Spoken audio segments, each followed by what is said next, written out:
Good morning. I see we have our court reporter here, so I will ask my team if you would please bring the court reporter up to panelist.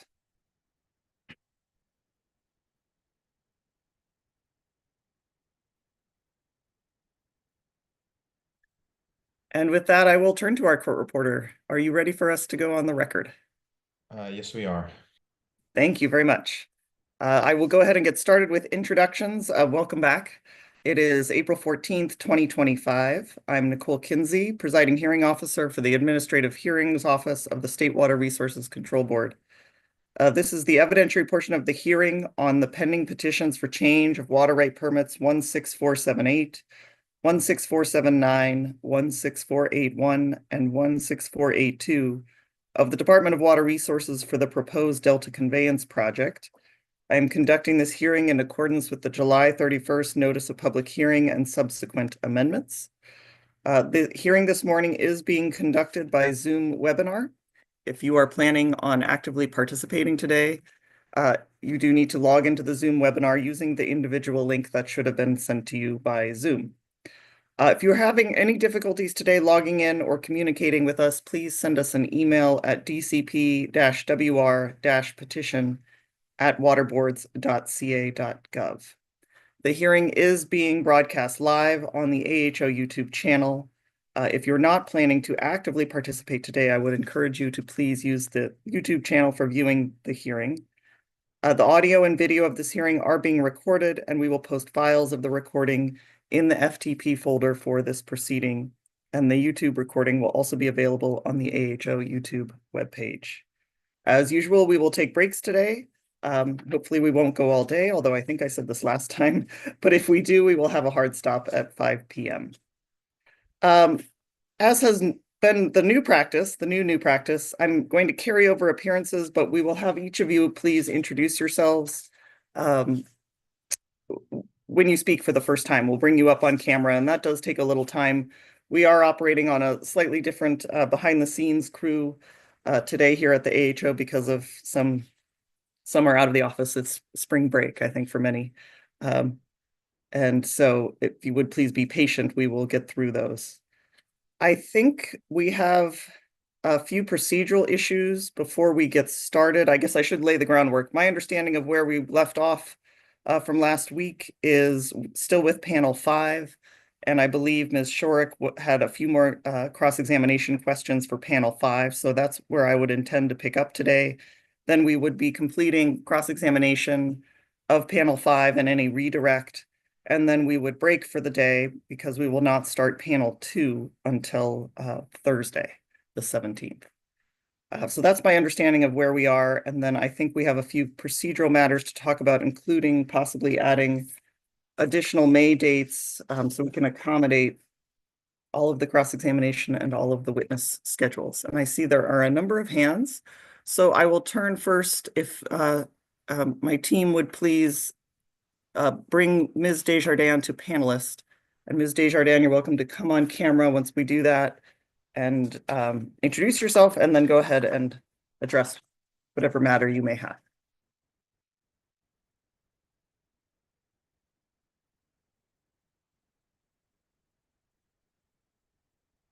Good morning. Morning. Deirdre Desjardins, California Water Research.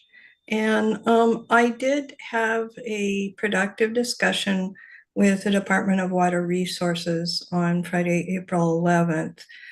We did identify some technical information related to my cross-examination of Eric Ray's relating to the inputs, the calcium model from runoff. And I'm going to be doing a Public Records Act request for that.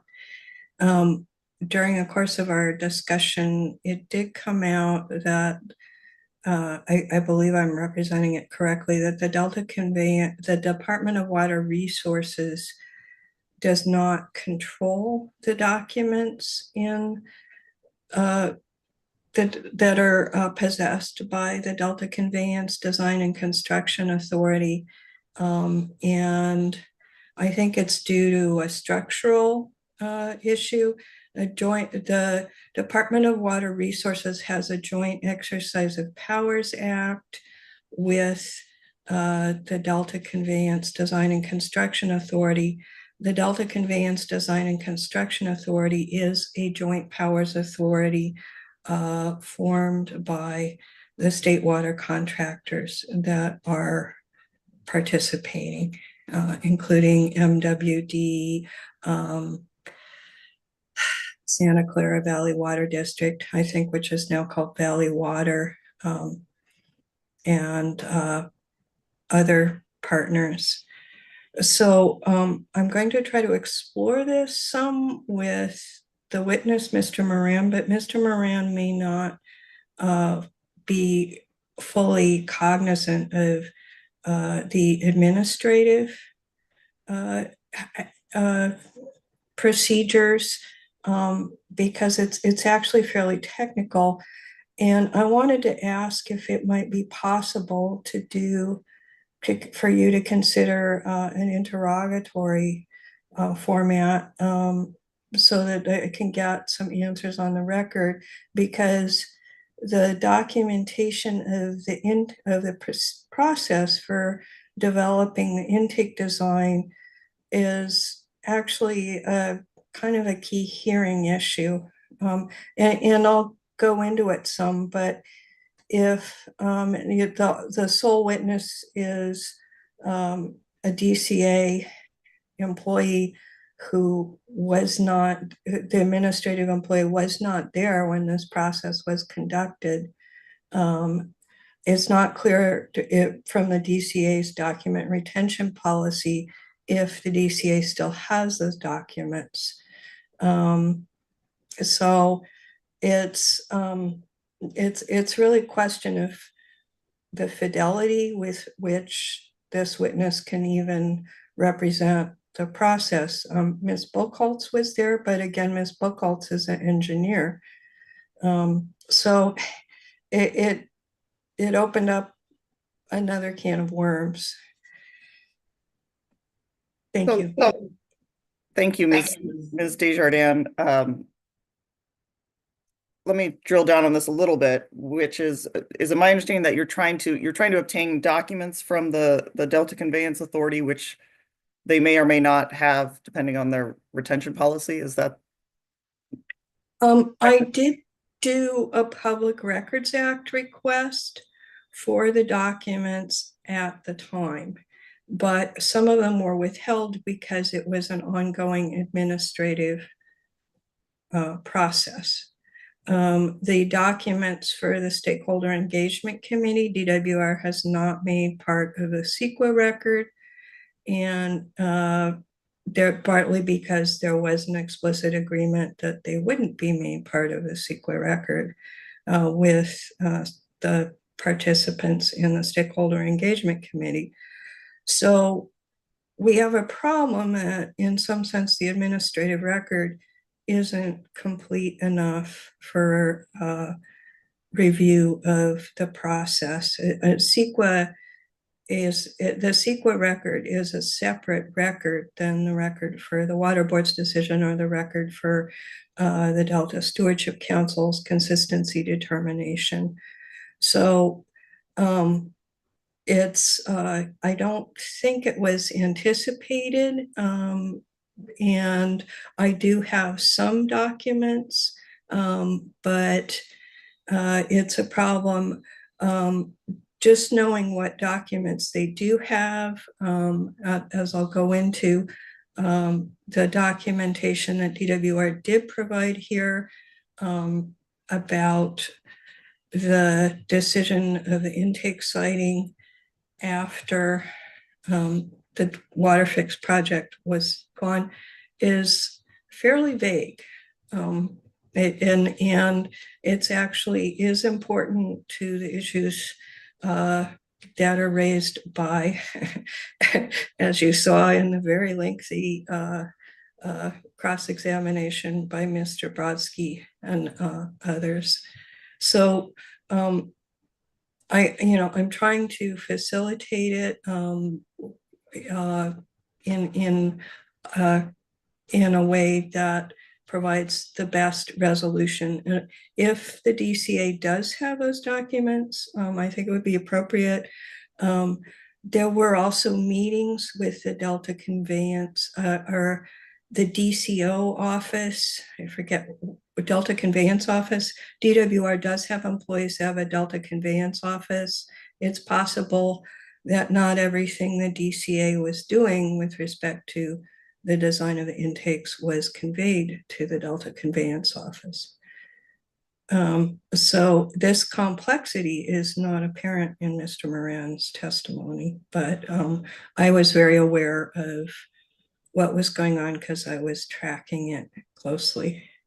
It also would be helpful to identify with DWR, and I could with an interrogatory, what specific documents they might have about the Delta Conveyance Office meetings with the DCA during the period that the first Delta Conveyance, I think it's package, the conceptual design package for the first option, the central corridor option, was produced by, and I think transmitted to the DCO by June 2020. And that appears to have been when the design for the intakes was put into the conceptual design, engineering design, and it was not changed in subsequent engineering packages. So it sounds like, Ms. Desjardins, that we should get through cross-examination today, right? You'll have a chance to explore some. Yeah. I know you suspect that you may not make a lot of progress, but let's get through cross-examination today. Interrogatories is something I'd have to think about. I don't know that the board has, I mean, the board has a subpoena authority, certainly, and certain discovery powers. I'm not sure interrogatories are one of them, although it could be a useful tool. So that's something I just have to think about. And whether it's appropriate here would be a separate question. But let's get through cross-examination, and then we can return to once Let me looking at. Let me say for reference, there was calibration information that I sought and other information that parties sought in the water fix hearing. And I actually subpoenaed a witness about Randy Baxter, who'd been an IEP member, to testify about the IEP synthesis. And what happened, I'm not an attorney, but the hearing officer recognized after some back and forth, recognized that there was a need for me to have that, and they provided a blank subpoena form. I did both subpoena ducis tecum and subpoena for Mr. Baxter's appearance. And Mr. Baxter provided some helpful information that DWR's witnesses did not provide. There was an issue, and I think it may be in this proceedings, that although the hearing was supposed to provide information for appropriate delta flow criteria, neither the California Department of Fish and Wildlife was not a party to the hearing. So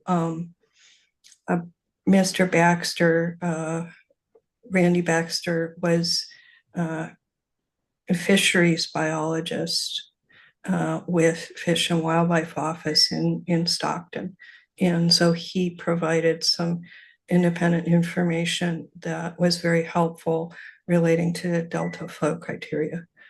So this isn't the same situation, but I consider it to be analogous. Understood. Thank you, Ms. Desjardins. And yeah, there are some tools if it's appropriate here to apply them, but let's discuss after your have some more questions answered today, hopefully. Thank you. Thank you. If we can please, to the AHO team, bring up Ms. Meserve. And Ms. Meserve, once you're a panelist, you're welcome to come on camera and introduce yourself, and we'll go from there.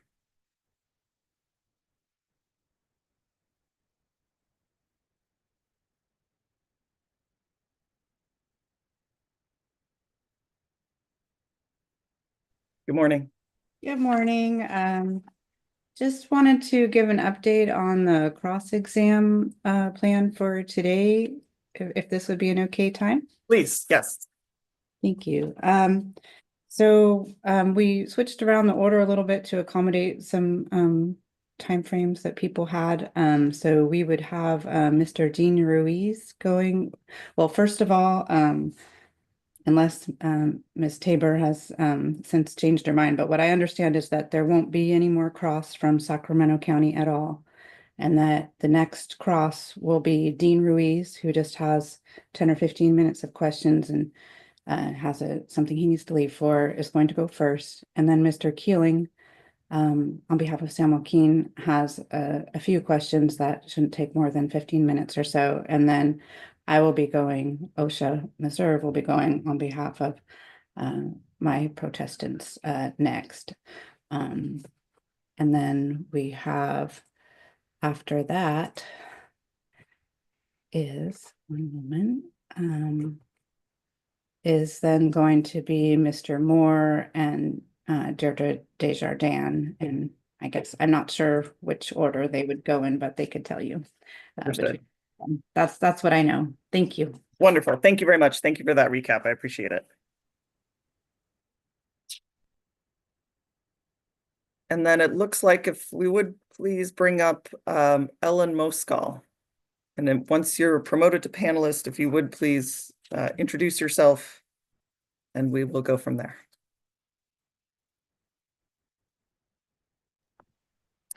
Good morning. Good morning. Let's see. There we go. There we go.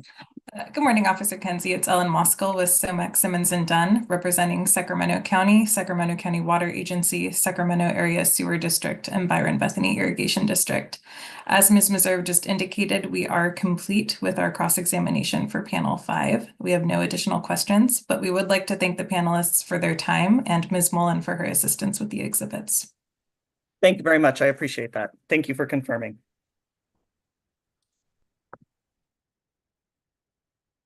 Are there any other procedural matters that we need to address before we move back to panel 5? And I will look in the meantime for, let's see, I see Ms. Desjardins. If my team can just give Ms. Desjardins audio privileges so she can click herself on here. Yes, I wanted to know how long Ms. Meserve estimated her testimony would be. Mine could be, I estimate, up to an hour and a half based on these new issues, documents retention and document DCA being a separate authority. Thank you. Thank you, Ms. Desjardins. And if we can please grant audio privileges to Ms. Meserve. I had an hour, but that was I think a prior estimate. We've heard some cross since then. So Ms. Meserve, do you have an update? Yes, given how it's been going, I think it's probably about 2 hours. And I would ask too that if I could remain with audio privileges, I promise not to abuse them. Thank you. Yes, granted. With that, if we can start, excuse me, promoting our DWR team, if you will. If you would please raise your hand, Ms. Carroll and others who should be up here as panelists. I will look to the AHO team. Please bring up Ms. Carroll, and then we can just work through Mr. Murdoch, Mr. Volk, and Ms. Buchholz. And then also Ms. Morris, once we get to that point.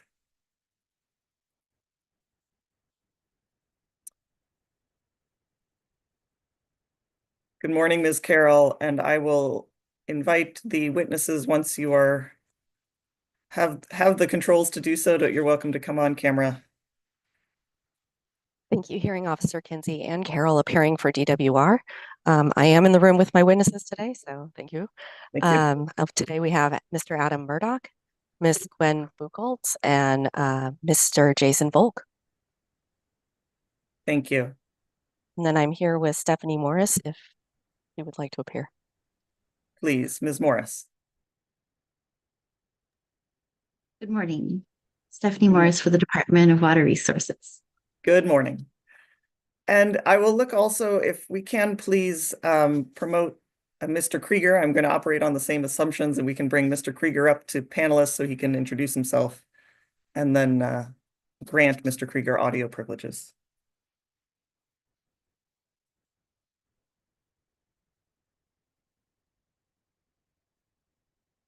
And good morning, Mr. Krieger. You're welcome to come on camera. There we are. Morning, hearing us, Sir Kenzie Miles Krieger for State Water Contractors. Thank you. Good morning. And with that, good morning to our witnesses. Welcome back. Thank you for being here once again. And it sounds like we have an exciting day set up. I will just for the record note that these witnesses have been sworn in and are testifying under oath. And I believe we are turning things back to, not back, we have Mr. Reese up next for questions. So if I will look, Mr. Reese, if you don't mind raising your hand, that makes it easier for my team to bring you up to panelist.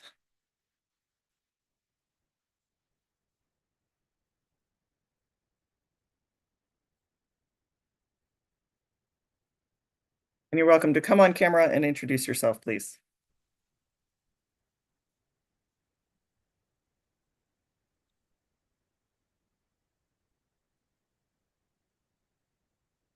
Okay, good morning. This is Dean Reese on behalf of Protestant Central Delta Water Agency and South Delta Water Agency and other individual landowners. I just have a few questions. I've listened to most of the extensive cross on some of these topics, so I'm trying to avoid any repetitive questions. I believe my questions are for Mr. Murdoch. There was some testimony with regard to paragraph 16 of your testimony, if we could just pull that up. I'm sorry, paragraph 41 of your testimony on page 16. And the Mr. Murdoch's testimony is DWR 00001. Correct. DWR 1. Thank you for that.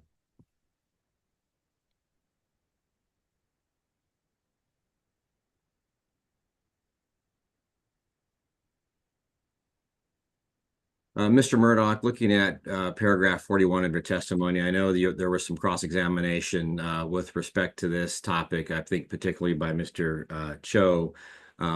My question is, you indicate in here, it says if construction of the two DCP intakes, Twin Cities Complex, or construction at Lower Roberts Island will interfere with continued use of the remaining parcels, riparian rights, measures will be implemented by DWR, etc. My question is there an analysis somewhere of the specific parcels on Lower Roberts Island that are to be affected or would be affected by the intakes here that you reference here, the construction of the complex? I'm not aware of analysis, but I'd like to ask Ms. Gwen Buchholz if she could weigh in on that. We recognized off of the State Water Resource Control Board's public available information on the website that there may be a water right, there is a water right in the vicinity of the Lower Roberts Island tunnel launch shaft. We're not, we don't have enough information this time, and that would be developed during design to determine whether or not that water right also affected the parcel that would that is identified for the tunnel launch shaft site. We do not believe that there won't be any construction on Lower Roberts in the water side of the levee. So we do not believe that there will be any conflicts with existing water right diversions along Lower Roberts Island. And which do you know which specific water right or specific parcel that you identified off of the State Water Board index that might be affected? I do not have that information in front of me. It was a property that was adjacent to the river, and it was a little unclear whether or not it was a very old document, and it was a little unclear how far back from the river that riparian right extended. And that's the only parcel that you believe at this point would be affected by in the South Delta or Central Delta by the project? Yes. Also looking at paragraph 41, where it says, if construction of the two DCP intakes, Twin Cities Complex, or construction at Lower Roberts Island will interfere with the continued use of the remaining parcels riparian rights. What is meant by the remaining parcels? As we've discussed in earlier portions of this testimony or this discussion, there were areas along where the intakes are in which only a portion of the property that enjoys that riparian right would be included within the intake construction area. So there was as we've talked about in the permit terms, the proposed permit terms from DWR to the State Water Resource Control Board, that it would be attempt to continue the continuity between the river and the remaining parcel that is not used for construction of the intakes, but could then continue to access the riparian water right. And I think there was also previously in the previous testimony, there was a table, I think it was table 2.1 of affected surface water diversions. There, just to be clear, there isn't such a table, or is there a similar table that pertains to the to Lower Roberts Island or the Central or South Delta affected water rights in general? No, there is not. Okay.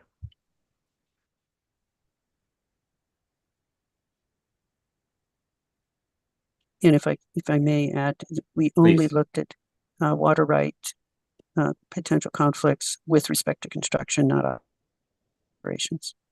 It's not operations. No. And just for clarity, neither Central Delta Water Agency or South Delta Water Agency were involved in the stakeholder engagement committee, correct? The representatives from those agencies were not specifically included on the stakeholder engagement committee. All right, actually, I don't have any further questions at this point. Thank you, Mr. Reese. And next on my list, I have Mr. Keeling. So Mr. Keeling, thank you for raising your hand. If we can please bring up Mr. Keeling.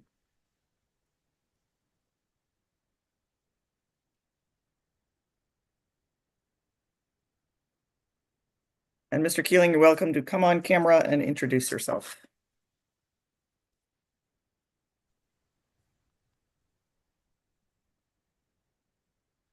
Good morning. I'm Tom Keeling, representing the County of San Joaquin, co-counsel with Ms. Meserve.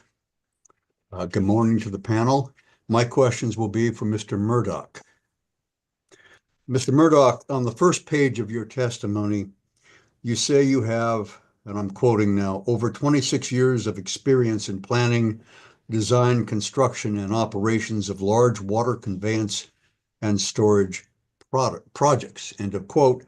And in paragraph 3 of your testimony on pages 1 and 2, you say you have experience with, quote, large diameter pipeline systems, end of quote, and quote, large diameter water transmission pipelines, end of quote. Is all of that accurate, sir?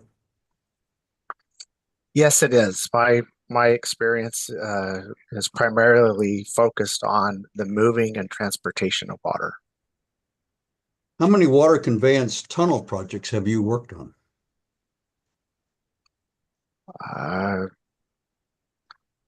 I'd have to go back and count, but the tunnel projects that I've worked on are probably at least a half dozen or more. Were those all actually constructed? Many, yeah, most of them were, and I don't have a list here in front of me, but I have been involved in a number of tunneling projects. And most were actually constructed? Yes. Do you know where those, well, yeah, I'm sure you do. Where were those tunnels constructed? So a lot of my tunnel construction projects were in Utah, where I grew up and started my career.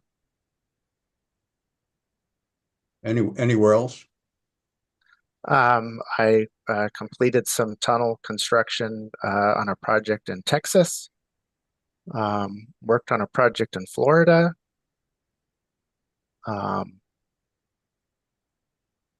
I'd have to go through my resume and look for them all, but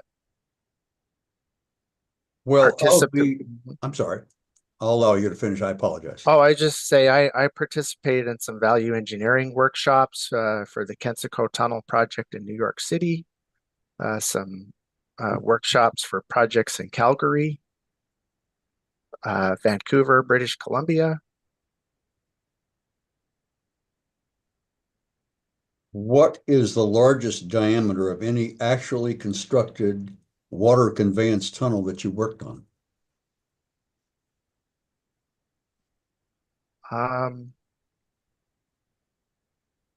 I'd have to go look. My tunnel experience is a little bit smaller than what we're looking at on the Delta Conveyance project, but in the 10 foot diameter range.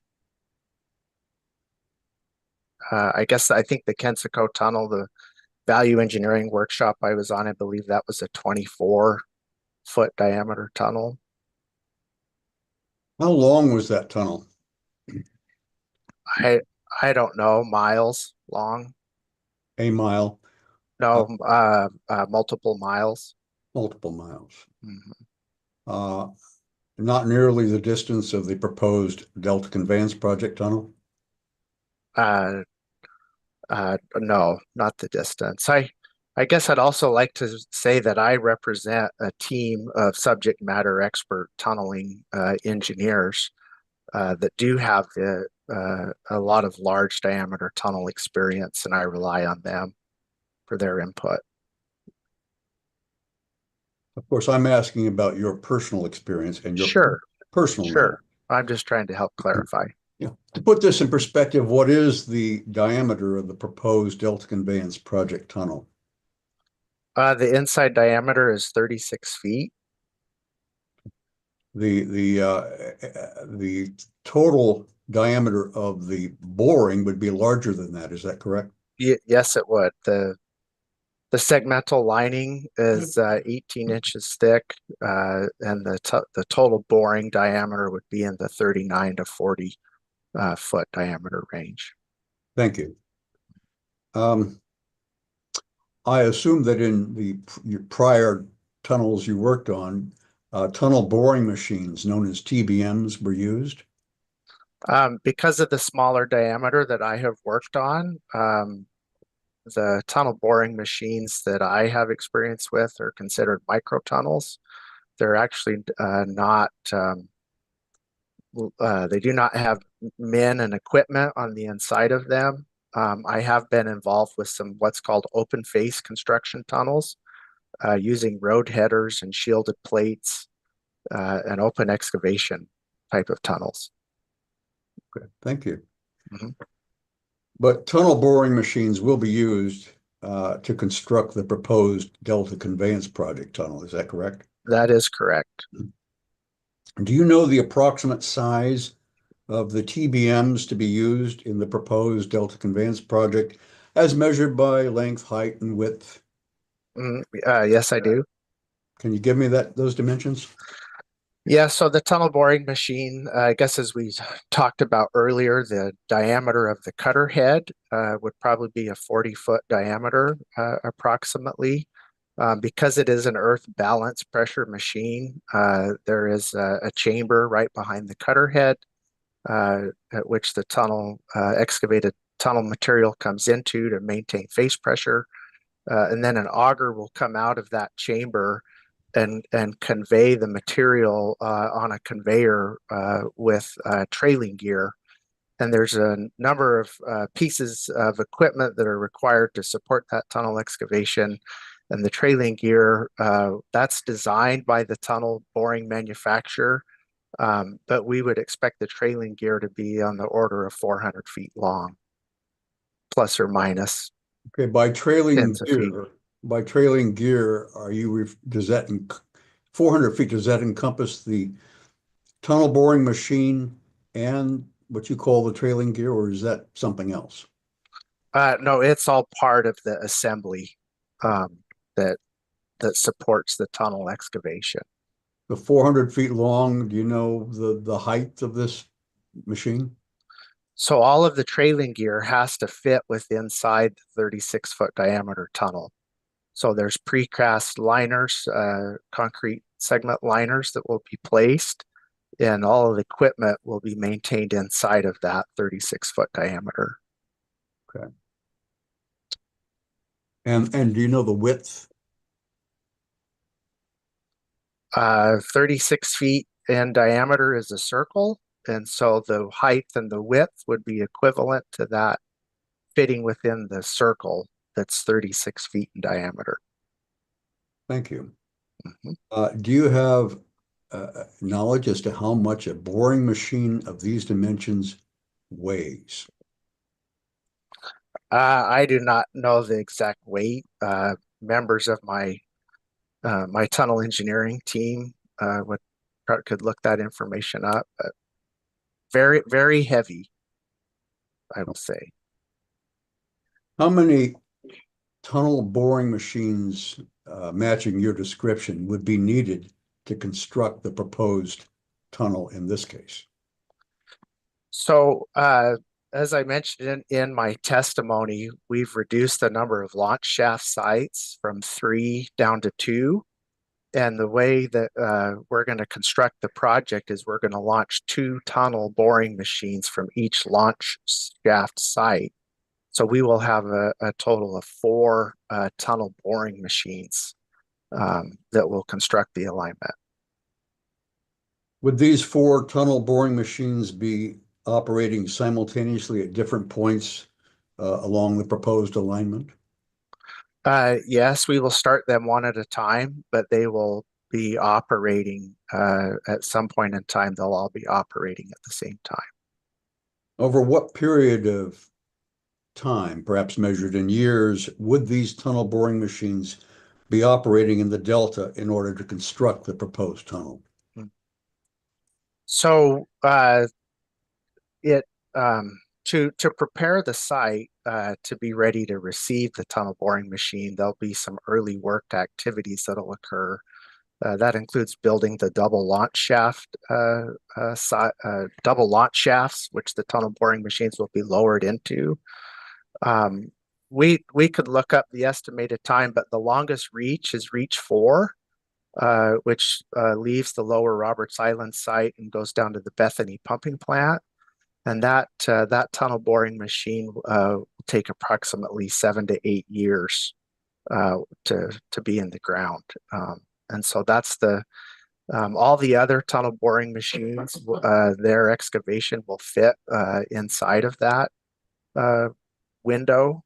And depending on their length, right now the machines are estimated to advance at an average daily rate of 40 feet per day.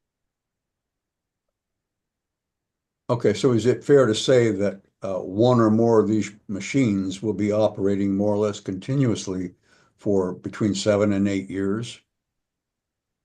1 or more, yes, would be operating 7 and 8 years. Both day and night? Tunnel boring operations will occur 5 days a week for 20 hours a day. And so during that time, they will be operating. So they're 4 hours a day, they will not be? Is that a period for maintenance and other work? Yeah, yes, it is. It's a period to come in and do routine maintenance.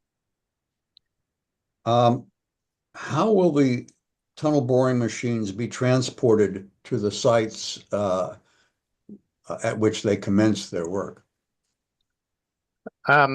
They will be transported in multiple pieces to the site. So we expect the tunnel boring machines to be disassembled transported to the tunnel launch shaft sites, at which time they will be assembled and lowered into the ground.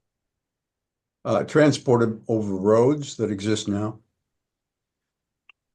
Yes, they will be transported over some of the existing roads that exist now.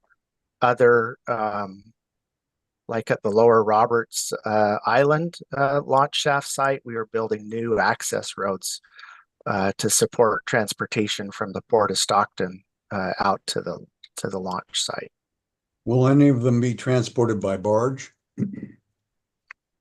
No, the tunnel boring machines, they will not be transported by barge. We would expect them many of the tunnel boring machines are manufactured overseas, so we would expect them to be on a boat or a ship that gets shipped to the United States, but not on a barge that goes up the Sacramento River. Have you, Mr. Murdoch, have you ever seen a tunnel boring machine of a size, as you've described it, capable of boring a tunnel of the diameter required for this project?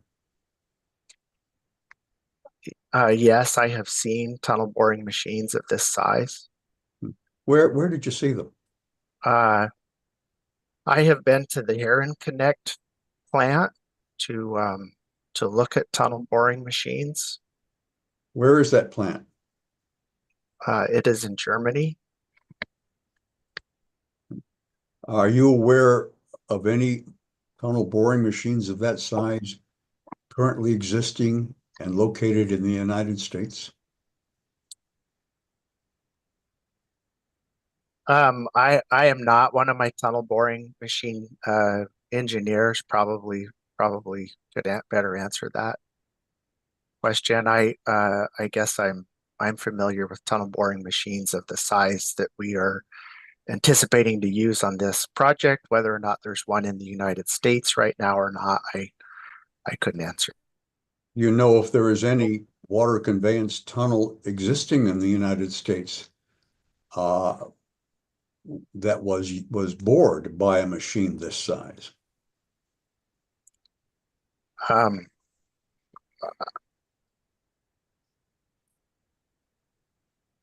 I'd have to go back and look at the documentation and would rely on my subject matter expert tunnel boring machine or tunnel engineers to answer that. Do I infer correctly from your testimony that a tunnel boring machine of this size needed for the DCP is not currently in the United States? So all of these tunnel projects, the tunnel boring machines are specifically manufactured for that project. And so the tunnel boring machines are not an item that you just go and purchase. And so for every project that's constructed, a new tunnel boring machine is manufactured. Okay. So to think that a tunnel boring machine would just be here in the United States, laying around waiting for service, that wouldn't make any sense. So I won't find them at Home Depot. Well, where will the TBMs in this case be manufactured? There's a number of manufacturers around the world. We will, when we continue into the design phase and put out the contract documents, there will be specification requirements for the tunnel boring machines, and there will be a number of manufacturers that would be allowed to bid on the project and work with the contractors. So I can't tell you exactly where the tunnel boring machines will come from, but there are manufacturers all around the world that could provide these tunnel boring machines. But not a manufacturer in the United States employing U.S. citizens? I don't know the answer to that. I believe there are some tunnel boring machine manufacturers in Canada, but I would have to confirm that. My tunnel engineers would know the answer to that. To your knowledge, is one of these manufacturers capable of making a machine of this size located in China? Um, I am aware of Chinese manufacturers that make tunnel boring machines. Whether or not their equipment would meet our specifications and our project requirements, I could not answer. Well, based on your experience and your knowledge of this project, do you know the approximate estimated cost? I realize we're talking about bids, but the approximate range of cost for a single tunnel boring machine capable of boring a tunnel of the diameter required by this project? I don't have that number off the top of my head. I know our cost estimate would include that specific cost. I would say that it's very expensive. It would cost, would it not, hundreds of millions for the 4 machines we're talking about? Objection calls for speculation. I'm asking if he knows. I don't want him to speculate. Yeah, I would rather not speculate. All right. Are you aware of any studies done of the vibrations generated by a tunnel boring machine of the size we're talking about? I cannot recall of any studies off the top of my head right now. I know that all of the tech memos, including the engineering project report, looked at vibration. I guess Miss Gwen Buchholz, or you were around during that time. You want to comment on that, or?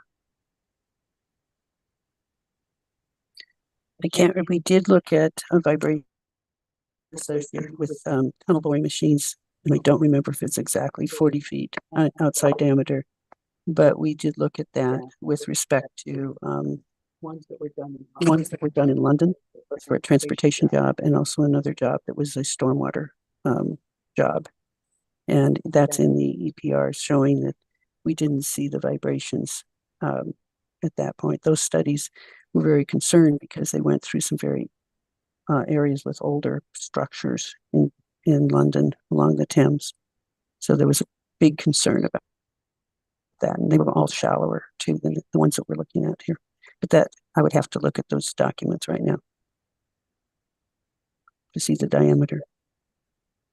Thank you, but you don't recall those studies in greater specificity? I do not. I'd have to look at those. To your knowledge, are those studies part of the record in this case, this matter?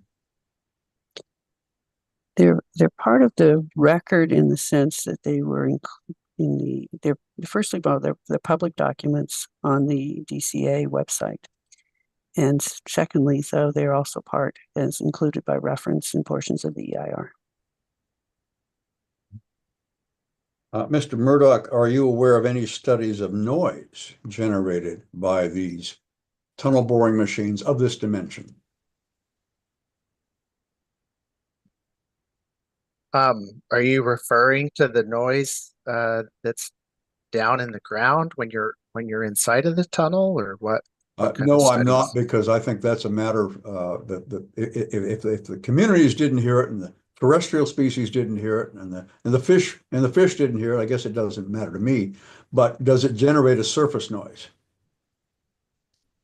I am not aware of any studies, but I would anticipate that in our engineering project documents that was discussed. I cannot come up with any specific studies right now. You testified the other day about the Stakeholder Engagement Committee, often referred to as the SEC. Do you recall that testimony? Yes, I do. At pages 6 through 9 of your written testimony, you list issues discussed at the Stakeholder Engagement Committee meetings. However, I didn't see any mention of tunnel boring machines or their potential negative effects anywhere in your testimony. I'd like to know why there was no mention of any discussion about the potential effects of these huge boring machines on local roads. Objection, sorry, vague and ambiguous as to in the EIR or in SEC? Which process? I'm referring to Mr. Murdoch's testimony, pages 6 through 9, in which he lists the issues discussed at the SEC. I'm not talking about the EIR.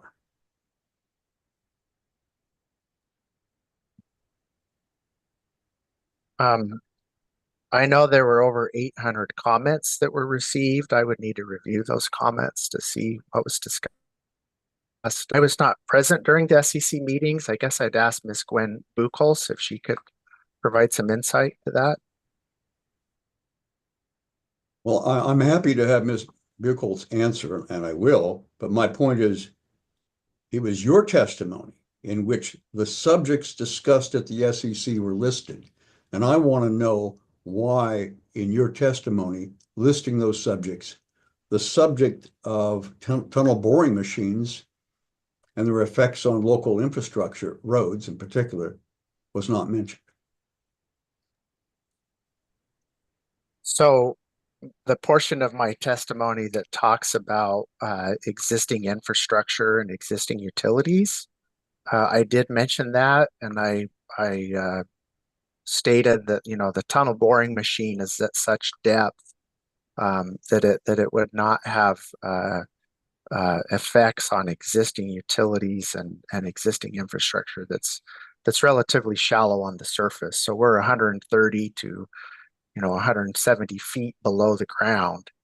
And so at the time I prepared my testimony, that wasn't necessarily viewed as something I guess I should put in my testimony. I'll also mention that we plan on doing monitoring along the tunnel boring alignment, both prior to construction and after construction.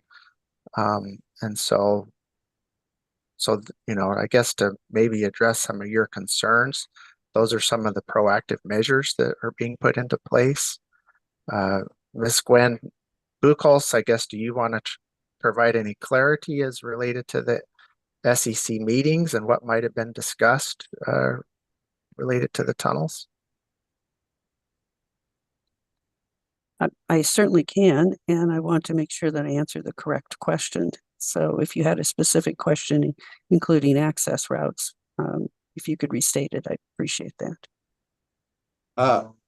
Well, my specific question went to Mr. Murdoch's testimony, which is why, in his description of what was discussed at the SEC meetings, he didn't include any discussion of the potential effects of these tunnel boring machines on roads.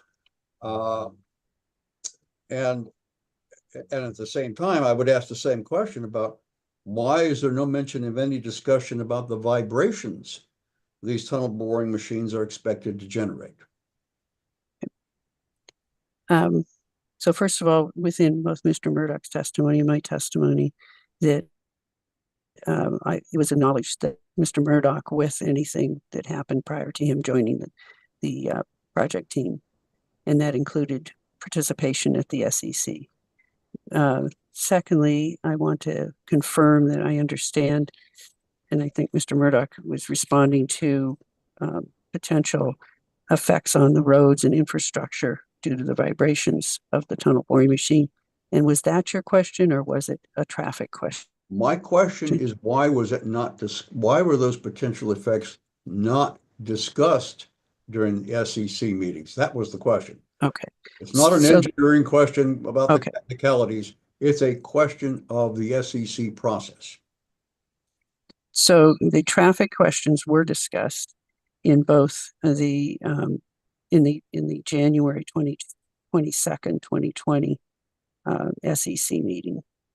And it was, I do caution people looking at those numbers, it was on an earlier version of the project description than we currently have in the EIR or the engineering project. But at that time, we did spend a fair amount of time looking at potential conflicts along the transportation routes for all sorts of materials, including delivery of the tunnel boring machines. So that was discussed. We did not discuss the vibrations, its determination of two things of ones that we thought initially of what we would bring up during and discuss in the period of time we had for each meeting at the SEC. And also we asked at the end of each meeting, we asked the SEC and the public that attended if there was any other things they'd like to have us bring up. So that was what was driving the agendas for the SEC meetings. I believe in prior testimony, it was indicated that the members of the SEC are all water contractors. Isn't that right? That's not true.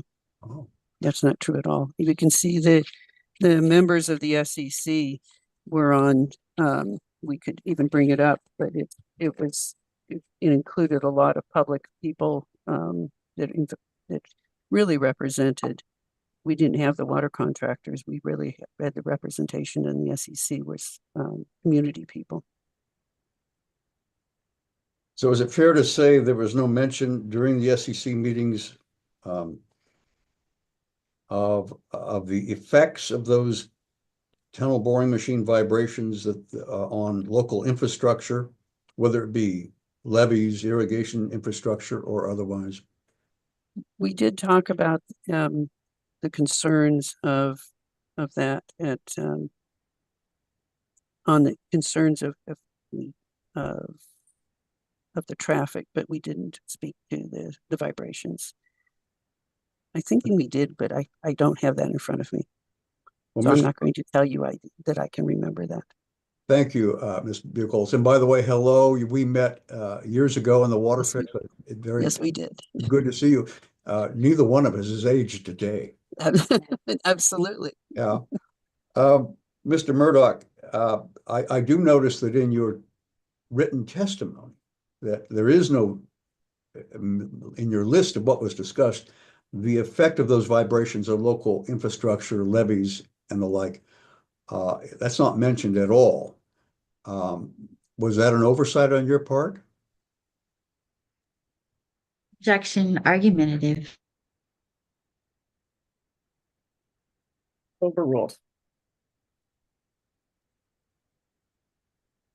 As I prepared my testimony, I was focused on identifying the engineering objectives and project objectives that were considered as a result of the stakeholder engagement committee meetings and how the project has been improved and modified and things have been removed to help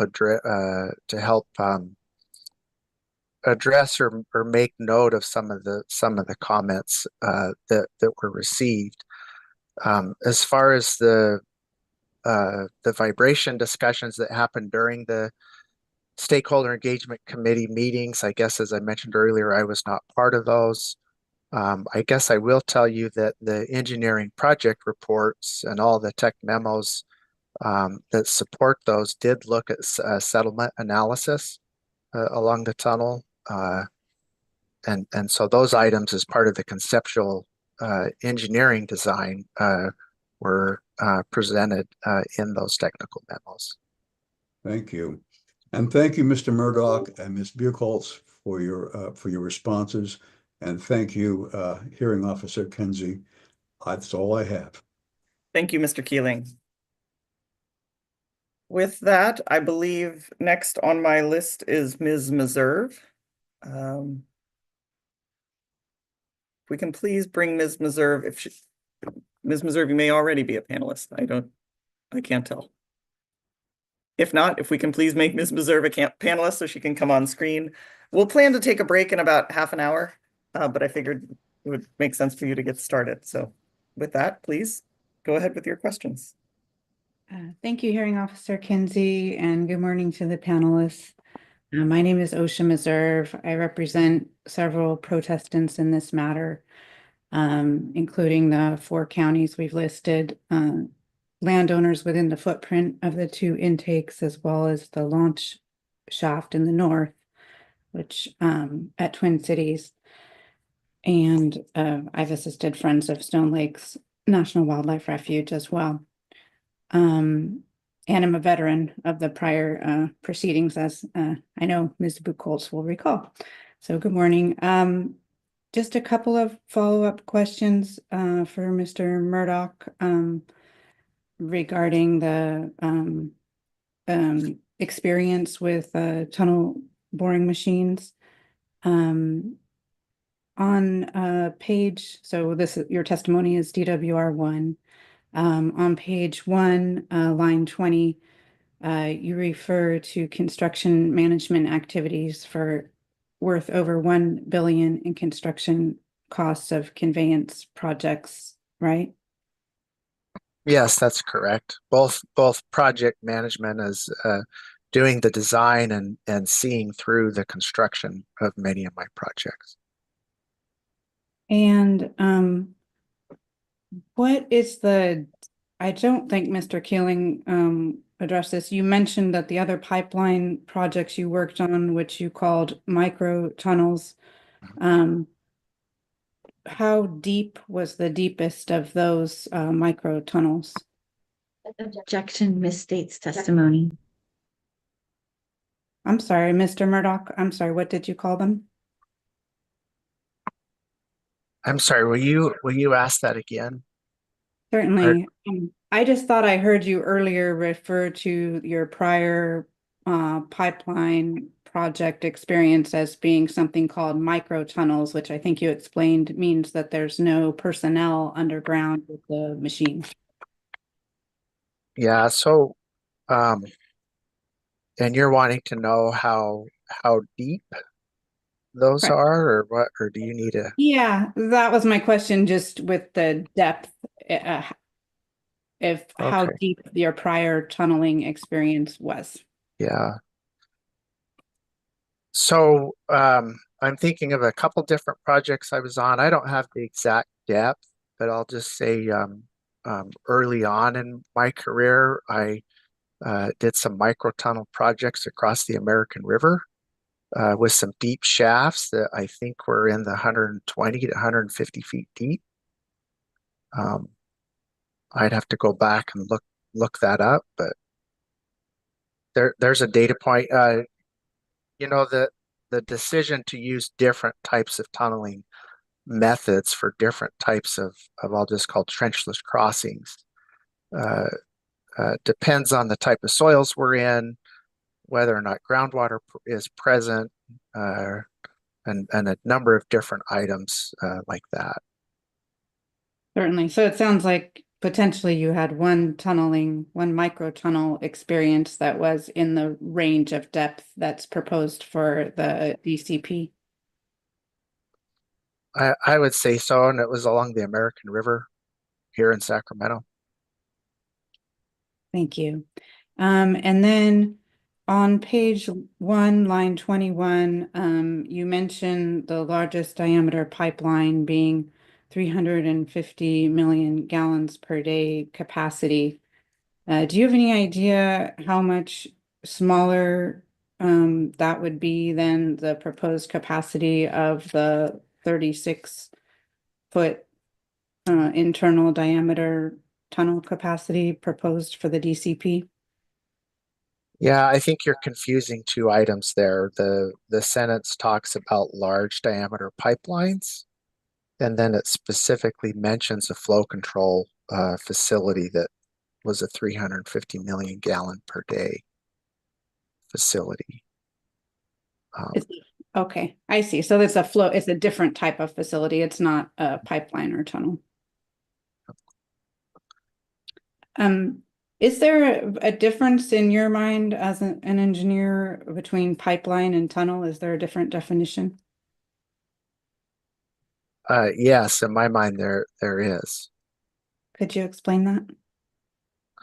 So usually when we talk about tunnels, we talk about trenchless underground construction in order to get a conveyance facility in. So there's not ground disturbance that's occurring typically with pipeline construction. And if we specifically mention open cut construction, you know, that involves digging a trench along the alignment and installing a pipeline. And so, you know, if you were to trench 45 miles through the delta, you can imagine how that would be a lot different than if we were to tunnel 45 miles. I guess from an engineering point of view,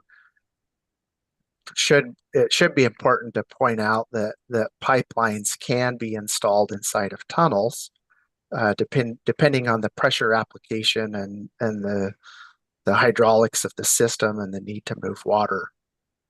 So for this project, the tunnel will be constructed underground along the 45-mile length. Does that provide clarity?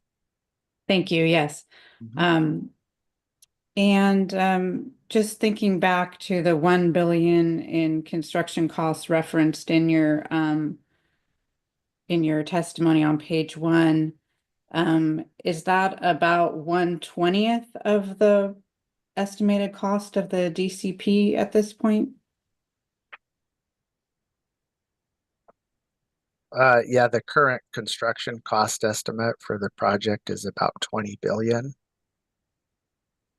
So that would represent 1/20th.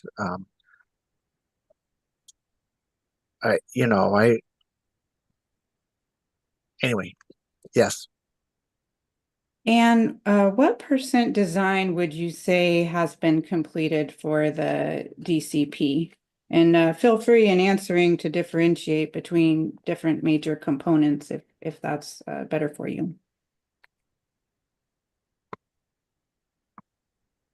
Yeah, I guess, can you clarify what do you mean answer for different components? Well, for instance, intakes, the tunnel, Bethany, I don't know if there's different percent design completion or if you have an overall, something you can tell me about what percent design you believe this project is at now. Yeah. So the project is currently at the conceptual design phase. I do have to say that coming on to this project, having seen lots of projects across North America, the concept design on this project is well in advance. They've looked at a lot of details. They've provided a lot of engineering reports and documents that have studied a number of alternatives, as well as advanced a really good understanding of the components and what's going to be required for the design and the ultimate construction of the project.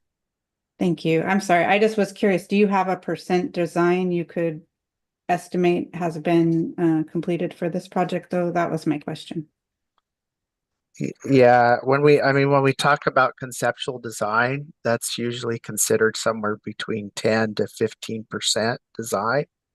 I guess, as I stated in my answer, though, that this conceptual design is probably one of the best designs I've seen in my career.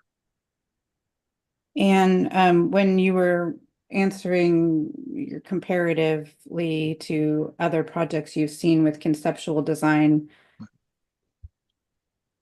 are you comparing it to other projects you've worked on as you think they're advanced, or what do you mean? Yeah. So throughout my career, I've had a number of projects where I've been hired on as the design engineer once the conceptual design is complete, along with environmental analysis and documentation. And it's not uncommon for me to come onto a project with the designs not very well advanced.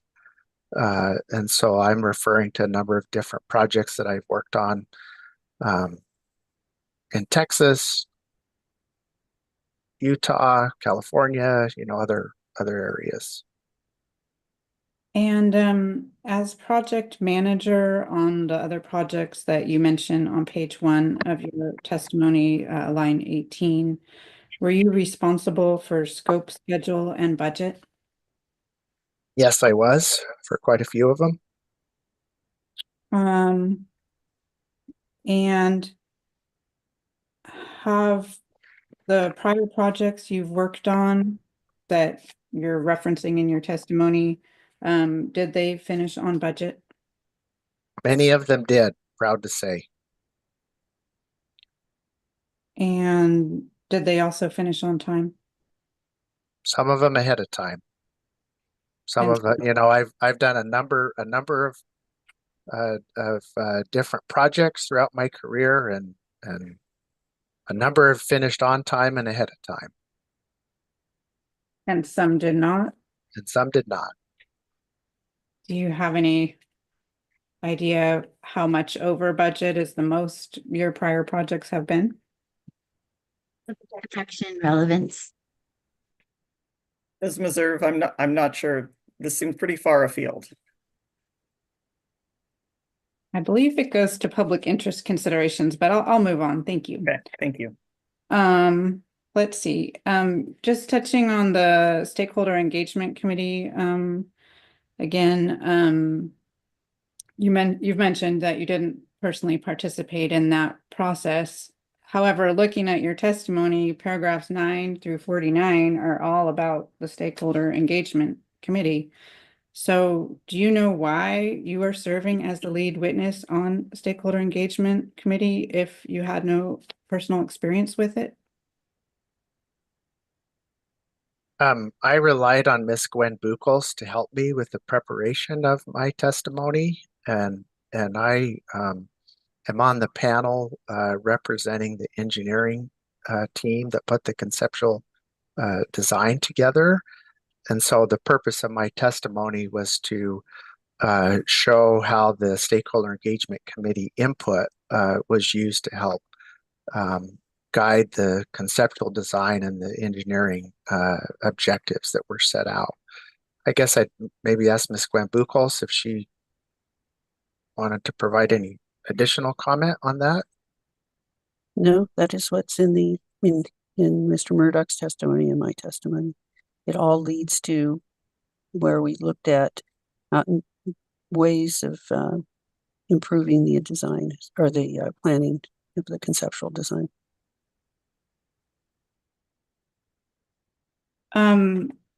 Mr. Murdoch, did you help complete the conceptual design, or did you come on the project after the conceptual design was completed? I came on the project after the engineering project report was completed, which represent the conceptual design. I was part of some 1 week, I call them value engineering sessions, or I think independent technical review teams during the development of the project. But other than that, I was not part of the engineering project report development. And then on the stakeholder engagement committee, their DWR 10 is the comment tracking log. There's references in DWR 10, which we can look at if needed, that mention that there will be follow-up with the agricultural community about ways to reduce impacts on agriculture. Are you or Ms. Buchholz aware of whether any of that follow-up was ever done? I would ask Ms. Gwen Buchholz to answer that. That was not done at the time of the preparation for the EIR or the engineering project reports. It's scheduled to be part of the design as we move forward, and some discussions early on to that to prepare for that eventual moving into design have started on a limited basis at this time, but we're not full force into a design project right now. Then, Mr. Murdoch, your testimony includes several examples of where impacts were reduced to different impacts or effects associated with DCP were allegedly reduced. And I looked at page 2, 3, 11, 12, for instance. When you say reduced in your testimony, what is the impact being reduced from?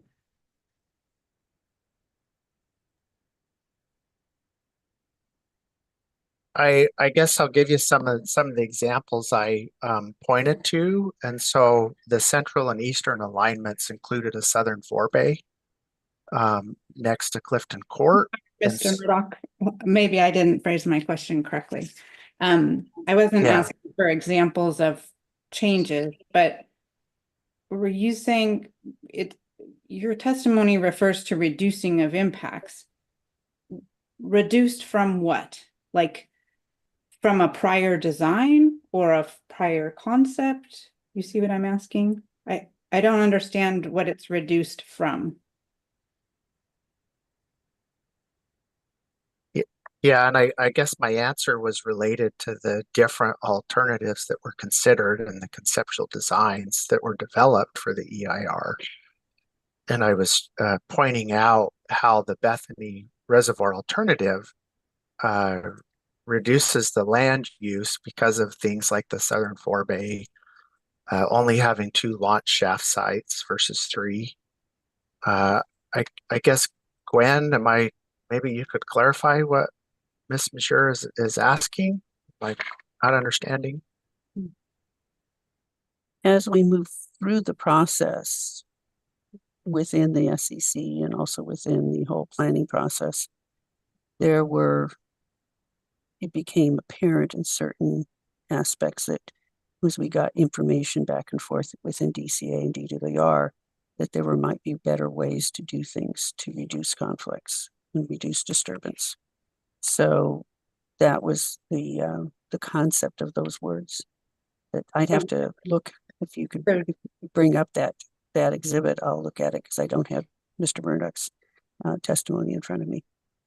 So just to clarify, so it would be that impacts are getting reduced from previous proposals that DWR or the DCA had developed, but that were never approved?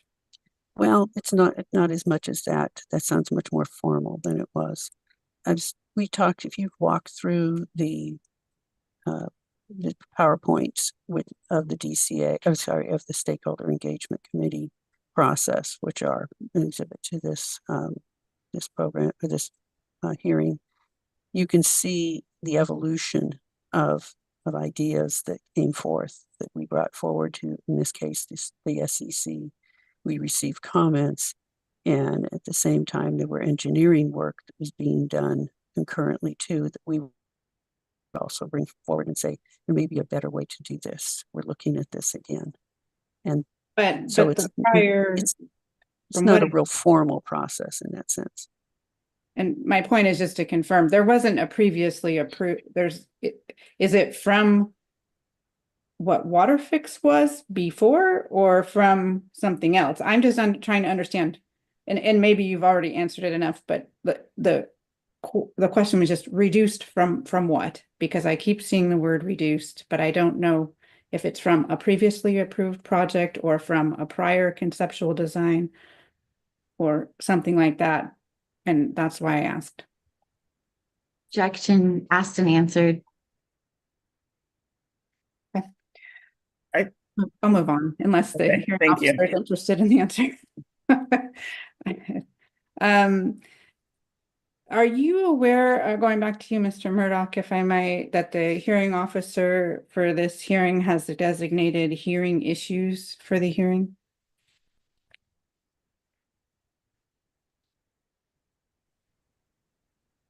I'm sorry, will you repeat that? Am I aware the hearing officer has hearing issues? I'm sorry, you're talking to an engineer here that takes it. Yeah.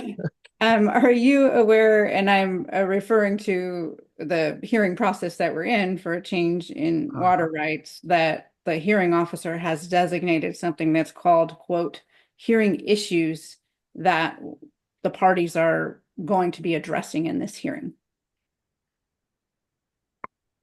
Yes, and I would assume you're referring to the noise that we've been discussing, all the noise analysis that Mr. No, Bolt I'm has sorry, been not talking to. hearing, sorry, not hearing with the, what I'm talking about is the hearing issues. For instance, injury to legal users of water, unreasonable effects on fish and wildlife, the approval being in the public interest. These are hearing issues, for instance, listed in the November 18th, 2024 hearing notice that was, available prior to the submission of your testimony.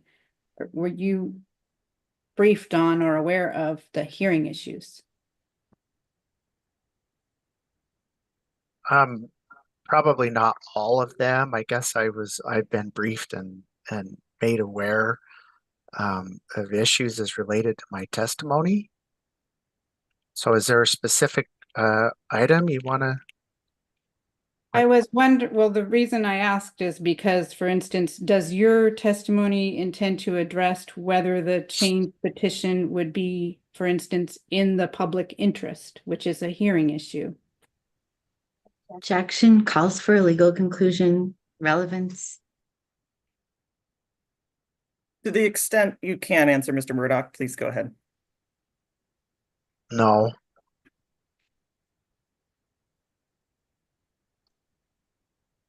And did you, I mean, what I'm trying to get at is you have testimony here. What's it intended to address?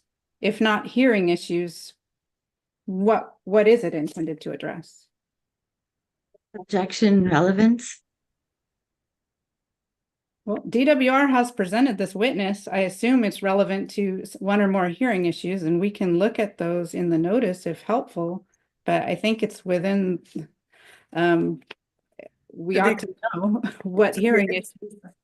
To the extent you know, Mr. Murdoch, you can answer. Or if you don't know, you can answer that way.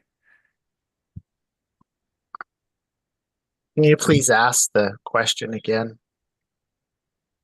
Would your testimony, was when you put it together, was it intended to address a hearing issue such as whether the petition is in the public interest? Objection calls for a legal conclusion. The written testimony speaks for itself. Overruled. I would say no, and I guess if you wanted to go back to the presentation of my testimony, you could understand what my intent was. And just to cover another hearing issue, would your testimony, would you understand it to be addressed whether there were, for instance, unreasonable effects on fish and wildlife, recreation, or other uses protected by the public trust, which is on page 11 and 12 of the November hearing notice? Objection asked and answered calls for a legal conclusion. Overruled. Go ahead, Mr. Murdoch. That question is probably better asked to panel number 3.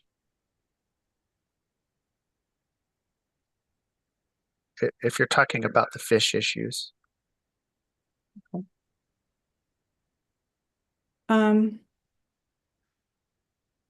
Let's see. When on page 3 of paragraph 8 of your testimony, Mr. Murdoch, you mentioned that the conceptual engineering report is not a DWR exhibit, and that only a summary was submitted. Do you know why the entire CER was not submitted? Can we pull up my testimony and look Sure. at paragraph 8? Yeah, it's DWR 1. Yep. Page 3. Mm-hmm.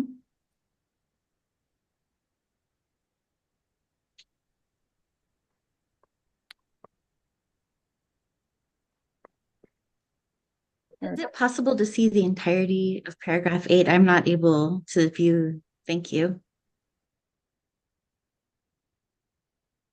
So the link is provided, Mr. Murdoch, on page 14. I was just curious why this is an important aspect of the design of the project. So I was curious why it's not being submitted. So the engineering project reports that were prepared for the central and eastern alignment, as well as for the Bethany alternative, include all of the information that's contained in the concept engineering report. And so the concept engineering report purpose was to basically Since the Central Eastern alignment and the Bethany alignment are often overlapped because of the similar alignment shared by the Eastern Corridor as well as the Bethany alternative, the concept engineering report was put together to help describe the project that was approved as part of the final EIR. And so this, there's a link to these, to the document that's provided here in my testimony. There are some exhibits from the concept engineering report that are included. And so there's that information is available, and if you were to click on the link, all of the documents are there. But they were not all provided as part of the DWR's testimony. Hearing Officer Kinsey, the document's quite large. We're happy to provide it as an exhibit. It's multiple documents with multiple volumes. The witness cited to the ones that he used, but if it makes the protestants happy, we're happy to facilitate getting that all moved over. It will probably be multiple exhibits, much like the FEIR. Noted. Thank you, Ms. Morris. Back to you, Ms. Meserve. Thanks. So is this page 4, Ms. Mullen?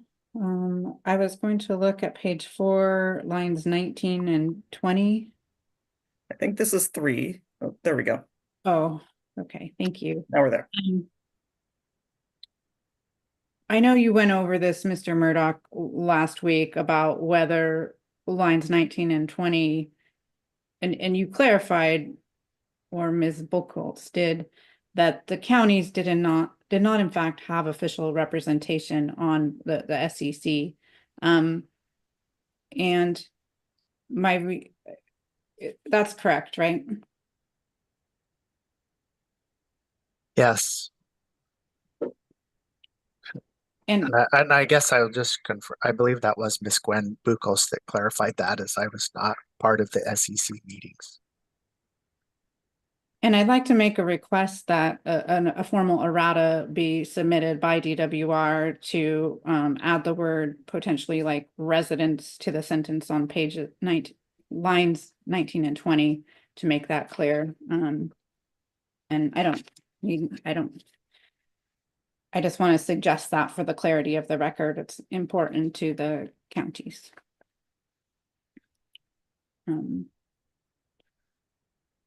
Let's see.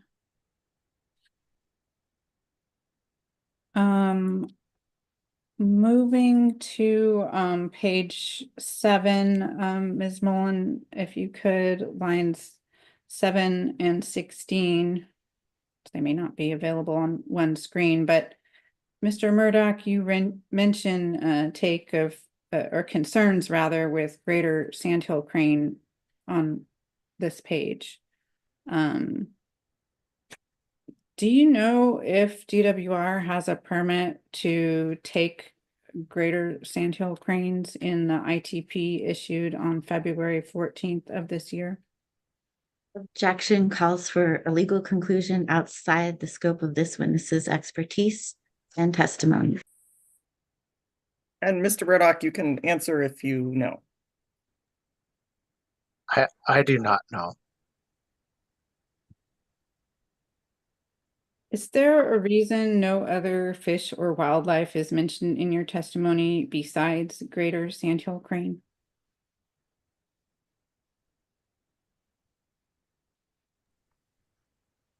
I guess, as I've stated earlier, the purpose of my testimony was to show how input received from the Stakeholder Engagement Committee was used to help develop the conceptual design. Panel number 3, would be focusing on those type of issues. But aren't you aware that, just keeping with the Stakeholder Engagement Committee, that effects on other fish and wildlife were discussed at the Stakeholder Engagement Committee besides greater sandhill crane? Objection asked and answered. I don't think I asked that question. Go ahead, overruled.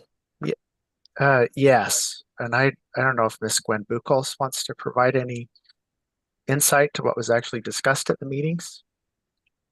And we acknowledge that there was discussion of other terrestrial species besides sandtail cranes, as well as fisheries. My understanding of Mr. Murdoch's testimony is the fact that this is very focused on the engineering process of this, not the operational process, which might affect some of those. We added the lines 6, 7, 8, and 9 because it was specifically an interesting change that occurred during the time period of the SEC, when it became clear that a tunnel maintenance shaft on Brack Tract would be very close to the Woodbridge Ecological Reserve, and therefore the tunnel alignment was modified to move the tunnel shaft over to Canal Ranch. It was an example of something that happened as the planning project evolved, and that's why it was included in the testimony, is my understanding. But Woodbridge Ecological And Reserve. I apologize, Ms. Meserve, I'm going to interrupt you. Just I failed to see Mr. Cho's hand up, and I wanted to make sure I acknowledged him. If we can please grant audio privileges to Mr. Cho. And I apologize for missing you earlier. Thank you, and I'm sorry to interrupt as well. Austin Cho for North Delta Water Agency et al. I don't know if this is an objection or just a need to clarify the record in response to a comment that Ms. Moore has made on her objection. She stated that DWR included the exhibits that were relied upon by the witnesses, but it was very clearly established last week that Mr. Murdoch's testimony also relied on exhibits that were not included as part of this case in chief, namely the cross-examination exhibit NDWA-3, which was an attachment for the CER that Ms. Buchholz specifically said she did rely on in assisting Mr. Murdoch, but it was not submitted as part of the record. Just wanted to point that out. Thank you, noted, Mr. Cho. And we will grant you audio privilege, maintain your audio privileges going forward. And I see there's an additional hand from Ms. Desjardins, please. Yes, I did want to point out that we also had this issue in the previous hearing, and there is a foundational Supreme Court decision that an administrative proceeding should not rely on evidence outside the record. And because while they can testify specifically and say, this is what I remember, if the evidence is not actually in the record itself, it makes it difficult for us to do cross-examination at the time. It makes it difficult for us to review it. And in some sense, it confuses what's actually in the record. That what it needs to be, the evidence and the testimony needs to be provided in a way that protestants can examine and rebut the evidence. And I do object to Ms. Moore from that point of view. I do object to Ms. Morris's statement saying, oh, we can provide that evidence in the record. DWR and these witnesses made a choice about what they included in their testimony. And if it is insufficient to establish what needs to be established for approval of the petition, that shouldn't be corrected by submission after the witnesses have testified. It creates a fundamental issue that then the witnesses are not available for cross-examination on the evidence. And specifically, this is a very complex project. There's a lot of detail in the engineering reports. It was DWR's judgment about what would support it. to hand wave and say, and Ms. Buchholz, one example was, you said, oh, Exhibit A lists who was consulted, Exhibit A, to whatever. Desjardins, right now, there's nothing, I Good point. don't think there's any pending request to move anything into, or even offer evidence into the additional evidence from DWR. So Yeah. I'm not considering right now. Yeah, I'm just responding to Ms. Morris's offer to, in some sense, sort of cure what Ms. Meserve is bringing out by putting it into the record. I don't think that's appropriate at this point. Thank you. Thank you. Ms. Morris. I don't think it's worthwhile spending time. I would just object to the characterization of some of these comments, but I assume that we will handle it when things move in and we will have an opportunity to respond in writing. And my notation was just that the information was publicly available and it was noted in his testimony. Thank you. Thank you.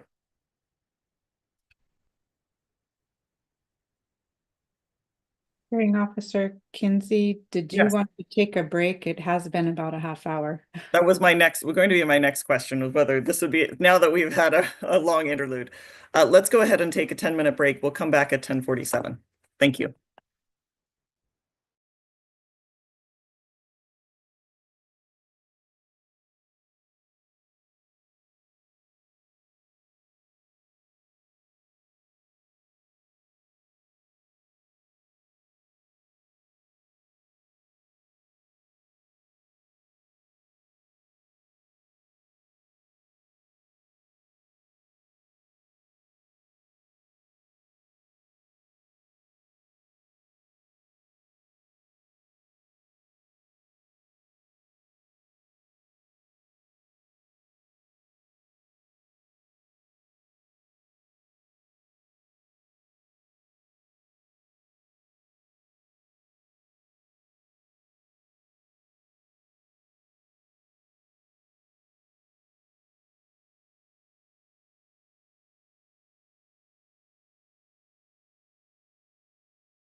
Packet's 10:47. I will look to our court reporter. Are you ready for us to go back on the record? Yes, we are ready to go. Thank you. And we have Ms. Meserve. I see Ms. Carroll, Ms. Buchholz, Mr. Murdoch, and Mr. Volk. Great. With that, back to you, Ms. Meserve. Thank you, Hearing Officer Kinsey. Have a couple questions about page 9 of your testimony, Mr. Murdoch, where you list the objectives that were defined for the DCP project description by the DCA. Thank you, Ms. Mullen. It's page 9, line 13. So there, go down the second half of the page.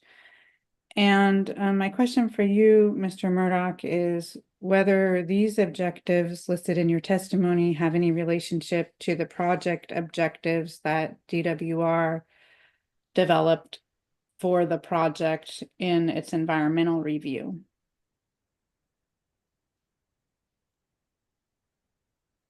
I can only answer to the objectives listed here that were outlined and identified for development of the concept engineering design. So I couldn't answer that question related to DWR. Could we please, Ms. Mullen, bring up AHO 1004, page 2 toward the bottom, which is the project description section of the EIR, I believe. Just to make sure we have a clear, if you go toward the bottom of that, it lists the project purpose and objectives for the DCP here. Have you seen these before, Mr. Murdoch? Yes, I have seen this before. And it goes on to the top of the next page. I think there's a couple more bullets, but are you aware of whether any of the objectives that you list in your testimony were considered by DWR in developing the project? Like we're seeing here in the EIR? Can you scroll up a little bit?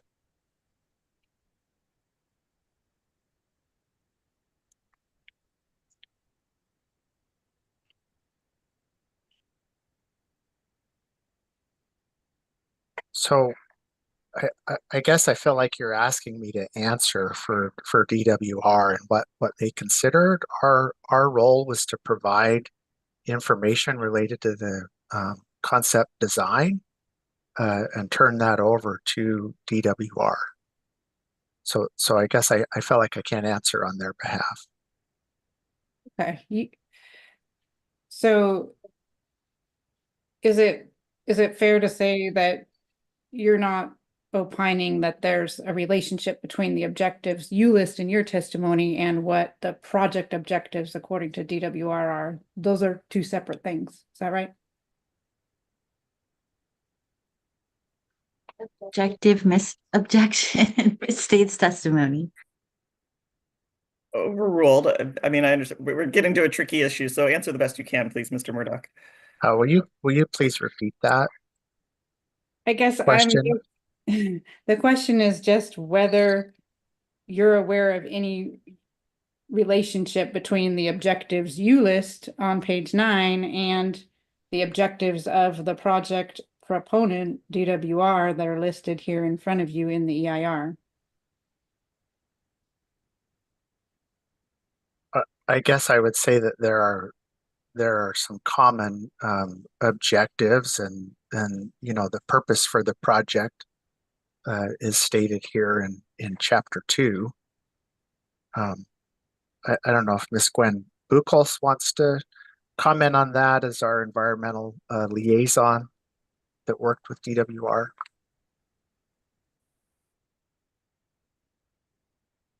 the project objectives, back to the Mr. Murdoch's testimony, we used the EIR. Let me start again. We used the EIR project objectives to help work with DWR to identify a range of alternatives, as is described in the paragraph above what we're looking at now in chapter 2 of the EIR. And then as we put together the alternatives, the goal would be, as it is in every environmental impact report, is to identify options that would minimize the environmental disturbances. And those are reflective of what the line items were that you addressed in Mr. Murdoch's testimony. So is it fair to say, Ms. Buchholz, that none of the items listed on the second part of page 9 are that minimize impacts locally are included here in the project objectives in the EIR? They're basically like the step 2. Step 1 would use these objectives to identify the range of alternatives. And then as we do, and that would be from DWR, then DWR would want us to put together engineering plans that would help to meet these objectives. And in that case, looking at those objectives on Mr. Murdoch's testimony, that was the key for developing the engineering plans in detail, from identifying geographical locations to construction methods. Okay, thanks. So minimizing community impacts discussed in Mr. Murdoch's testimony was a secondary step after the project objectives. After to the meet larger range of alternatives, yes. Okay, thanks. Ms. Mullen, you could put this down. Thank you very much for getting that. Moving on to page 10 of your testimony, Mr. Murdoch, we had quite a bit of discussion about intake locations last week. So I'm trying to cover things that didn't get covered yet. But just to orient, do you or Ms. Ms. Buchholz know whether the DCA in the time period you're discussing, starting on page 10, did you or the DCA formally consider any other intake locations that were not between Cortland and Clarksburg?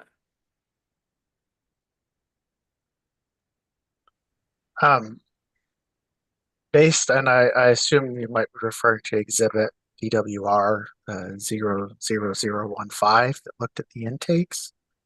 I would say that as the concept design moved forward, there were numerous intake sites that were initially looked at and considered, and then that initial analysis resulted in the 5 intake sites shown as part of that exhibit.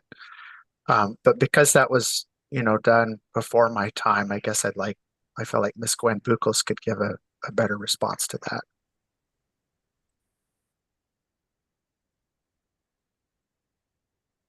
Going on, talking about development of the alternatives in phases, one of the next phases was to look at a range of potential intake locations, as I've said previously in this hearing, that extended all the way from Feather River confluence with the Sacramento River down to the Central Delta. And those were described in Appendix 3A of the EIR, which was Exhibit AHO-1006. And they were then compared to the project objectives that in Chapter 2, and also several other factors that are described in Appendix 3A. which led to the concept of looking at for intake locations, basically between the American River down to Cortland. But Ms. Buchholz, DWR 15 shows only the intakes between Clarksburg and Cortland, right? Yeah, I mean, I'm sorry, yes, between Clarksburg and Cortland, not American River and Cortland. I apologize. Thank you. And I'm not sure if I caught this correctly, but when Mr. Brodsky was asking you questions, Ms. Buchholz, did you say that the two intakes selected on either side of Hood that are part of the DCP were one of the considerations was what was best for the community? We did look at that as compared to, that was one of the factors that we looked at, yes. Of all the communities along that reach of the river.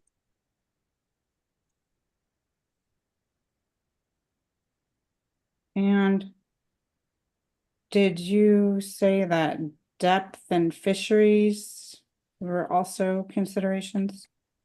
Yes, we looked at several items, including a reach of the river bank that would be straight enough to handle the size of the intake. We looked at the depth also because we needed to have enough depth so that we wouldn't have the intakes too close to the bottom of the river and have conflicts both with sediment as well as invertebrates in the benthic organisms. Ms. And okay, you that's- don't have to repeat what you Okay. already said. but Thank that's you. okay. Yeah, I mean, I think you gave a complete answer. I was just trying to make sure I understood it. The engineering studies are discussed also in Mr. Murdoch's testimony. And you, Ms. Buchholz, stated there was some kind of reanalysis, but that reanalysis of intake sites, it didn't include anything that hadn't already been considered during the previous proposed water fix EIR process, did it? It turned out that no, it did not, because although we started with a clean slate, the same and looking at similar factors, so the intakes, and those were factors that were developed by the previous fish facilities team, as well as factors like to reduce impacts on communities.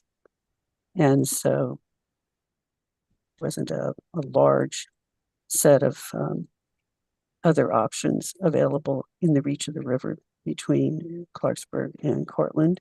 However, we did relook at also, as I said before, the reach of the river from Feather River confluence down to the Central Delta to try to see if there was anything else. And working through those, as described in Appendix 3A of the EIR, we also again did not find anything.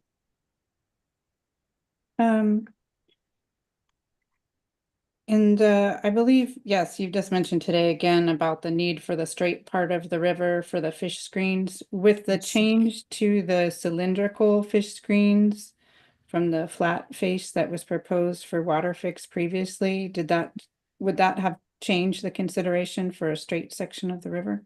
It did change it because the straight portion of the river could be shorter with the cylindrical T screens as compared to vertical flat plate screens. However, we still did not have adequate other places that were straight and with water depths and not affecting adjacent land uses. I'm sorry, at what that do you time. mean by not affecting adjacent land? Well, we tried to very carefully avoid, for instance, the intake 4 in that technical memoranda that we were referring to has a straight area, it has good depth, but it was very close to downtown Hood. And so we eliminated that location because of that.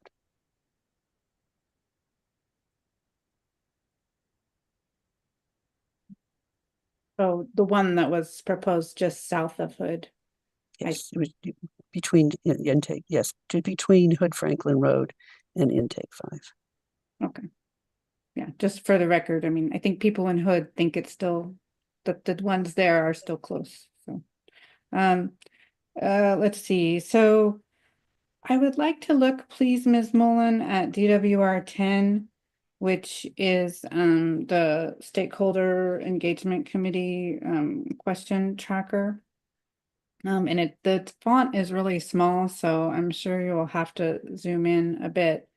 And I wanted to go to page 12, if you would, of that document.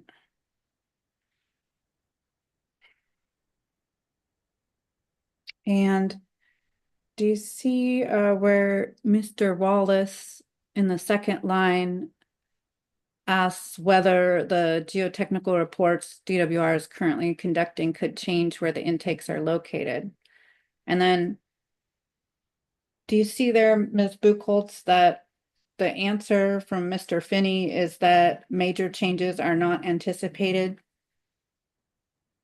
I see that. And what was the date he said that? It's on February 12th, 2020 for that. Yes, that was the response date. And could we please go, Ms. Mullen, to page 210 of this same document? And Ms. Whaley in the on the third line there asked about why, let's see, she refers to wanting to know who decided that the 5 intake sites from WaterFix were the only candidate sites. And do you see the answer there, Ms. Buchholz, that Phil Ryan led the analysis and it was based on what had been previously prepared for the WaterFix? I do see the response from that was looks like from Phil Ryan for that response. And what's the date of that, please? That's on November 5th, 2020. So I guess I'd just like to clarify that the concept design did conduct a separate analysis that's included in DWR Exhibit 15. So I think you stated earlier that we just accepted the analysis that was completed as part of the WaterFix, but a separate analysis was completed as part of the conceptual design. So doesn't this SEC member question tracking log indicate that by the end of 2020, the siting for the intakes had already been selected? By the end of 2020, we were working forward with the siting analysis for the intakes, yes. And it would have included the 5 sites that were included in Exhibit 15. And those are all between the communities of Clarksburg and Cortland, correct? I'd have to go look. I think site 1 might be just north of Clarksburg, but within proximity. Okay, thank you. I'm all done with this exhibit, Ms. Mullen, thank you. And I wanted to go back to a traffic issue, if I might, Mr. Murdoch. On page 12 of your testimony, you mentioned at the top there that construction traffic would be prohibited on all levee roads except SR 12 and SR 160. Would you like me to pull that up or do you have it? Can Ms. Mullen please pull it up? So that's DWR 1. Thank you. Page 12.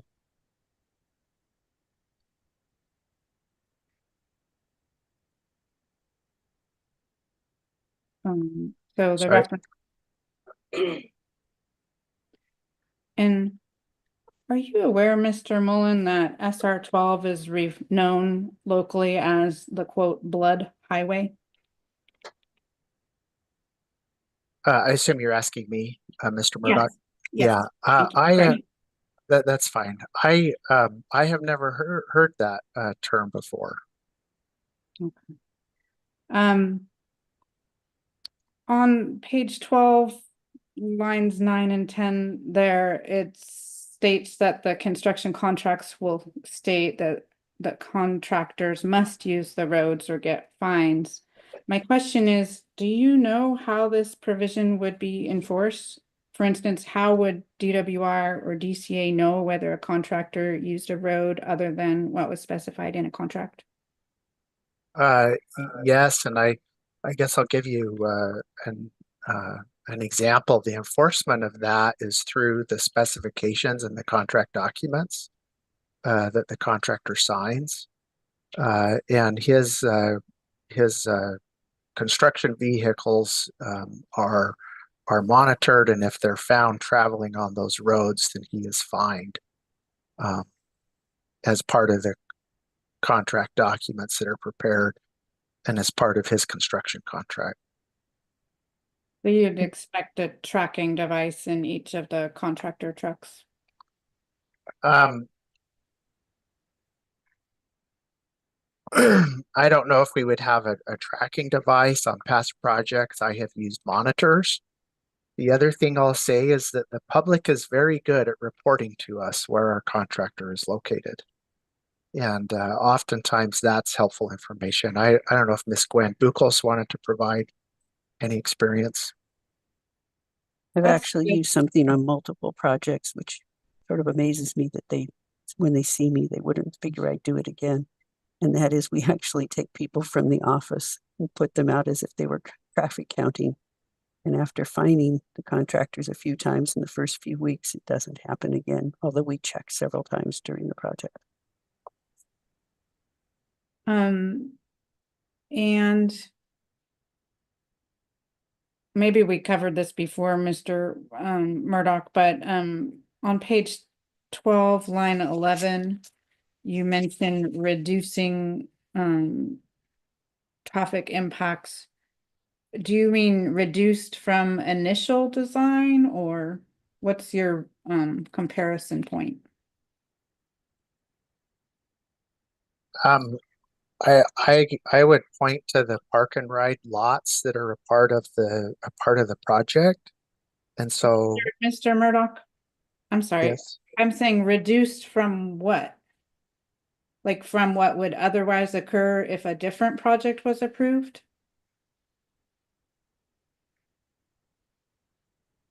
Can you please scroll down to line 12? Maybe you could tell me what specific area you're reading. On line 11, Line it just 11. says other measures to reduce traffic, and I'm just saying, like, this project would bring new traffic. That's an increment of increase. You're talking about reducing from what? So, the purpose of my testimony here was to state how input from the Stakeholder Engagement Committee was used to help identify the conceptual design and develop the conceptual design. So specifically, this could be the reduction could be from comparing the central alignment to the Bethany reservoir alignment. So that the central alignment is a lot further away from I-5 and would require additional traffic that would have to go into the heart of the Delta as opposed to staying within proximity to I-5. So it's a reduction from an unadopted alternative. Is that fair? Yes, and at the time the concept design was developed, we were looking at multiple alternatives. So this was a reduction. This Bethany alignment compared to the central alignment. And then on lines 5 and 6 of this same page, if you could please scroll up a little bit, Ms. Mullen. There's a reference to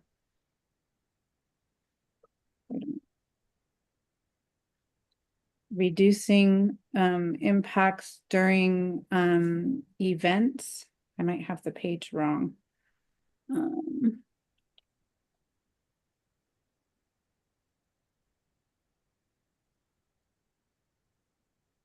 Oh, I'm sorry. It's on page 13. I apologize. Line 5. And my question, Mr. Murdoch, is did you consider reducing potential traffic conflicts during harvest season, assuming that harvest season is in the late summer and fall?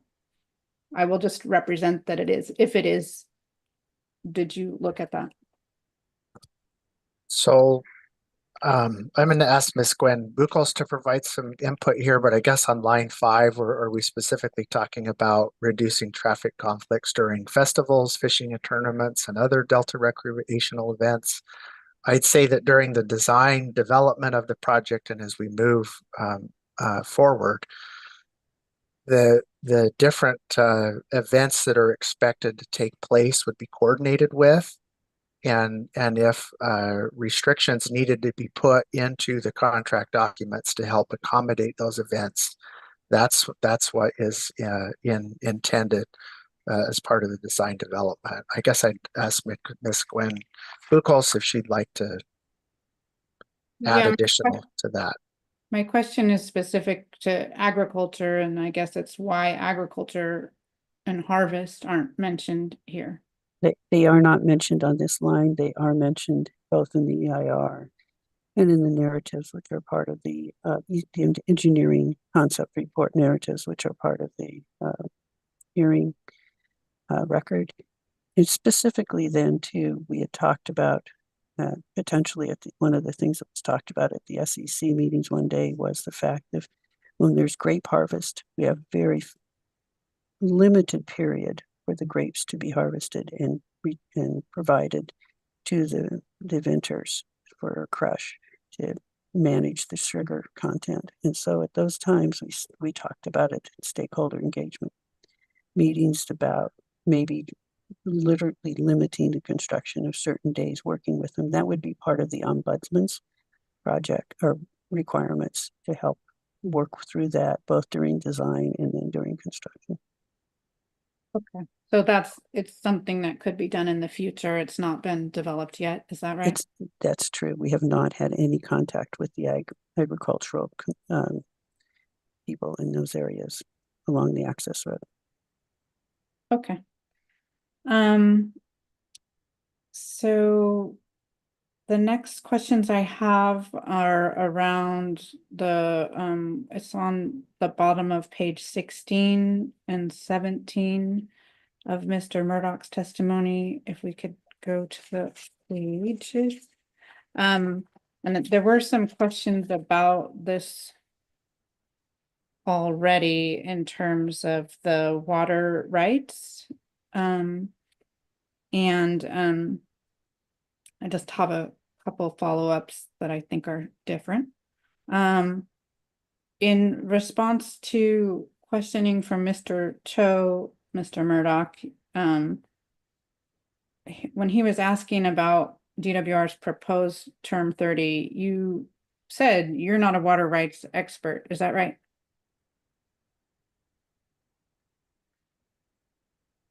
I would not consider myself a water rights legal expert.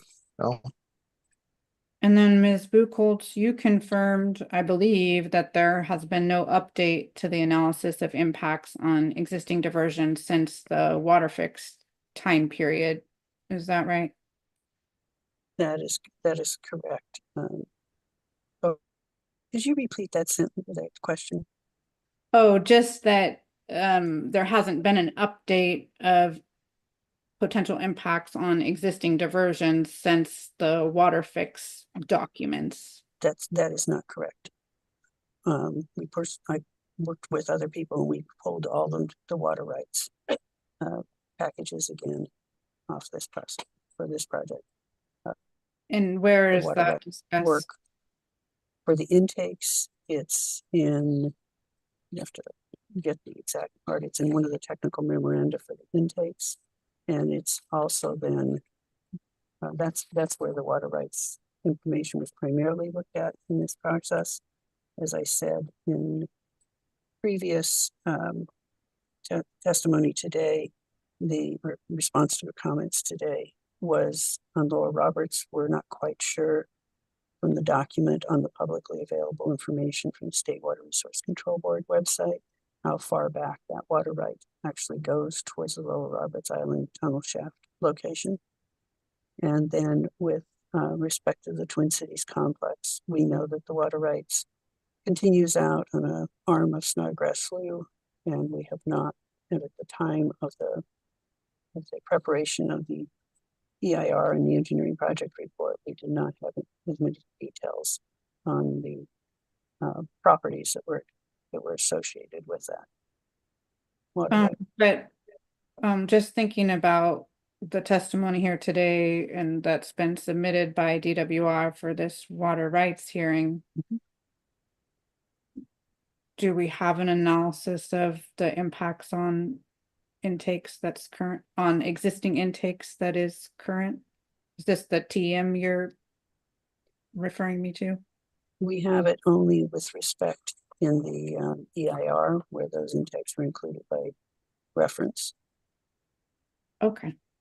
And Ms. Mullen, could we please bring up the Worcester Ranches protest as an exhibit? And it's marked as AHO 40.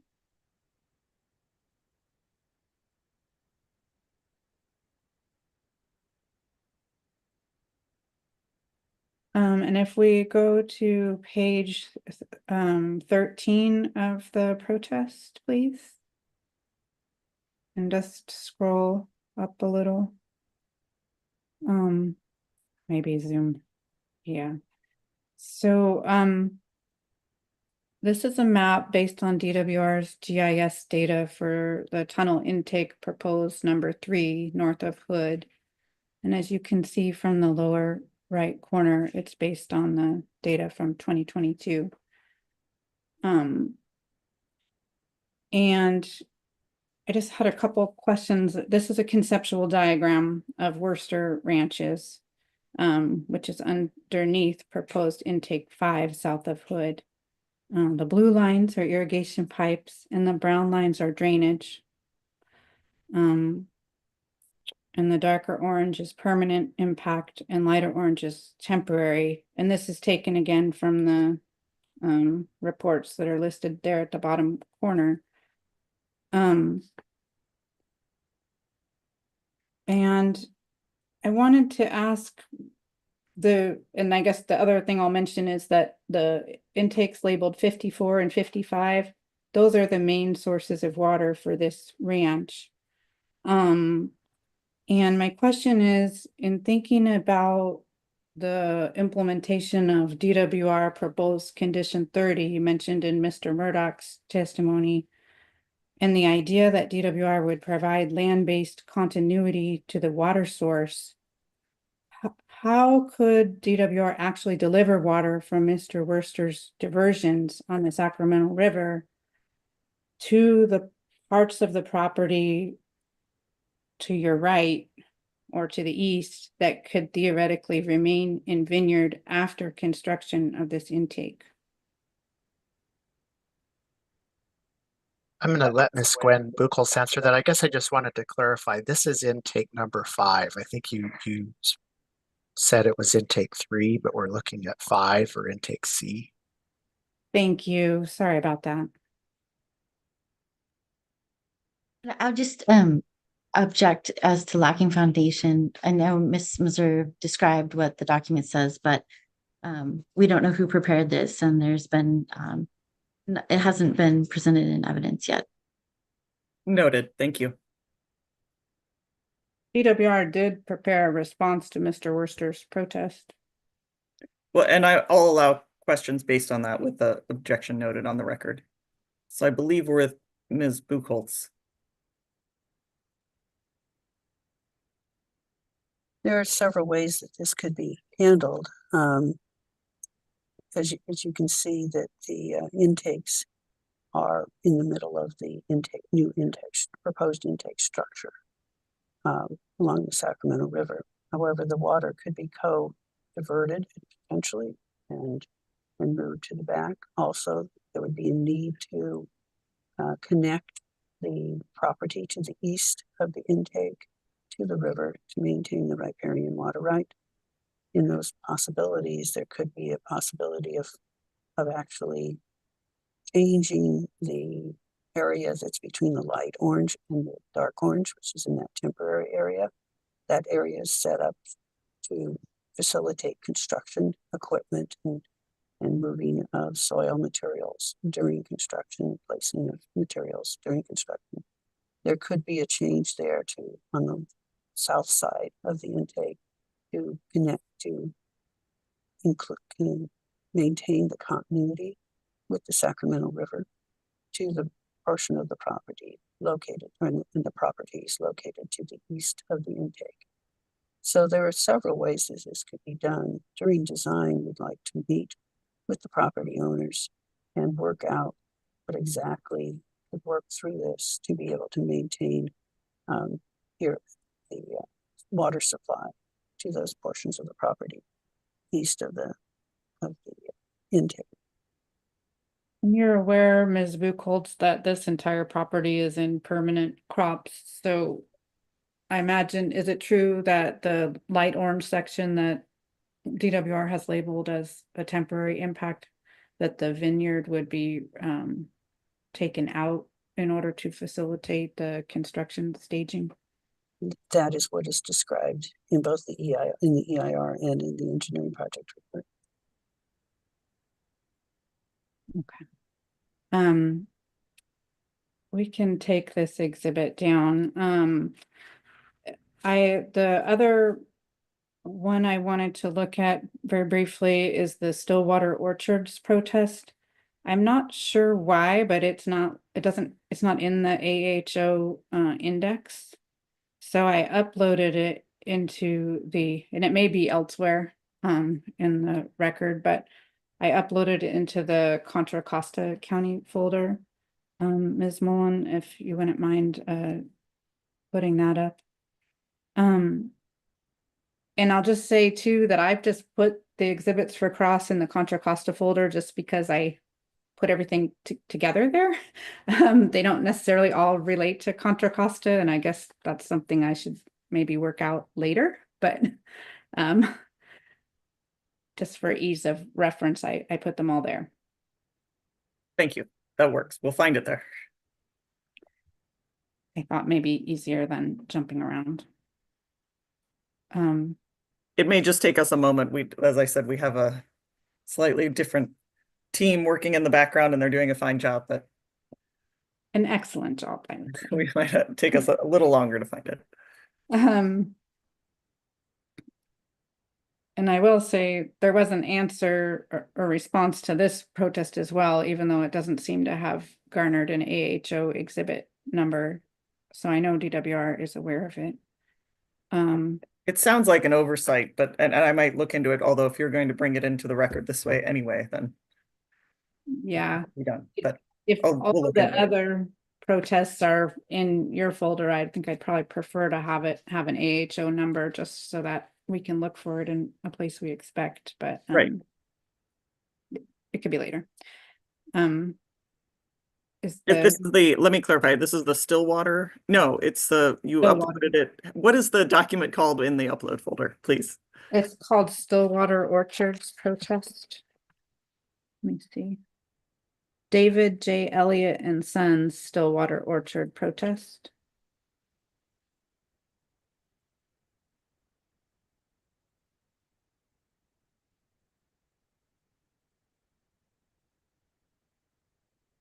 And thank you so much. And then on page 18, there's a similar diagram showing the water delivery and drainage. And just to note here, that brown square is the drainage pump that pumps water up over the berm into the waterway on the east side. And it drains also the northern part of the town of Hood. And my question is, thinking about drainage, the brown lines that go to that square that's brown in the upper right portion, Does DWR have a plan to continue drainage of these areas after this proposed intake 2 would be, is this 2 or 3? Sorry. This is intake 3. 3, thank you. Would be constructed? So one of the things we've looked at here is, this is an example of many times we've talked about the drainage, that we would have to make sure that we reroute the drainage from the area south of the intake around the construction project up to the pumping plant. We'd also have to make, during design, make arrangements for either relocating that or to isolate that pump so that it can continue to operate, because it also needs to drain the property to the north of the intake. And so we've committed in the EIR and the engineering project reports to maintain the drainage to adjacent properties, adjacent to the construction projects. And this, so that was how we would look at the drainage issues. And with respect to this property, it's in pears and peaches recently planted. Or in terms of the only area that would be left after construction, it would be just that area that's not colored in any color of orange, right? During construction, the entire light orange and dark orange area would be used. And so therefore, yes, the agricultural crops would be eliminated from those properties. Post-construction, the area that's in light orange would not be included in the final area. It could, we talk about in the EIR and in the engineering project report, methods to restore some of the lands after removal of all the construction facilities, but also bringing in soil, trying to going down and seeing it. It would potentially be available for either returning to agriculture or to habitat. That isn't included in the project description. It's something that could be thought about in the future, and we could go from there.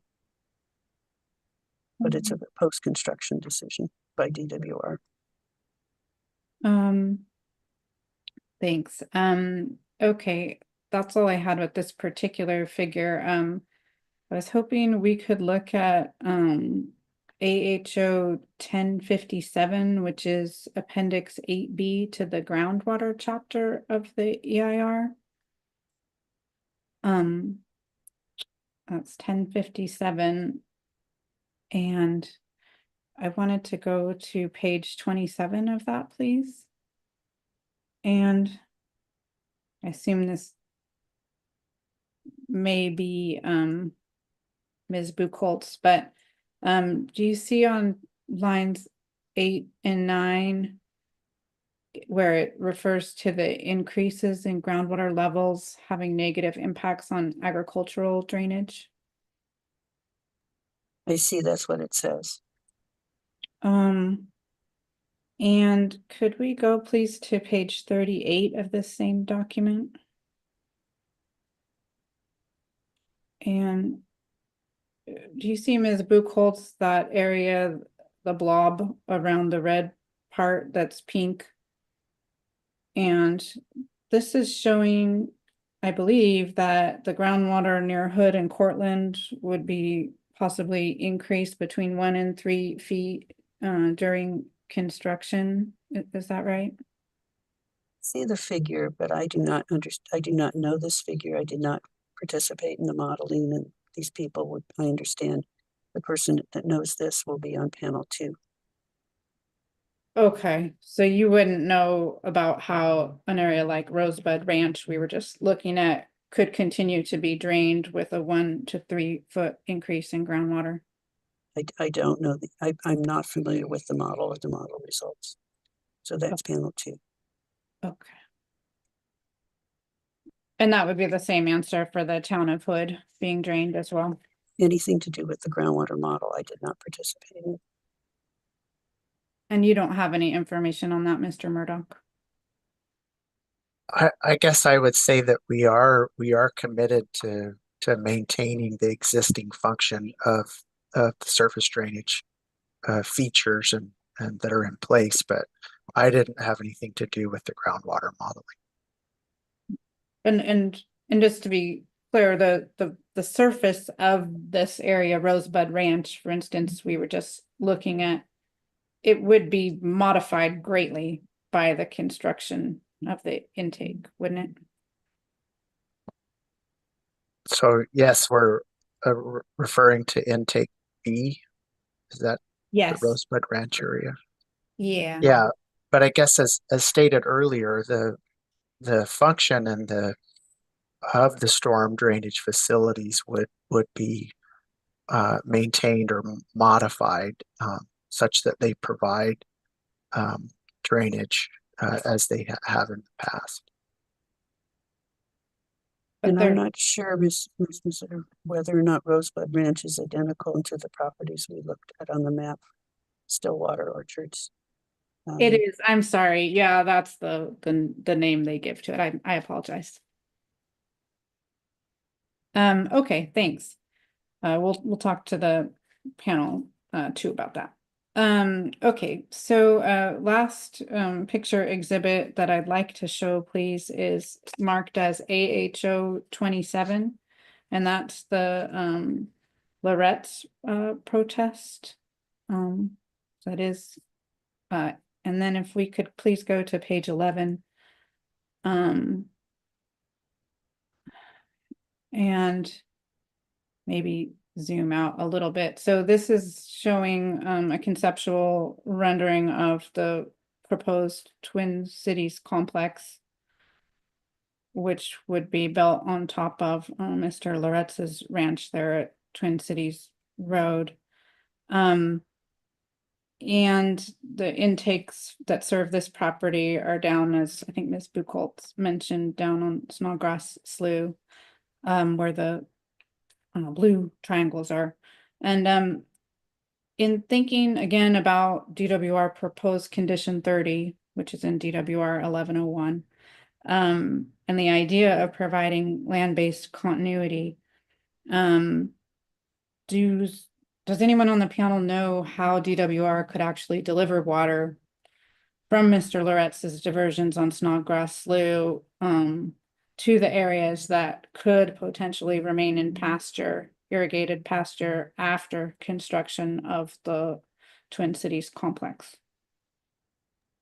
These are some of the things we'd have to work at through design to provide that continuity with the riparian water right. And as we've said in proposed permit term number 30, we would may have to change the boundaries of the Twin Cities complex, both construction and permanent, and move within it, still stay within the overall construction boundary you're showing on this exhibit. And then with respect to the drainage, again, just like we looked at on the previous property along the Sacramento River, we would again provide drainage, continue to provide drainage to the areas to the east, to the west of the Twin Cities complex.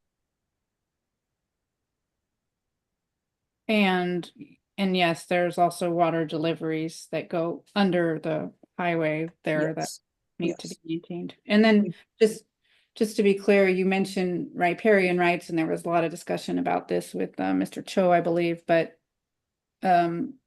would you see there's A numbers here which indicate licenses? So yes, so you have appropriative rights here too. But again, we would be committed to provide water supply to all the properties associated with this water right that are not within the, as well as to the area to the west and possibly to the south, if they're providing water rights to that area that's green south of the Twin Cities complex.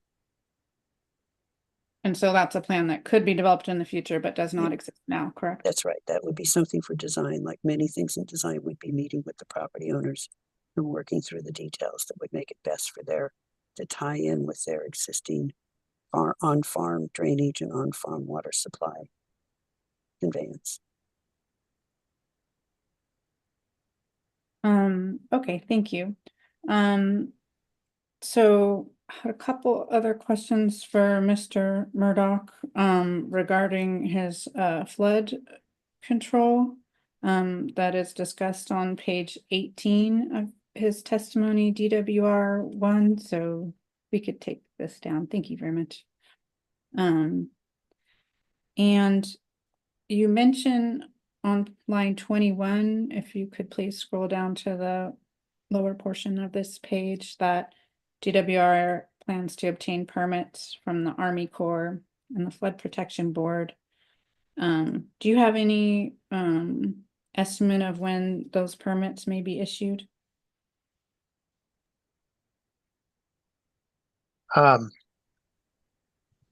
Those permits are probably issued between or around the 60% design level of the intakes. So that's my understanding of when that would occur. The Army Corps of Engineers and the Central Valley Flood Protection Board requires detailed design and understanding of the facilities that are going to be put in. And so it'd be around that time. I guess Ms. Gwen Buchholz, do you have any different understanding or No, clarity? that is our anticipation, that we'd be around the 60, we'd be submitting after the 60% design submittals. And you don't know when that is currently, when you would have that? That would I probably be mean, the early 2030s. 2030s? Early 2030s. I can't remember exactly which year we've anticipated. Okay, was when you would get to 60% design maybe? For the intakes, yes. And that would also include the launch, the Twin Cities complex? And Miss State's testimony. Well, I guess I'm asking if it's the same. The Twin Cities complex is, no, the 408 permit is for the intakes because we've been doing work within the river on a jurisdictional levy. And the Central Valley Flood Protection Board also is concerned about the work within the river along the Sacramento River Flood Project. The Twin Cities complex is on a different time frame and would not require either a Section 408 permit from the Corps of Engineers or a permit from the Central Valley Flood Protection Board. It would require a 404 fill permit for It would require a Section 404 permit, yes, but not a Section 408 permit. And do you have any estimate of when that permit might be issued? I don't have a specific estimate on the Section 404 permit, but those will occur earlier in the design periods in following other work with the Army Corps of Engineers. Do you know when the final EIR or I'm sorry, final EIS from the Army Corps may be issued? I do not have an estimate of that.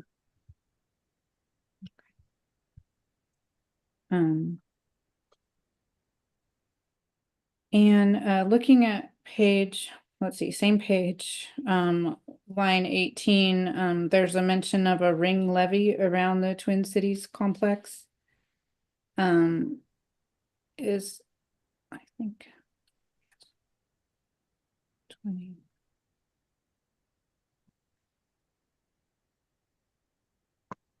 Oh, I'm sorry, it's at line 11, I'm sorry. Of this page, yeah. And my question is that is that considered to be a temporary project component by DWR, the ring levy? Yes, it is. It's to help protect the Twin Cities site. I may add, it's protect the Twin Cities site during construction. It is not considered from a temporary standpoint, though in the EIR, it's because it lasts more than 1 year.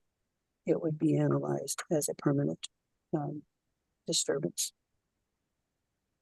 And but it will be removed at the end. It mostly would be removed at the end of construction except where it intersects where the reusable tunnel material stockpiles occur. Okay. Then, and it would be constructed out of materials that would be imported to the site from elsewhere? No, that would primarily be constructed from material that's borrowed on site.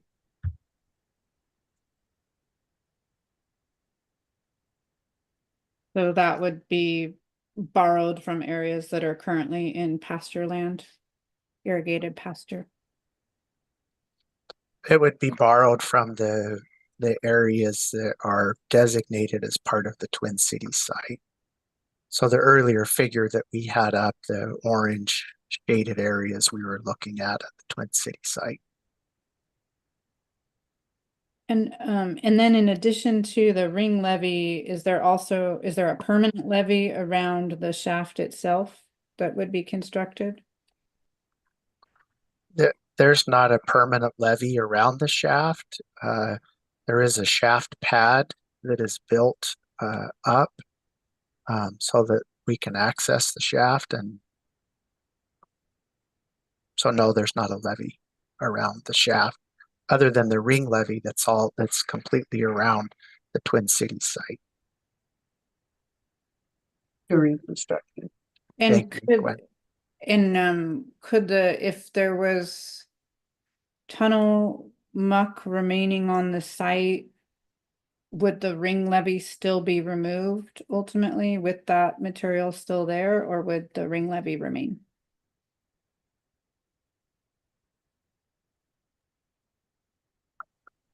So I guess I'm a little confused with what you're asking. Would the ring levee be removed after construction? And Well, we talked about it being removed, and I know there was discussion of the temporary or permanent nature of the placement of the tunnel muck. And I guess my question was just, could the ring levee possibly be removed while the muck is still there, or is it essential to protecting that material from being eroded away, or whatever the concern may be? so I guess I'll just say as long as there's activity going on the Twin Cities site, the ring levee would be there to protect the workers. Once the reusable tunnel material is placed and compacted on the site, there would be some restoration that occurs on the site. Gwen, do you want to add to that? No, I think that's correct. As we said, after construction, the ring levee would be removed. We don't see a need to continue to have a ring levee around the reusable tunnel material stockpiles. Okay. The next question I had was about the groundwater used in the course of tunnel construction. And the question is, has anyone on this panel calculated how much groundwater would be used by the tunnel construction? So we have not completed during design, we'll complete a full water balance for each construction location. And as we've said in the narrative and in the EIR, the water supply for Twin Cities, for instance, will be a combination of surface water rights for those areas in the orange area. And it was also potentially be and then also we'll be collecting. We looked at collecting the surface water runoff in certain areas, or surface water runoff over the entire area. We can treat that, store it on site, and reuse it. And also any other water that comes off, for instance, from dewatering or from the dewatering of the reusable tunnel material, that water would be pulled off. There would be an on-site treatment plant to treat all of either the waters that are flowing off runoff or from the reusable tunnel material. It will have a liquid stream in it, and that would be captured and treated based upon before we reused it. And then would the tunnel boring activities cross under any rivers or creeks? I assume you're referring to the entire tunnel alignment, and there are waterways at which the tunnel will cross underneath. So like Morrison Creek, Stone Lakes, Snodgrass Slough, McCollum, and San Joaquin River. Does that sound right? I asked Miss Gwen Buchholz to answer that.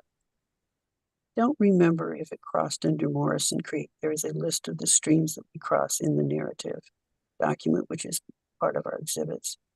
And but yes, there are numerous creeks and sloughs that it crosses between Twin Cities and the intakes and Twin Cities complex down to Bethany complex. And from an engineering perspective, does the tunnel boring machine itself have the capacity to pump out infiltrating water? So the tunnel boring machine maintains a face pressure to prevent lots of groundwater and soil moving into the face of the TDM under uncontrollably. And so the tunnel boring machine will not be taking on groundwater as it's constructed. It's called an earth pressure balance tunnel boring machine, which maintains a pressurized chamber behind the cutter head. Couldn't there be water that infiltrates in leaks that go through like the gaskets on the segments or the tail gap? Objection, incomplete hypothetical. So I understand the witness mentioned a cutting face, and I guess I'm asking about infiltration of water in what I would call behind the cutting face. Go ahead, Mr. Murdoch, if you understand the question. Yeah, maybe to help clarify it, the precast tunnel lining segments that are brought in, they all have gaskets around all of the edges. Those precast tunnel lining segments are bolted together to compress the gaskets to create a watertight seal around them. And then as those tunnel segments are brought to the head of the tunnel boring machine, there's a shield that goes over the top of them. And so they are put in place and assembled prior to leaving that shield. There's also grout ports that will be used in that process to keep the earth on the outside of the tunnel segment liners. And so there's a number of means that are in place to prevent groundwater from coming into the tunnel. So is your testimony that you don't expect there to be groundwater coming into the tunnel or the groundwater or surface water coming into the tunnel? I would say that we will not have uncontrollable groundwater amounts coming into the tunnel. The soil is naturally saturated at that level, and so the soil will be wet, but we will not have naturally flowing groundwater into the tunnel.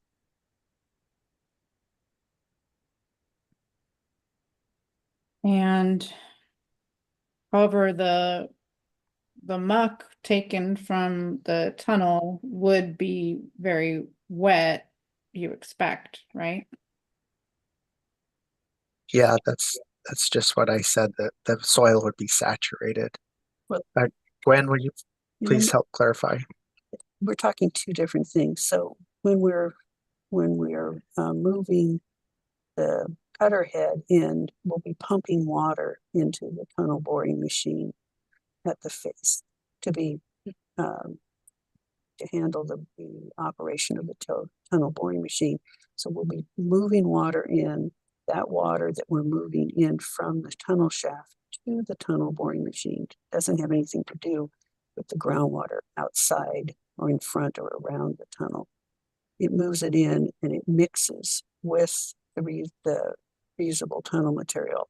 And so when it comes out in the conveyor belt, it brings a lot of that water back with it. So it's just sort of a cycling of water that we have to do. And so when it comes out, it'll be placed in those lined basins where we do the testing of the chemicals, both in the water and in the soil material.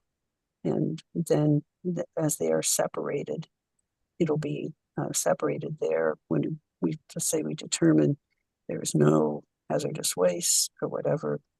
The water will be pumped off of those lined basins and it'll be taken to the treatment plant so that it can be reused on site for the continued use of the tunnel boring machine and other uses.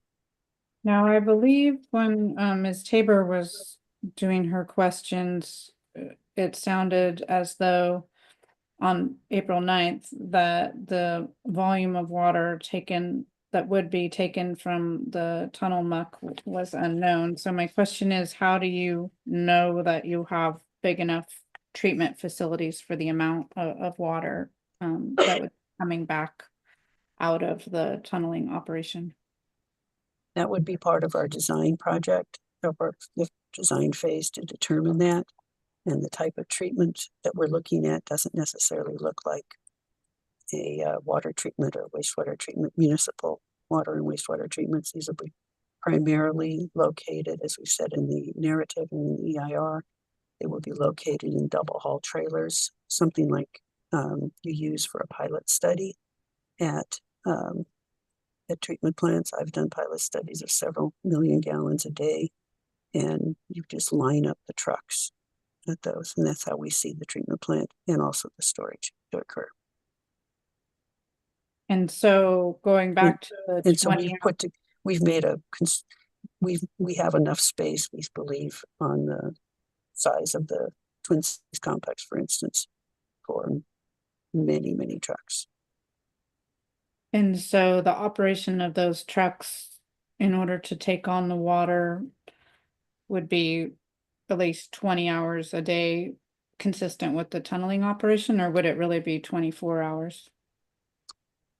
We haven't made that decision on the design of how often what the inside of the truck's treatment plant would be running, but it would be probably pretty much water coming in with the TVM of 20 hours a day. Mm-hmm. And then on page 19 of the testimony of Murdoch, line 15, you refer to groundwater injection of flows captured at the intakes. Do you see that? If we could go to line 15, yeah. And my question is, wouldn't the level of treatment be to drinking water levels before it could be injected into the groundwater? I'm going to ask Miss Gwen Buchholz to answer that. We will be working with regional board and county environmental health and any other state or local agencies we need to. We would, again, on we have locations for trucks, for treatment trucks on the site of at the intakes too. But Ms. Buchholz, isn't it true that the level of treatment would be higher for injection than potentially other discharges to water bodies? Based on other groundwater injection projects I've been involved with, yes. It would probably be closer to drinking water standards. And is there in the map book or the CERs, does it show where the injection wells would be located? No, we need some more geotechnical information to put these the locations of these monitoring wells and the injection wells, and that would be located around the intakes, and how far, just their whole spacing and all that would be done during design. As we need to get information from geotechnical investigations about the current water elevations. And then at the bottom, let's see, the bottom of page 19 and the top of page 20 of Mr. Murdoch's testimony discusses the sealing of the bottom of the tunnel outlet shaft. Can you estimate how deep the shaft would be, for instance, at Twin Cities complex? We could go look at the concept design drawings. 120 feet deep. Maybe I have to go look. It's The range is fine. Yeah. yeah. I guess, are you referring to the Tremie seal? Yeah. Yes. So the Tremie seal is 30 feet thick. And that's shown in the engineering concept design drawings. Okay.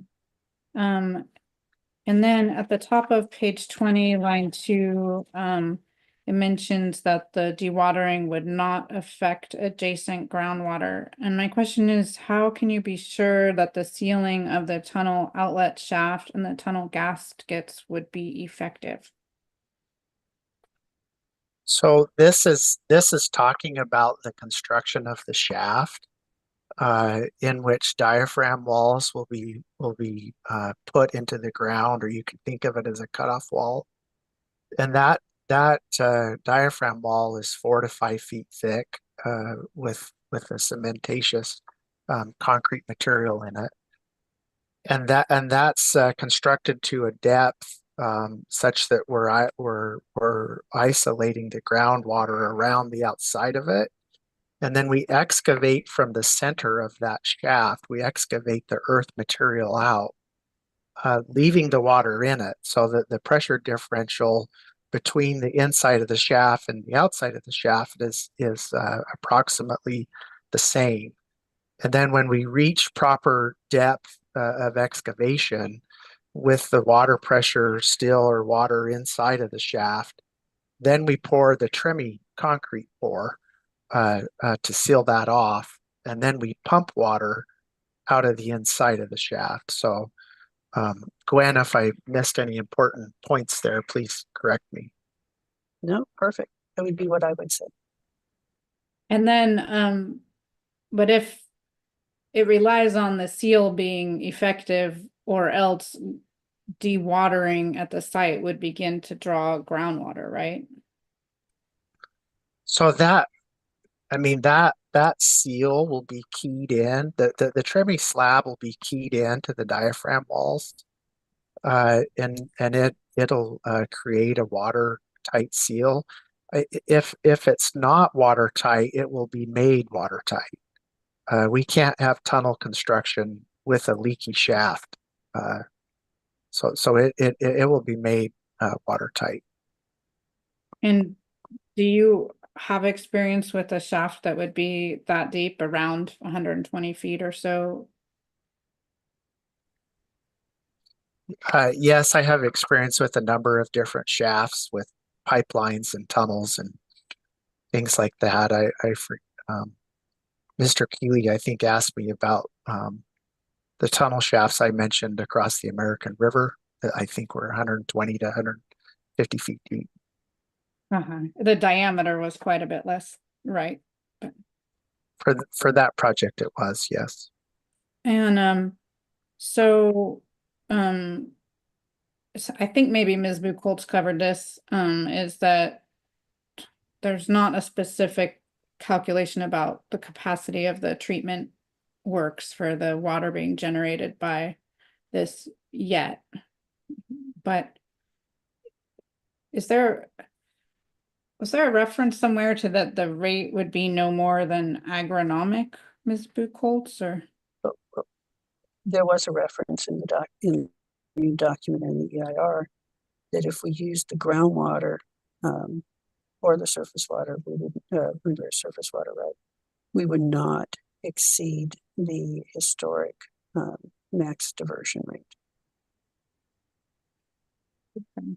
But you don't know how much you're going to take out right now, so the reason we don't know is that we don't have it's not just a design, it's part of the design, it's also the scheduling.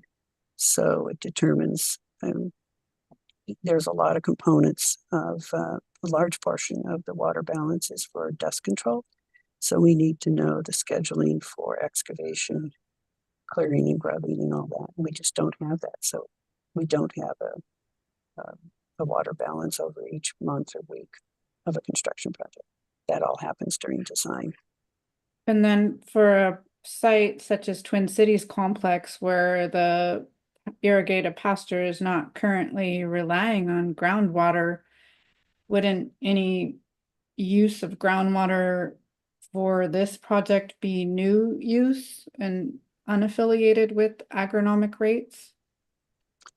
We would have to go back and look at the record for each parcel that we're looking at construction on. And if there was a documented use, we'd also specifically to groundwater. If there's I'll get the acronym wrong, but the agency that's maintaining the plan under Sustainable Groundwater Management Act, we would also be coordinating with them too. To address potentially a new use of groundwater, or right? just a change in flow rates or diversion rates, withdrawal rates. So there's a lot of work that has to be done during design. Okay, I will turn to the hearing officer. I'm getting charged the end of my questions for Mr. Murdoch, and I have a few questions that will be much shorter for Mr. Volk. So I leave it to you how you want to. I don't think we could finish before lunch. Okay, then let's go ahead and take our lunch break since you're on a pause. And we will plan to reconvene at 1 o'clock. Before we break, I'll look to the room. Is there anything we should discuss? And if you would please stay signed on to the Zoom. That is helpful to us. Great, then let's go ahead and break for lunch. I will see all of you back here at 1 o'clock. Thank you.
All right, it is 1 o'clock. I will look first to our court reporter. Are you ready for us to go back on the record? Yes, ma'am, ready to go. Thank you very much. And just to orient us, we are picking up with our afternoon portion. It is April 14th, 2025, and this is the hearing on the proposed Delta Conveyance project. And we were continuing cross-examination of panel 5. We have Ms. Meserve, we have Ms. Carroll. I did want to take a brief I realize I mentioned this in our introduction about procedure, and then I failed to follow up on it. So I'll look to you, Ms. Carroll. I did want to talk briefly about additional days. I don't think, and for those of you who are listening, I'm not planning to make a decision, but I did want to hear from you if you have something, Ms. Carroll, about a proposal for panel. I believe it's panel 3. That's our most constrained panel, if I'm remembering right, in terms of availability. So I wanted to turn to you to see if you have a proposal for how we handle that. That's correct. We submitted something Friday evening with additional dates. We suggested using May 19th, the 21st through the 23rd, the 27th, and the 28th. And that was assuming that panel 5 would conclude on April 17th, that we thought this would work. And then, would that put panel 4, would we go panel 2, panel 4, and then panel 3? No, it would be panel 2, panel 3, panel 4 in the existing order. My understanding, and maybe I'm misremembering, was that panel 3 was not available in early May, in the hearing days that we had set for early May, or at least much of them. That's correct. That's why we gave additional dates in mid-May and late May.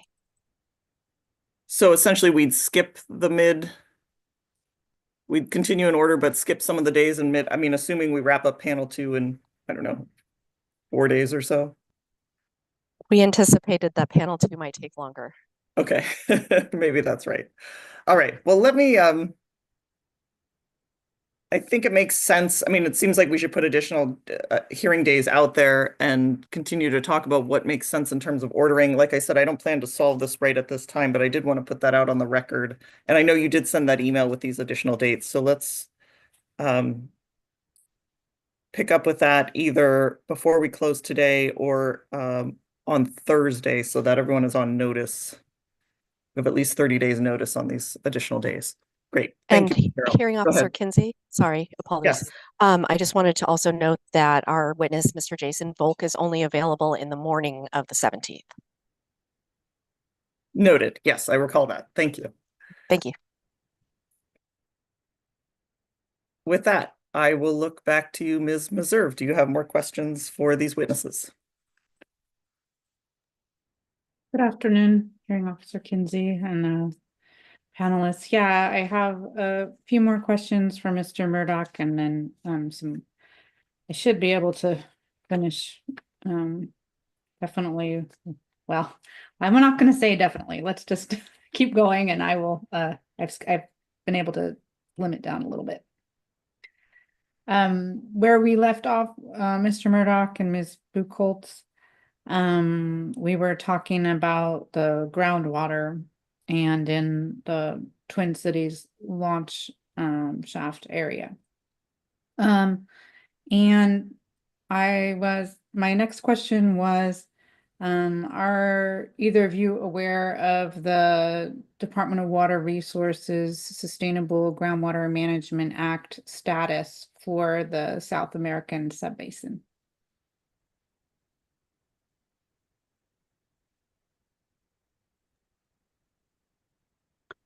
I'm aware of the documents that have been out there. I apologize that I don't know the status of their actual plan right now.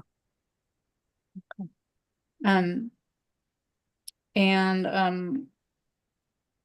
Are you not aware that the DWR has categorized the South American subbasin as a high priority groundwater subbasin that's identified as a critical area requiring special attention under SGMA? Yes, I was aware of that.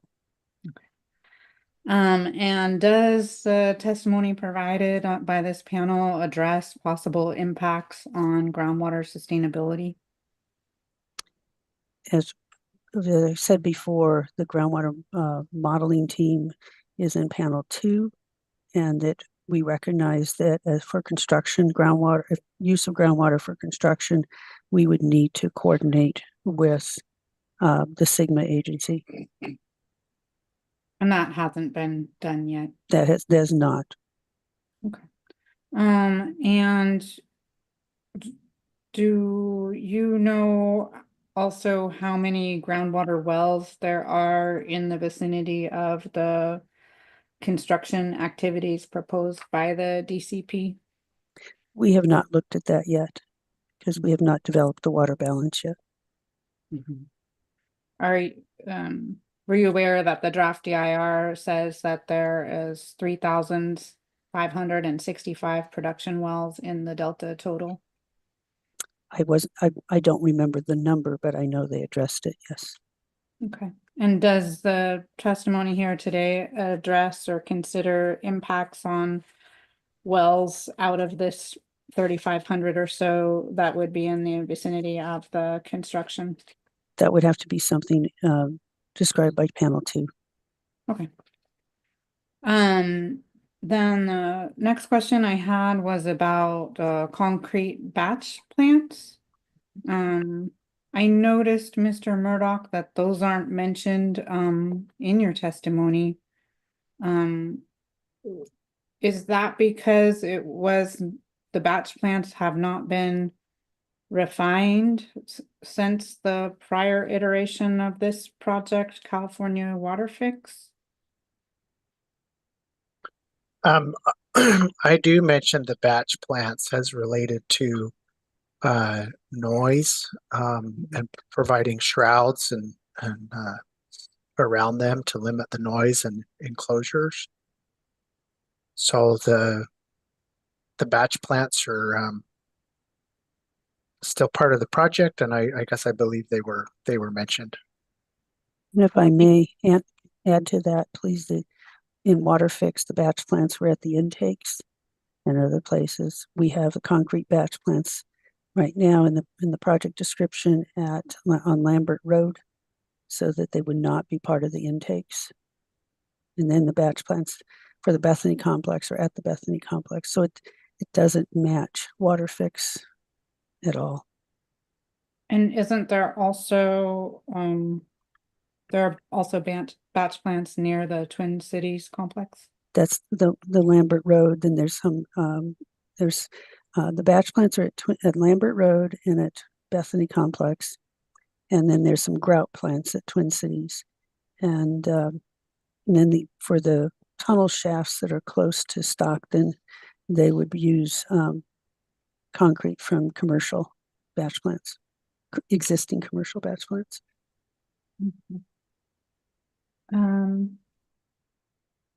And could we please bring up Ms. Mullen or whomever is working on the exhibits?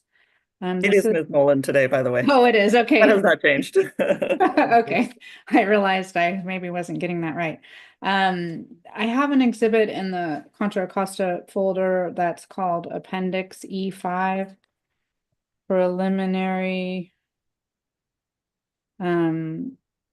precast yard study. Thank you. And if we could go to page 4 of this, or first of all, Mr. Murdoch, are you familiar with this CER appendix? Yes, I am. Thank you. And then I believe it's page 4, section 4.1. Oh, okay. And it discusses there about the use of water, sufficient water, toward the end of the second paragraph we're looking at for the ready mix concrete. Do you see that? I'm sorry, you're looking at the first paragraph near the end? It's actually the second one. Second one.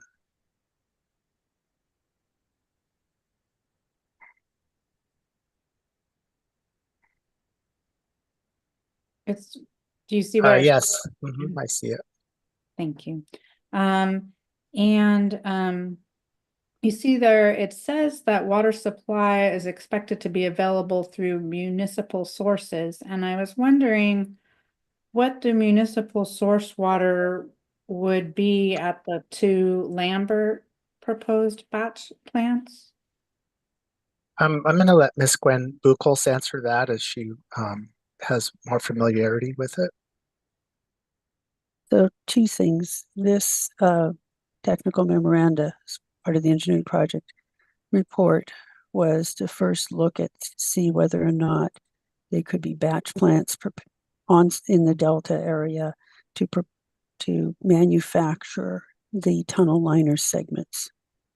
After we finished this technical memoranda, we decided that there weren't adequate locations, the issues of dust, the issues of water supply, and all were not adequate in the Delta to support a Delta located batch plant to prepare the tunnel liner segments.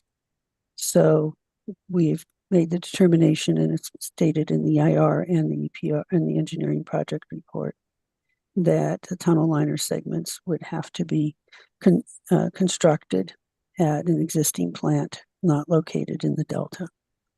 So that's the one part of the first part of this question. With respect to Lambert Road, it is a batch plant that's basically set up for the trimmy concrete pours and some concrete pours at the intakes, and trimmy concrete pours at Twin Cities complex. And they would be relying at this point in time, we're trying to see if we don't have a water supply balance for that, and looking at groundwater in this area, probably. So would that mean that new wells would be constructed at the batch plant on Lambert then, if you rely on groundwater? If we rely on groundwater, that would have to be done, and it would need to be coordinated with the Sustainable Groundwater Management Act agencies. Okay. And do you know what the water demand would be from those two batch plants on Lambert Road? We do not at this time, because it's depending on the timing of and the schedules and all. So that's why it would be developed during the design phase. But it would be it sounds like the tentative plan is to rely on groundwater in the South American subbasin for the concrete batch plants. Is that correct? At this point in time, we recognize there is no municipal water supply at Lambert Road. There is no surface water supply at Lambert Road. So, and then again, we would try to be reused to the maximum extent possible.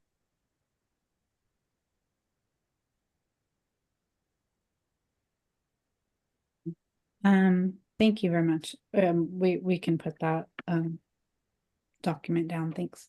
Had a couple other questions about from page 20 on the long-term storage of what DWR calls reusable tunnel muck or material or muck. And this I think was covered to some extent, but just I want to be clear. If there is no reuse of the material that is possible, that could mean that long-term actually becomes permanent. For instance, just sticking with the Twin Cities Road complex for muck. Is that right?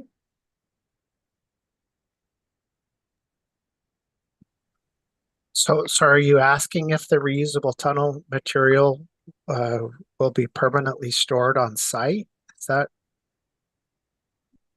Well, I think part of what the community concern is that what is termed, I would call potentially reusable, may in fact not be reusable. So I guess I'm just trying to clarify that it's possible that some portion of the material would not be capable of reuse, or for whatever reason may remain on this site permanently.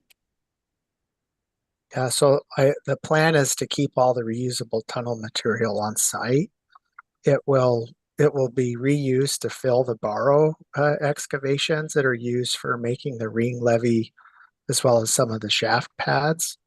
And then portions of the ground will be reclaimed after construction. Maybe I'll ask Miss Gwen Buchholz if she has some additional insight to that.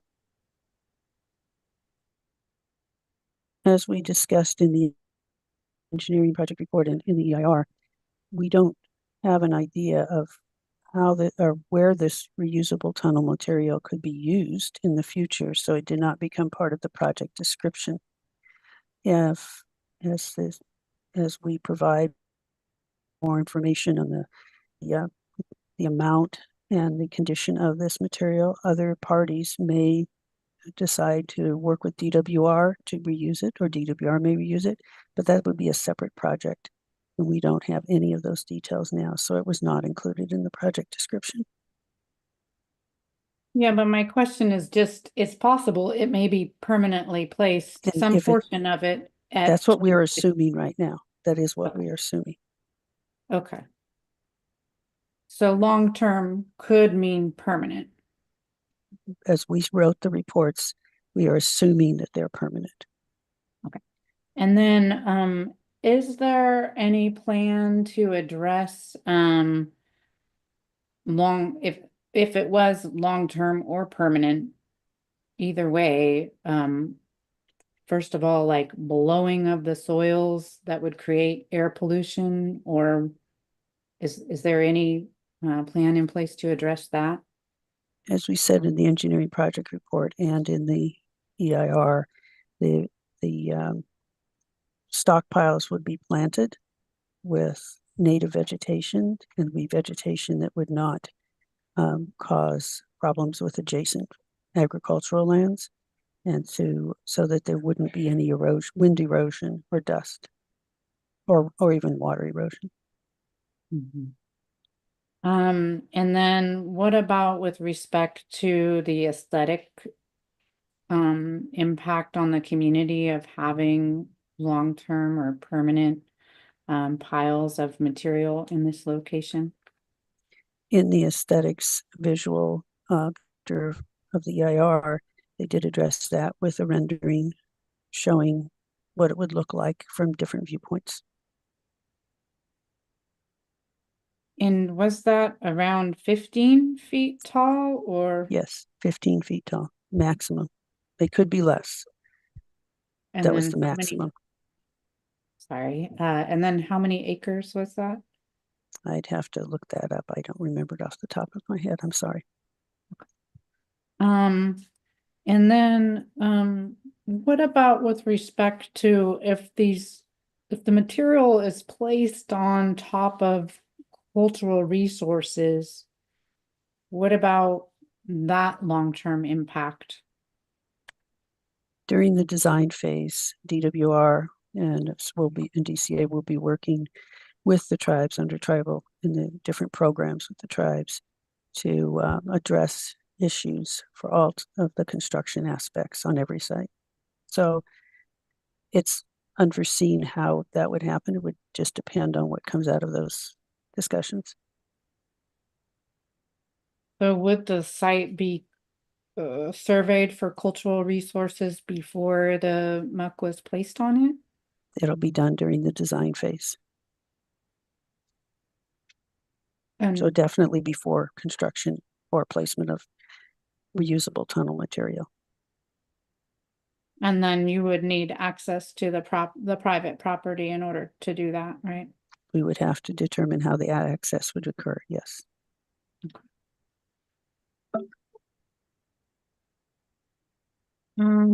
Okay.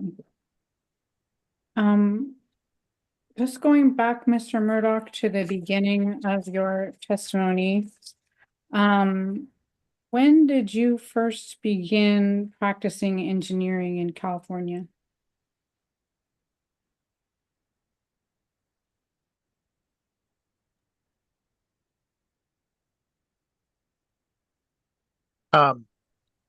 I guess early on in my career, I started supporting some projects in California. probably around 2002 or 3.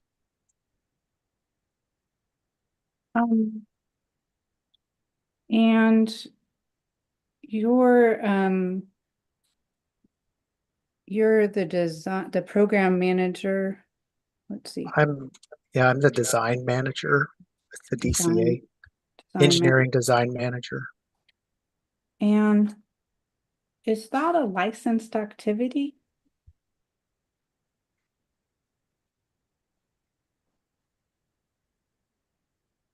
Objection, vague and ambiguous as to activity.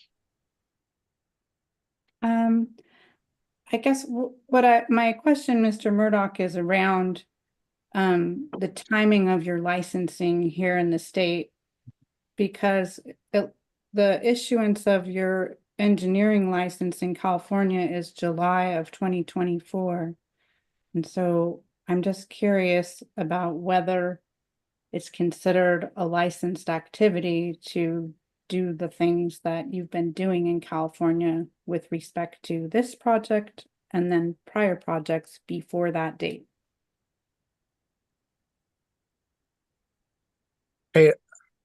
I guess I'll say as soon as I took on the role as the engineering design manager, I applied for licensure within the state of California.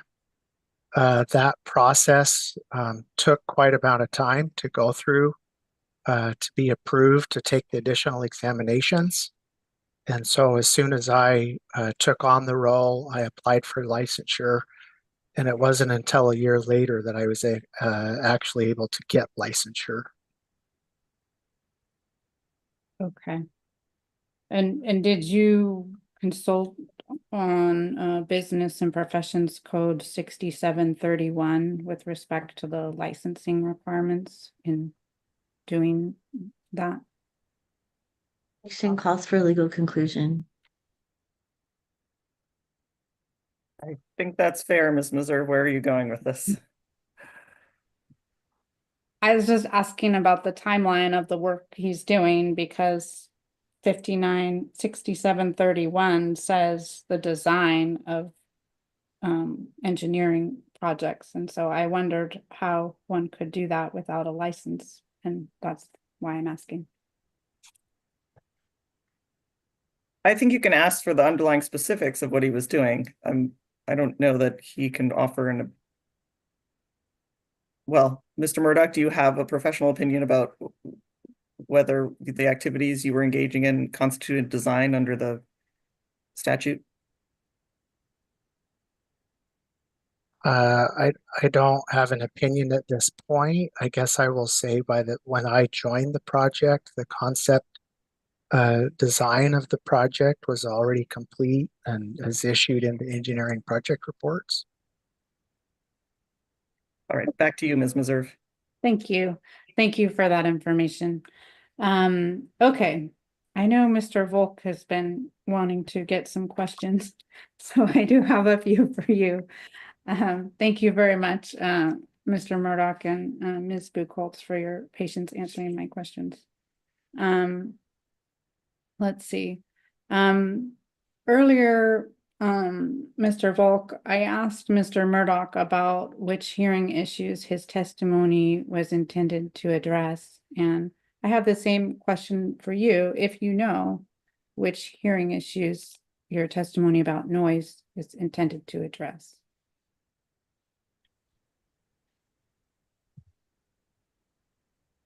I don't know the specific hearing issues for this proceeding that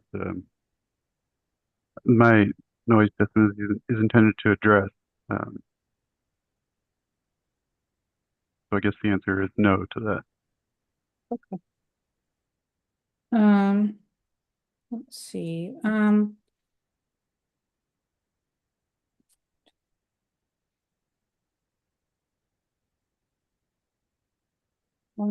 page, let's see. You do in your testimony, which is DWR 700, if you don't mind bringing that up, Ms. Mullen. On page 8 of that, line 16.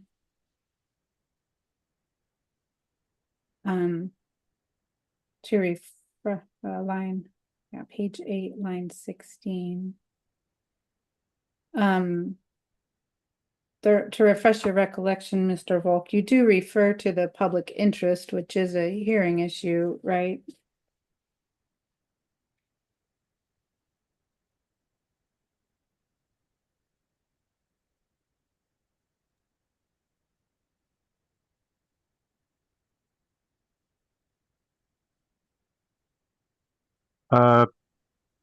It does say public interest. I don't know how the specific hearing issue that you're referring to in that regard, but that is what it says. Then if we could, let's see, on page 6, if we could scroll back a little bit, page or lines 9 through 11. You refer there, Mr. Volk, to a statement from the general plan of the city of Woodland that references noise being considered potentially a byproduct of planned growth as long as it's consistent with the general plan, etc. To your knowledge, is the DCP a land use that is contemplated in the county general plans where the facilities are proposed to be placed?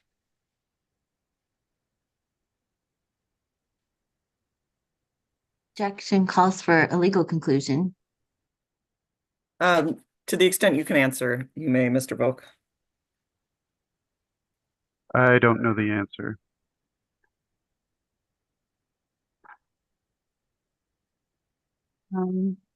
Okay, so you don't know whether the general plans of, say, Sacramento County or any of the other counties include the Delta Conveyance project?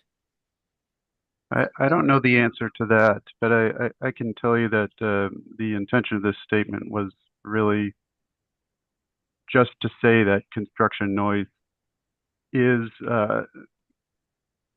used in the exemptions that I cite below, because construction during daytime hours is to be expected, and so it's represented as an acceptable impact because construction is an expected activity during the daytime, and so the reason that exemptions are there is to not constrain that activity because of the necessity of it, of that type of development. And okay, and so is it your testimony that it doesn't matter whether it's consistent with the general plan in order to be expected? Objection, because state's testimony. You try the question again, Ms. Meserve. Well, I'm just trying to understand why this quote is relevant, because it seems to be referencing noise as a byproduct of planned growth. And so that's why I'm asking the witness if he knows whether this, to the extent the DCP is growth, which I don't know if it is, but to the extent it's been planned by the counties. Can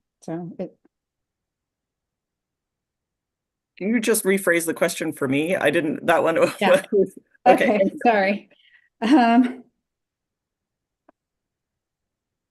I guess he already said he didn't know whether it was consistent with the general plan, so I guess I should just leave it at that. I guess, do you think this quote on lines 9 through 12 provides useful guidance even if the growth is not consistent with the general plan? Well, I'll put it this way. The reason why exemptions exist, like I said in my last answer, is that construction is a necessary activity in a lot of cases. So when it's when we're talking about consistent with the general plan here, there are a lot of elements to that. But in terms of the noise levels being consistent with the general plan, we have set daytime noise standards in that regard. I'm sorry, Mr. Volk. I wasn't talking about consistent noise levels. I believe this quote is talking about the land use being consistent. So if you don't know, it's okay. I'm just questioning why it's relevant. Sorry, could the witness please finish the answer? I think he is trying to answer the question and he was cut off. Wasn't answering the question because he was going into the noise levels, which wasn't my question. So I apologize for interrupting.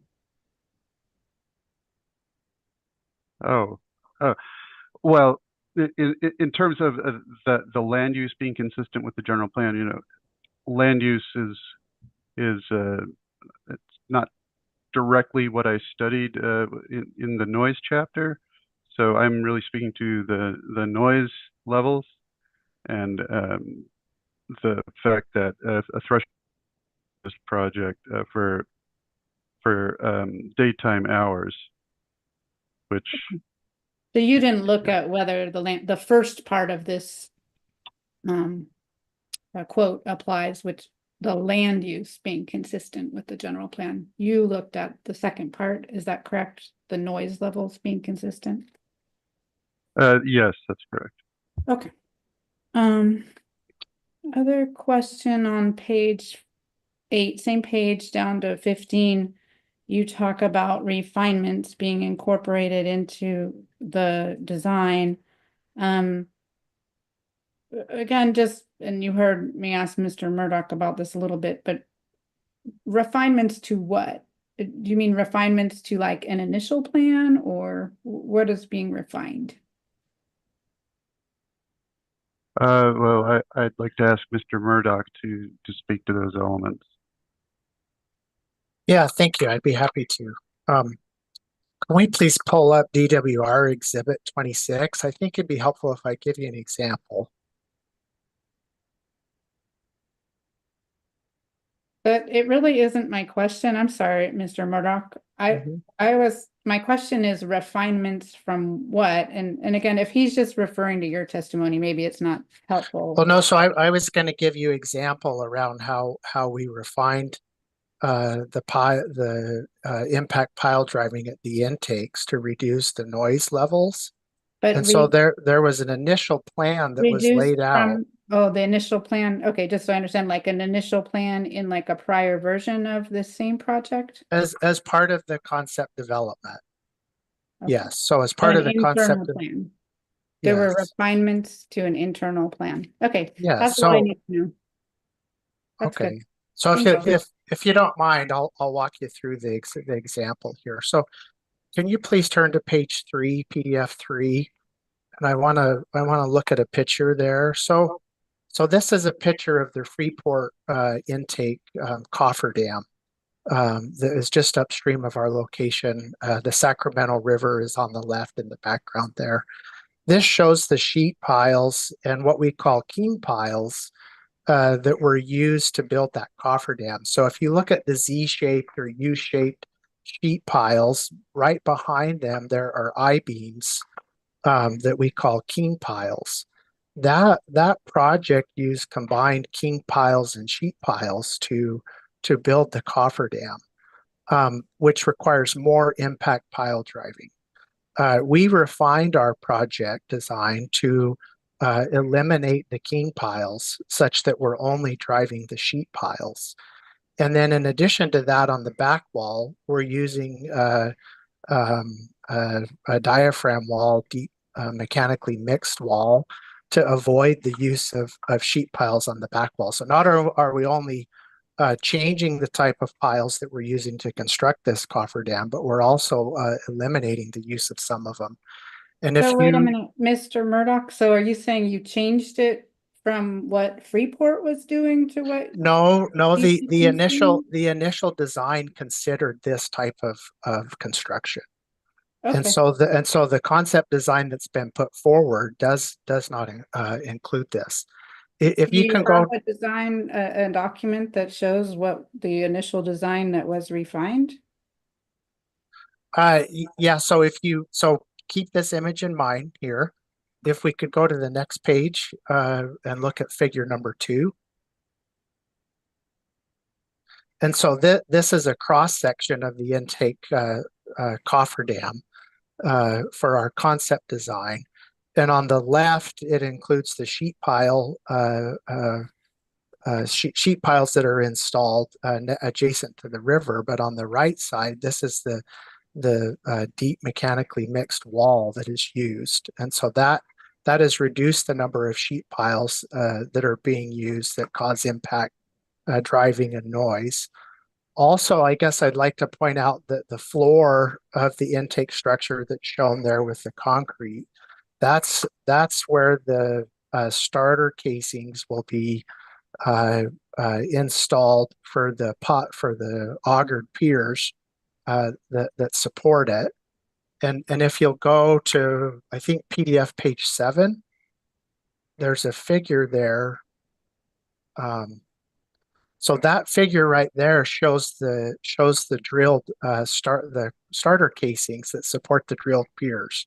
And so again, part of the change includes that those starter casings will be vibrated into place, such that the augered piers can then be drilled down deeper. And that's another change all through the conceptual design phase of trying to reduce the noise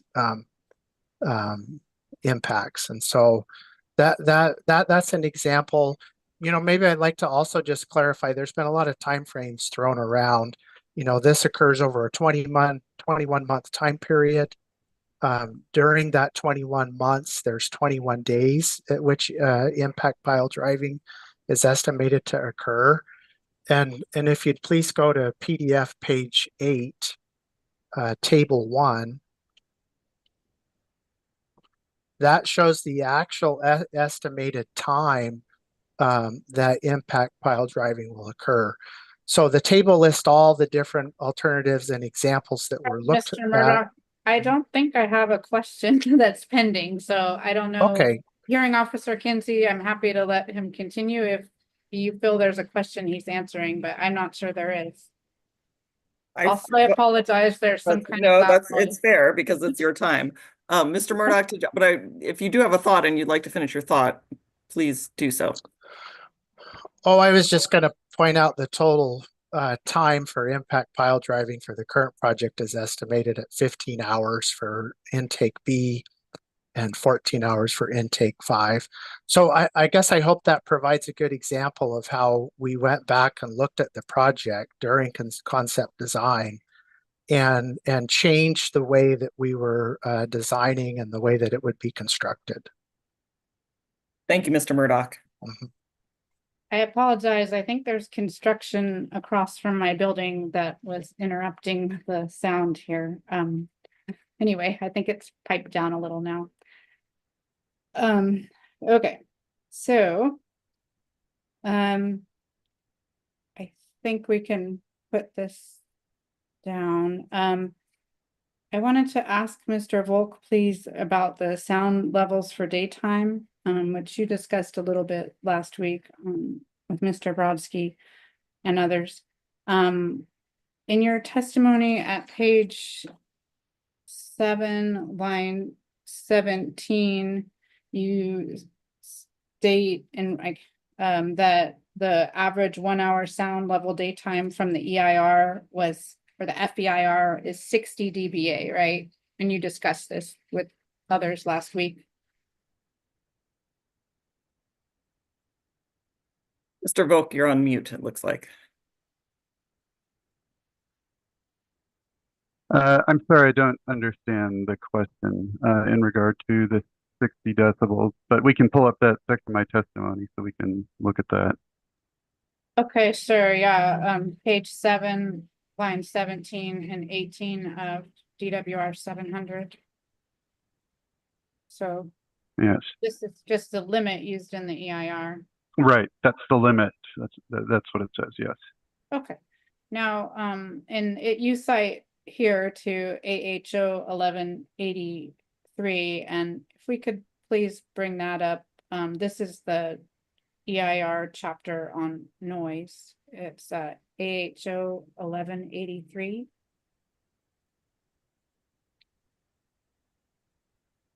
And I believe it's a PDF page 27. And the at lines 8 through 10, it talks about the noise criteria being 60 dBA, right? That's what you cited. Yes, that's correct. Okay. And then if we could scroll down to lines 19 and 20 of the same page, it explains that 60 dBA criteria is a standard specification of DWR, right? That they're used in a DWR standard specification document. Okay. So just to clarify, the 60 dBA limit is DWR standard specification, right? Correct. Okay. Okay. And that's all I needed with this particular exhibit. Thank you so much. Now I'm gonna move to the there was some discussion about potential noise impacts on fish. And again, maybe we need to ask panel 3 about this, but last week there were questions about pile driving and potential effects on fish. And I guess I wasn't done, Mrs. Buchholz, sorry. You mentioned that there would be a pilot program implemented that you referenced chapter 3 of the EIR. Do you remember that discussion? I do. And is one of the purposes of the pilot program to assess pile driving impacts on fish species in the Delta? Not specifically. We haven't developed the final pilot study protocol and the questions to be asked and answered, but it is a concern to see if we can, came up as a concern in many comments that is there a methodology to reduce the vibrations and noise from the impact pile driving in the waters at the intakes. So that's what it is. But the testing and all of the questions to be asked and answered are going to be developed in coordination with communities as well as Department of Fish and Wildlife, U.S. Fish and Wildlife Service, National Marine Fisheries Service. So that'll be done during design. So is it possible that the pile driving pilot program might look at techniques that would reduce impacts on fish species? That would be overall the general objective. However, I'm not sure how they're going to look at specific species, which is what your first question, I believe, was. And then if there weren't pile driving activities that would avoid potentially significant impacts on fish from noise, is there a plan to address the impacts differently? Objection calls for speculation outside the expertise of this witness. Overruled. To the extent you can answer, you can qualify it. I think this should be something asked to the panel 3, but I do know in the mitigation measures and the project descriptions, there's a discussion of looking at several overwater plans whenever we're doing overwater work that'll be done during design phase. But again, I know nothing more than that. Okay. And do you know whether a plan to reduce the noise impacts would be provided for public review if there was one? I don't remember if there was anything in the mitigation measure or any other potential permit requirements. I don't know that. And then had a couple of questions about construction hours. Last week, you answered questions about the hours of construction and pointed to additional language in biological resources mitigation measures that also address hours of construction. Do you recall this discussion? I do. Could we bring up, please, Ms. Mullen, Exhibit AHO 1005? That's 1005 at page 14. This is the final EIR project description.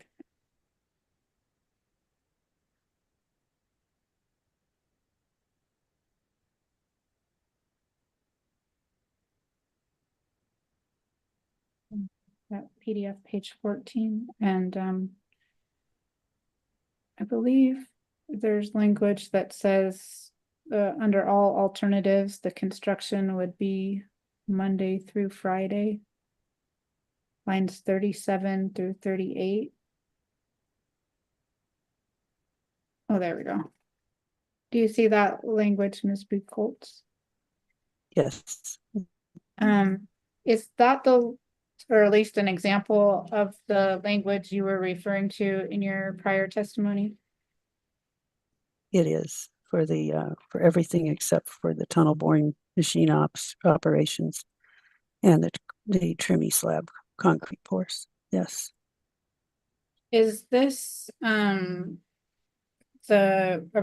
show the commitment of DWR to limit construction hours? Yes. In the EIR, yes. Do you know if DWR has contemplated situations aside from the RTM handling and the continuous concrete pours where it might deviate from those limitations? Objection, vague and ambiguous as to deviation.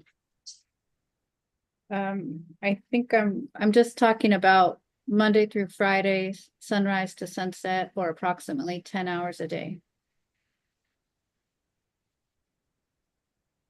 There may be situations because of the permit requirements or also mitigation measures in the EIR in which in some areas to protect certain species, there would be limitations from 30 minutes after sunrise or something like that to something like 30 minutes before sunset, but that would be on a site-specific basis based upon the species that could be present there. And looking at the reference to construction on line 37 there, is there a definition of what would constitute construction that you or DWR is using? I don't know if we had it per se I think we talk about construction with all what we call the construction activities, which would range from any road modifications, such as repaving or widening, to complete construction of the new facilities. Would like construction worker traffic count as construction in this context? It would depend on where they're located. In most cases, our construction workers would go to a park and ride facility, but then then we'd have to determine when the electric buses or whatever zero emission bus would leave the park and ride to get to the construction site. And would construction activities also include the limitation here on line 37, 38? Would that include like site cleanup? Yes. And also delivery of equipment and supplies? Yes, we state that too. Thank you. And there's one last exhibit I wanted to look at, if we could, please, Ms. Mullen. It's AHO 1107. And which is the biological resources chapter, and I would like to go to page 182, please. And go to lines 38 to 40, please. And you see there, Ms. Buchholz, it mentions to the extent practicable, the earth moving activities timeframe. I see that. Is this the, oh, sorry. No, I just said I saw that. Okay. Is this the type of language in biological resources mitigation that you were referring to earlier? This is the type in this case for California tiger salamander that they were looking for the cases of changing it from 30 minutes before sunset and 30 minutes after sunrise. There were different times. There's one species, which I cannot remember. I think it's an hour, that type of situation that we're looking for. Okay, so there's similar restrictions specific to different species, but it's all caveated by the practicable, right? Under chapter 13, yes, but not under chapter 3 as you've previously described. Okay. So if, just keeping with the tiger salamander example, if DWR determines it's not practicable to cease earth moving by sunset in an area within the 300 feet of the salamander habitat, this measure wouldn't prevent DWR from expanding the hours, right? But it would be the more stringent. You'd have to look at what the more stringent provisions are, which would be in chapter 3, which would be sunrise to sunset. Okay, so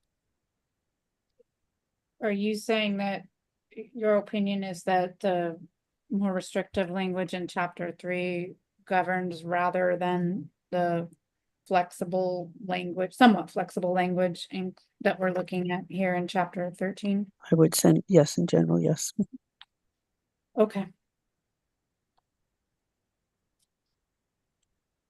And then similarly, the construction activities would include those other things I mentioned in terms of the training, site cleanup and delivery. It would include everything that would be on the construction site. And these construction limitations that are in the biological mitigation that we're looking at, that's only when species or habitat are present, right? That was the way this was written, yes. So if the species were not present, DWR would not need to adhere to this measure. They would still need to adhere to the measures in chapter 3. And with chapter 3 being a part of the project description, how does that get enforced?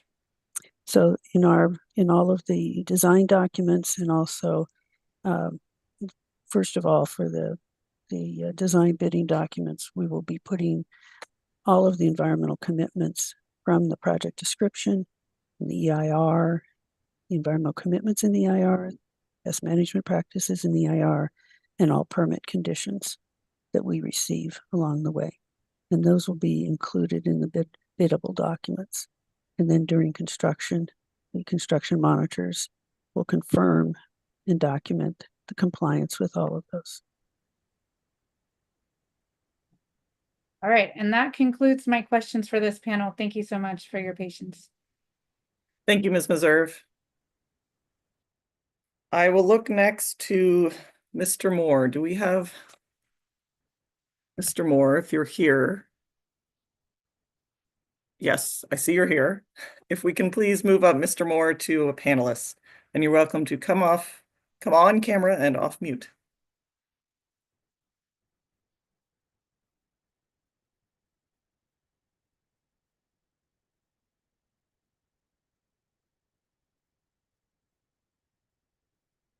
Good afternoon. Good afternoon. Roger Moore for Protesting California Water Impact Network. I'm coming on, but possibly not for long.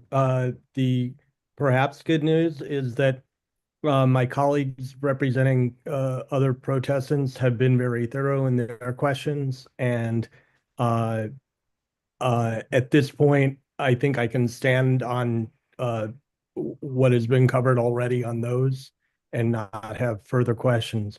I would request that I stay activated for purposes of Zoom today, just in case something comes up that I may want to weigh in on later.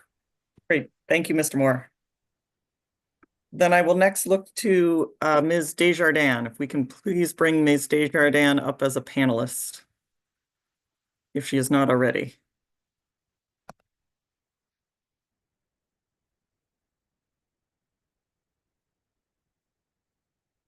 And you're welcome to come on camera and off mute and ask questions of this panel. Let me find my cancels. So,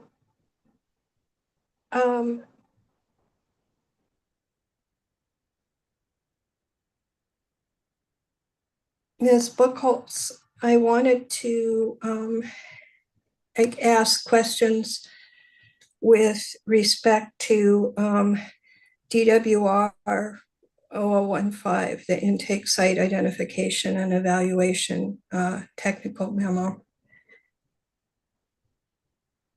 Can we pull that up, please? Please, Ms. Mullen, DWR, it's some zeros and then 15.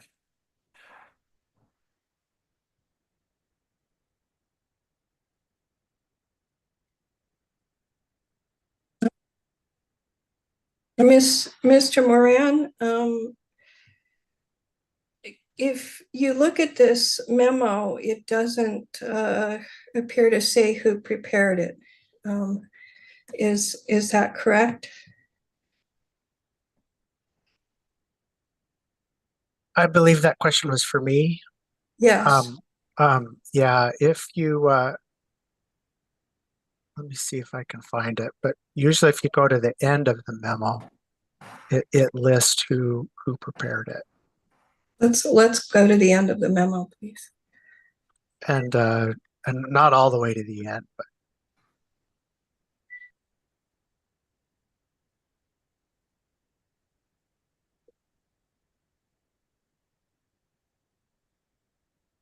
I believe it's PDF page 19.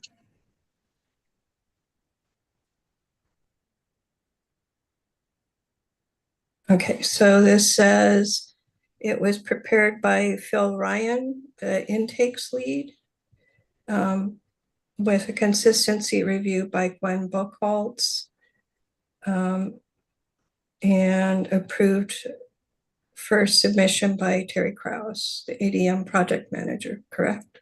That's correct. So what does EDM mean in this context? It's an acronym that stands for the Engineering Design Management Team. So the team that prepared the conceptual design is often referred to as the EDM. Gwen, do you want to provide any additional insight to that acronym? I know that was around before I got here. That's exactly what it means. Is Phil Ryan still there at the DCA? He is semi-retired and living in Florida now. Is Terry Kraus, the EDM project manager, still there? Yes, Terry is still here. Okay, thank you. Is Gwen, it has you down as the DCA environmental consultant. Can you explain what that role is and how it was different from EDM? It was, so the DCA is divided into several groups of people. We have communications groups, we have administrative groups, project controls groups, and we have the engineering design management team. And as an environmental consultant, my job was to coordinate between the design management team and DWR, and to make sure that we incorporated information from DWR's environmental impact report process, and we were consistent with that, and that our information from the engineering group in DCA was also provided to the environmental team in a manner that they could use it to prepare the EIR. So it says here, reviewers listed have completed an internal quality review check and approval process for deliverable documents. So was this a deliverable to DWR or? Yes. Okay. So was it the Delta Conveyance Office that specified this as a deliverable? Do you know? The list of deliverables are determined in coordination between DCA and DWR. Yeah, was it with, is it in coordinate? We work with DCO, the Delta Conveyance Office, yes, part of DWR. So, is it true that you had regular meetings with the DCO during the engineering design project for the conceptual engineering reports? We certainly discussed different items throughout the project, yes. How often were those meetings? It would be depending on how they were needed in different times. We work in coordination with them because, you know, even though DCA is a separate public agency, DWR directs DCA's work under the Joint Exercise of Powers Agreement, or we call it the JEPA. Okay, let me pull up just a minute. So I'm trying to get into, well, first let's go to the section 1.1 background on page 1.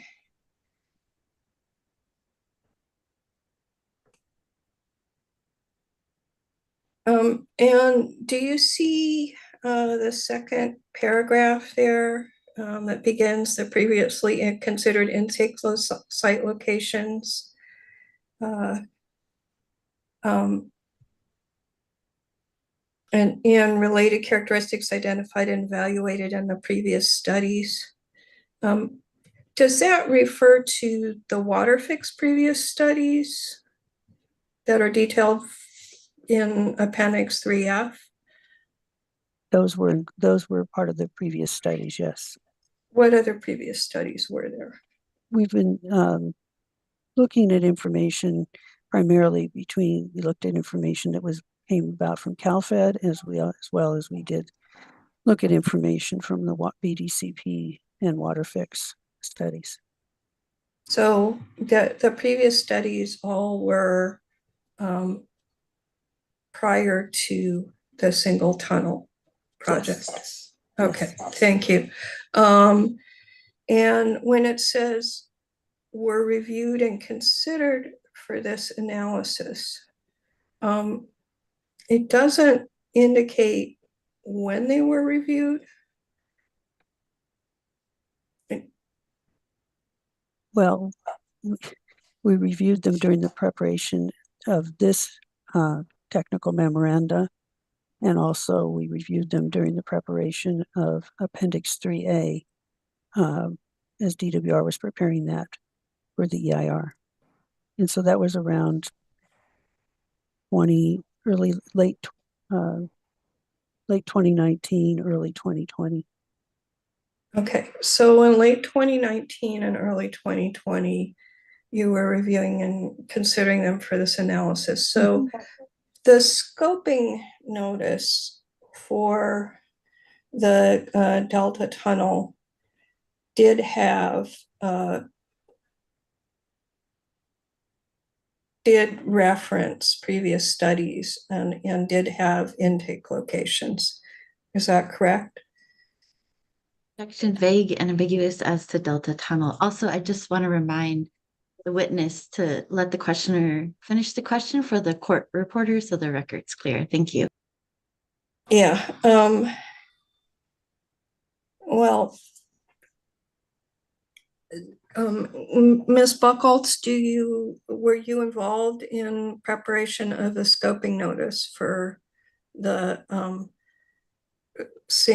Delta Conveyance Project EIR? I believe it was in 2020. It was. DWR prepared the notice of preparation, and they asked us questions off and on, but DWR prepared the notice of preparation. Okay. Thank you. I wanted to let's pull up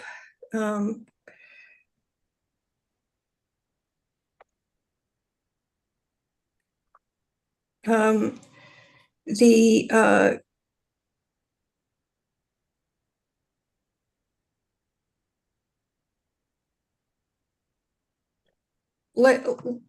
let's pull up the joint powers agreement, which is exhibit DDJ 24.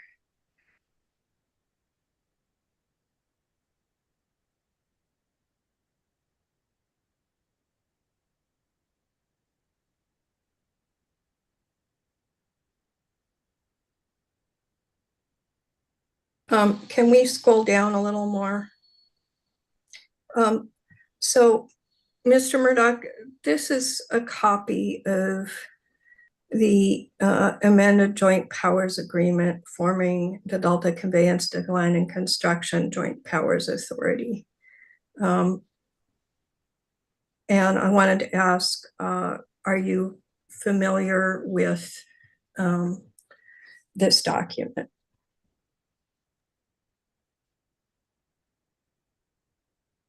I would say I'm aware of the document, but my familiarity is limited.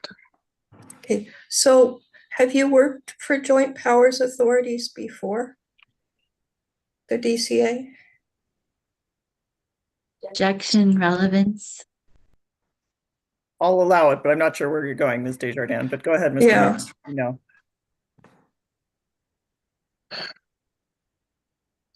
I may have, but I can't recall of any off the top of my mind right now. So let me on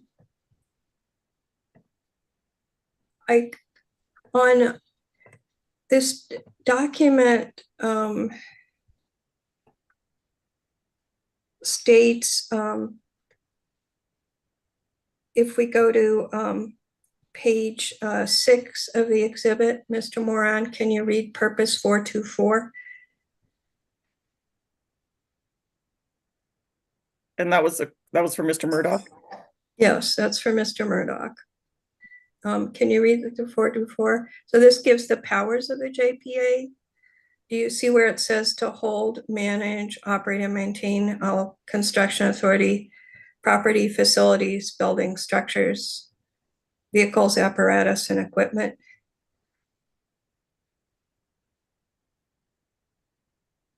I can see that. So is it your understanding that during construction, all of the tunneling equipment, et cetera, vehicles, apparatus would be held, managed, operated, and maintained by the DCA? Objection calls for legal conclusion. To the extent you know, Mr. Murdoch, I'll allow the question.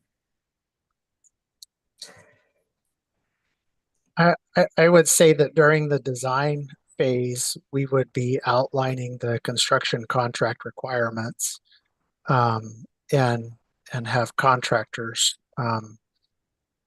their requirements for managing and maintaining their own equipment within their construction contract, and not necessarily be the responsibility of the construction authority. I guess my other general understanding is that the Delta Design and Construction Authority is tasked with overseeing the design and the construction of the project. So that's with regard to section 421, to make and enter into contracts necessary for full exercise of construction authority powers. So would the contracts for tunnel boring be with the DCA? I don't know the answer to that, and I don't know if it's been specifically worked out yet. I guess I would ask any other panel members. Do you, Gwen Buchholz, do you have any other understanding? Everything is being continued to work out through the design phase. Okay, so let's go to section 425, to contract for the services of engineers, attorneys, technical specialists, and to employ other such persons as it deems necessary. Is it the DCA that is contracting for services of engineers or contracting or directly hiring all engineers for the project? Section calls for speculation as to what phase of the project. I would say for the initial phase of the project where the conceptual engineering reports were developed, was it the DCA that either contracted or directly hired all of the engineers, technical specialists, etc.? Sorry, I'm going to object to this line of questioning. This is a JPA agreement that it states what authority they can have. It doesn't state specific authorities in terms of how they've been exercised. It's just setting forth the authority that the JPA has. And so I don't believe it's relevant to the actual or the contracting that's going to be done project. And I'll just state that as a standing objection to any questions as it relates to this document, if that's okay. Noted. Yeah, we can have a standing objection, and Ms. Desjardins, I guess you can ask with respect to this document, or you could just I understood you just to be asking. I was asking about the process for developing the conceptual engineering reports, and was it, and this was intended to lay a foundation for the question, I can go to the DWR Joint Exercise of Powers Agreement if that would be helpful. I do have that as an exhibit. Should I do that? Well, I don't know what's helpful. Or can I just ask the question? Let's ask Mr. Murdoch and see how it goes. Okay. You may have to rephrase the question though, unless Mr. Murdoch, do you remember? Are you able to answer? Can you please rephrase it or ask the question again? So Mr. Murdoch, as far as you knew, were the engineers and technical specialists who were involved, who did the conceptual engineering reports, the 3 that were produced, were all of them employed or contracted through the DCA? I don't know if all of them were. I know that our contract is through the DCA. Again, that was prior to my time when the concept engineering work was being done. I know that that it's a joint effort between the Department of Water Resources and the DCA.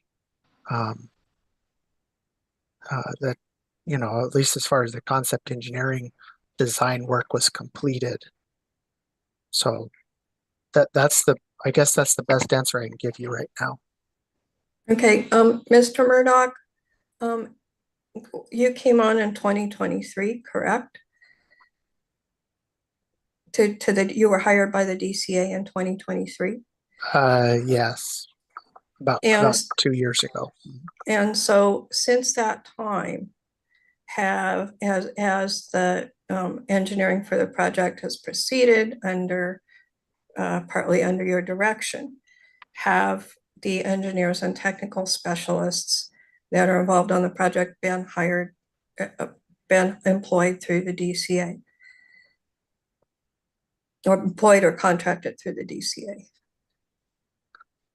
Yes, most of them have. There have been some independent technical review teams that have been hired through DWR to come on and review the project and provide input. So let's go to section 428, please. So, Mr.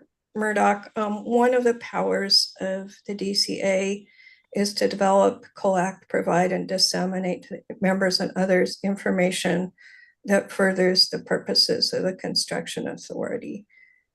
So I assume in the course of the engineering process that you've been involved in, that a number of documents, technical memorandum, correspondence has been developed and produced by the DCA or retained by the DCA when received.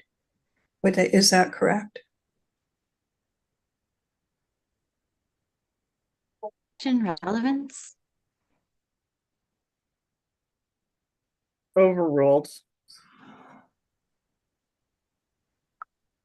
I'll say that there are a number of documents that have been produced and developed by the DCA.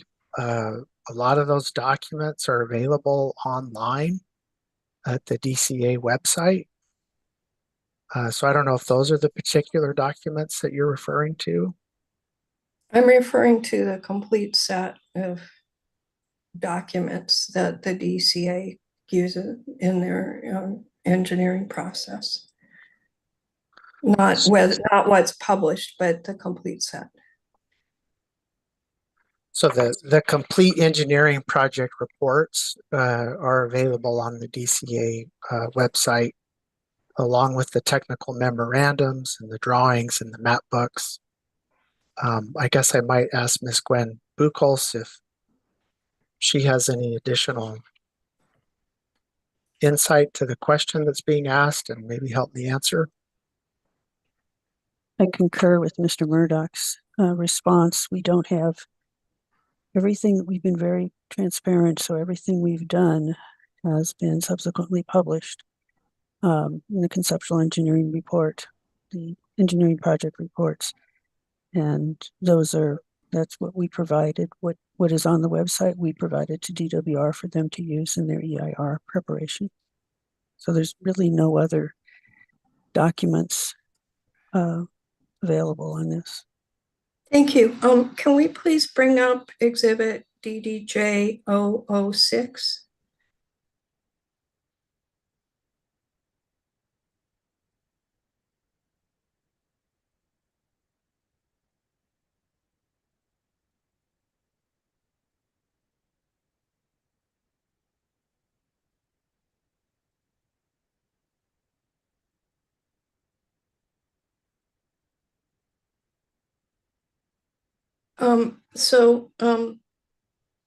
Ms. Buchholz, this document was provided by the Delta Conveyance Design and Construction Authority in response to a Public Records Act request. We had asked for technical memos, everything related to design of the intakes. This memo is dated November 1st, 2019. Is that correct? That's what it states.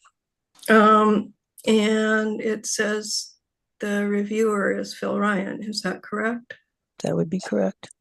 And it says the description is intake sizing. Mm-hmm. Yes. And it has a severity code. Do you see that Are you familiar with this severity codes? I am familiar, I know of this document. I haven't used this document. Okay, so you're not familiar with these codes. Were you working with Phil Ryan at this point? Yes, And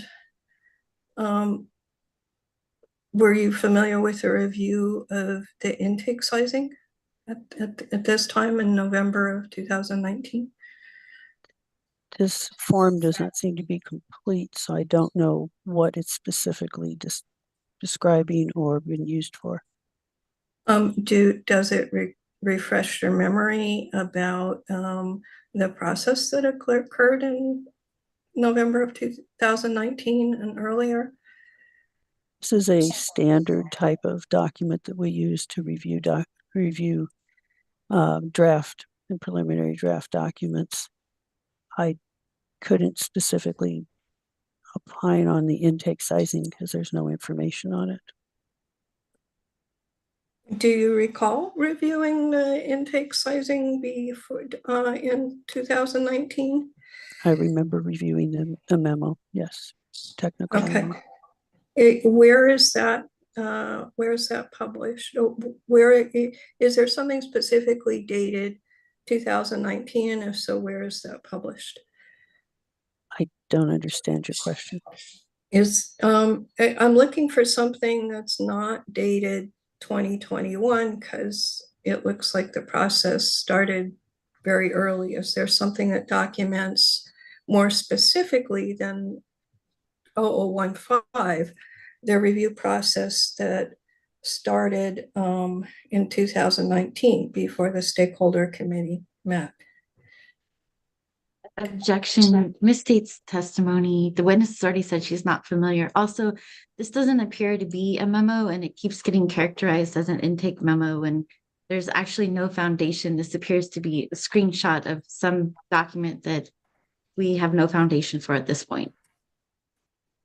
I think, so Ms. Desjardins, your question did come across, I think, a little bit, it was confusing. Can you be very specific? Are you are, as I understand, yeah,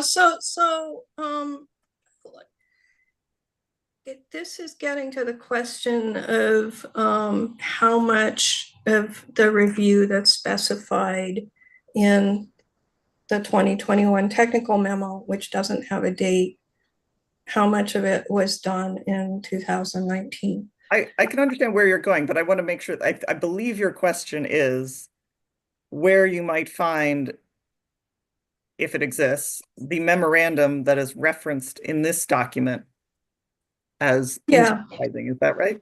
Yeah, I would like to know if there's anything that references this review in 2019 with specificity about time and detail.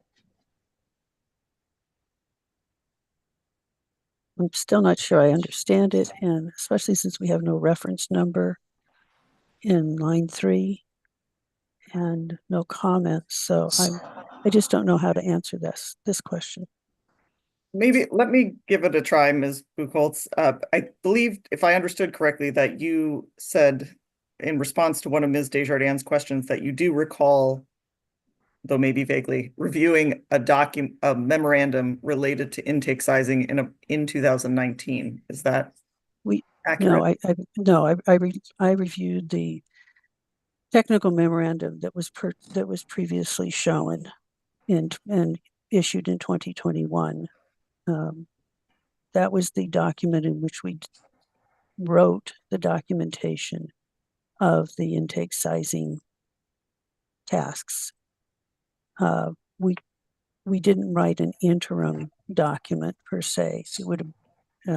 We would have done a preliminary draft at that time, but we did not write the document until towards the end of the tasks. We worked together as a team to bring information forward and analyze it, and then we document the process and the information in the technical memoranda.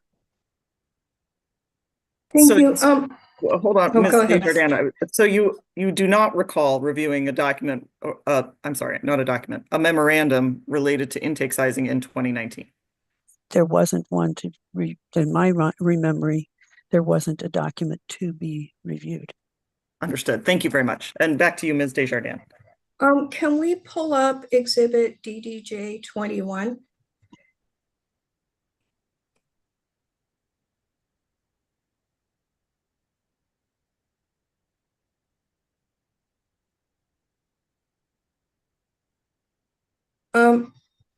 So Ms. Buchholz, this is a copy of the Stakeholder Engagement Committee PowerPoint that Phil Bryan and others DCA members presented to the Stakeholder Engagement Committee on January 22nd, 2020. Yes, Do you recognize it? I do. Okay, so I would like to go to PDF page 34 of this document.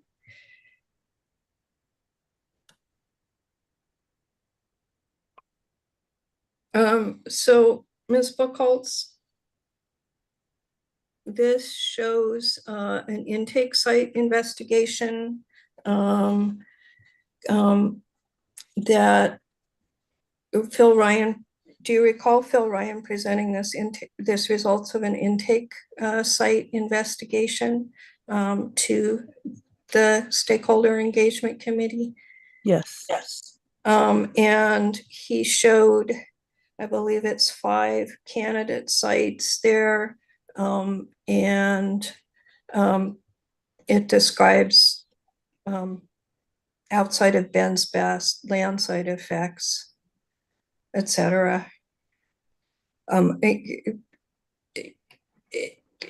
Does this indicate that does this indicate the results of this review as of January 21st, 2020?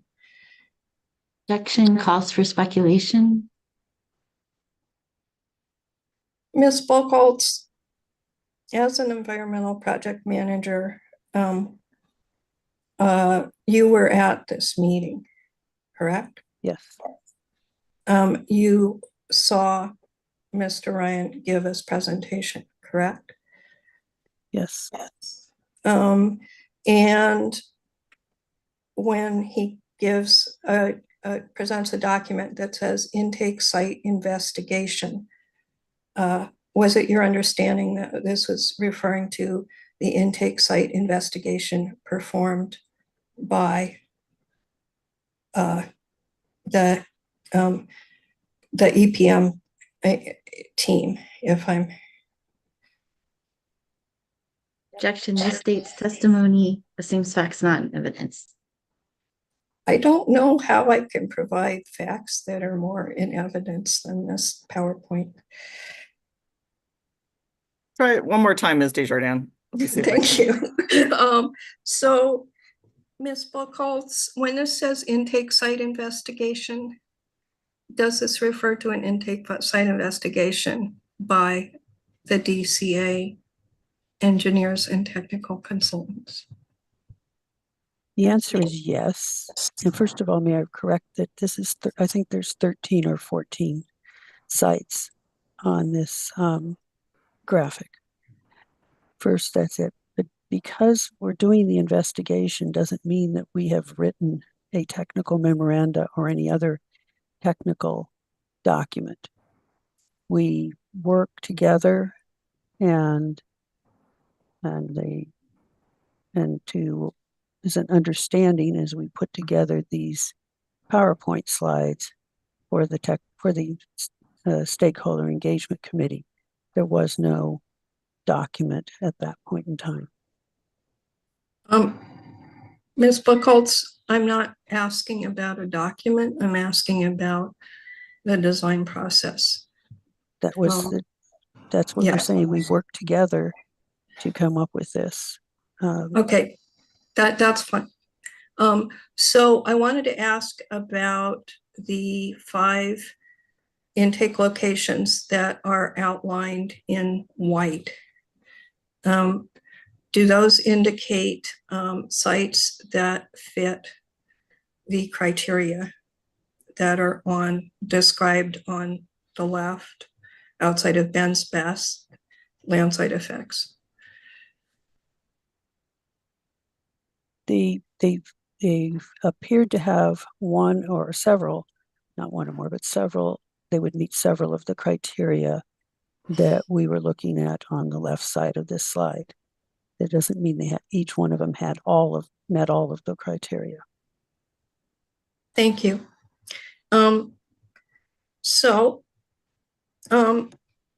Let's go to the next page, please.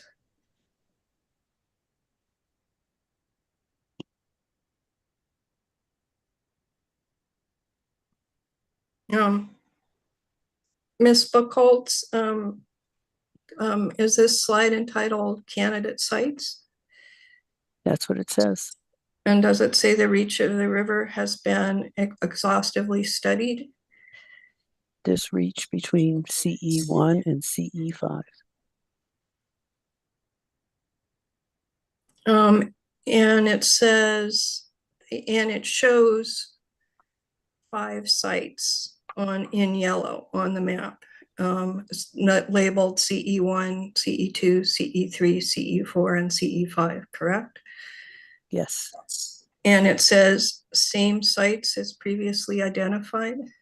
Is that correct? That is true. And so when it says same sites as previously identified, does that refer to the water fix project? Yes, that did. Okay. And it says no additional viable sites on the east side of the river. Is that correct? That's true. And west side is not logistically feasible. That's what the slide says, yes. Okay, so is it your understanding that this was the status of the, does this reflect the status of the engineering design considerations at this point in time, January 21st, 2020? That was why we presented this slide, yes. Okay. So can we go to the third page, which is the evaluation results?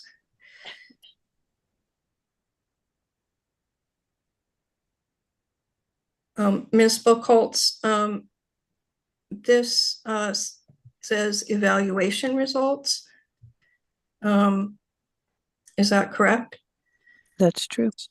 And it says site CE1 and CE4 ranked as least favorable and not recommended for use unless other 3 sites not implementable. That's what the figure or the graphic says, yes. And the graphic and the map on the right shows those 2 sites in red. Is that correct? The map on the right shows CE1 and CE4 in red. Yeah. And so are those sites, so is it your understanding, does this reflect the engineering process at this point, that the Design and Construction Authority had evaluated this and ranked these 2 sites as least favorable? Based upon the preliminary information we had at this time, this is what this slide was prepared with. Okay. Oh, whoops, sorry.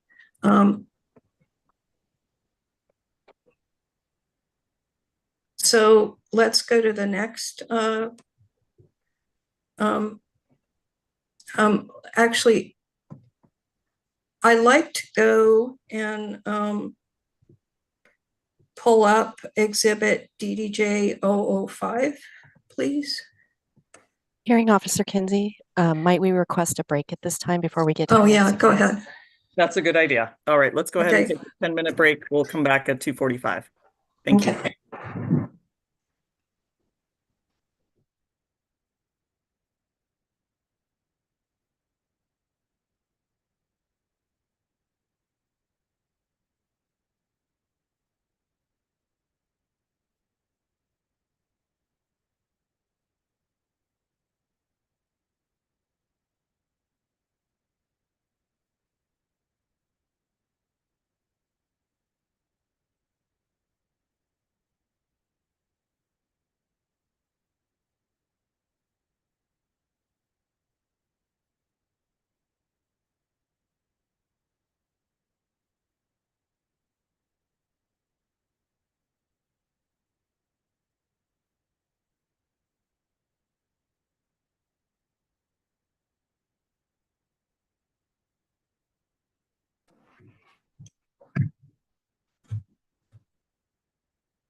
6:45 to our court reporter. Are you ready for us to go back on the record? Yes, ready to go. Thank you. And I will look to our witnesses. I see Mr. Murdoch and Ms. Buchholz, Mr. Volk, and we just need Ms. Desjardins.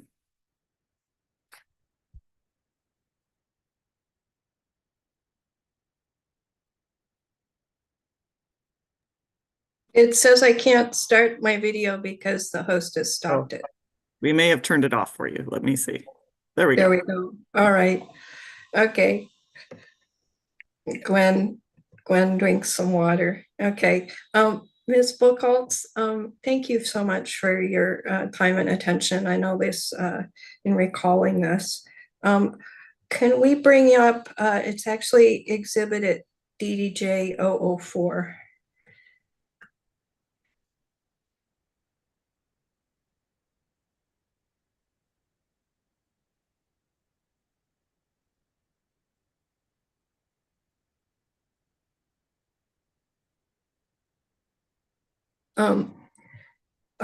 So Ms. Buchholz, this is a document obtained from a Public Records Act request to the Design and Construction Authority. Is this document entitled Intake Site Identification and Evaluation? That's what it says. And is the date September 20th, 2019? What it says. And does it say reviewer Gwen Buchholz? Yes. And so do you recall this document? Is there something? I don't recall this document based on what I'm looking at. Was this document intended to facilitate structured review related to intake site evaluations for the Delta Conveyance project?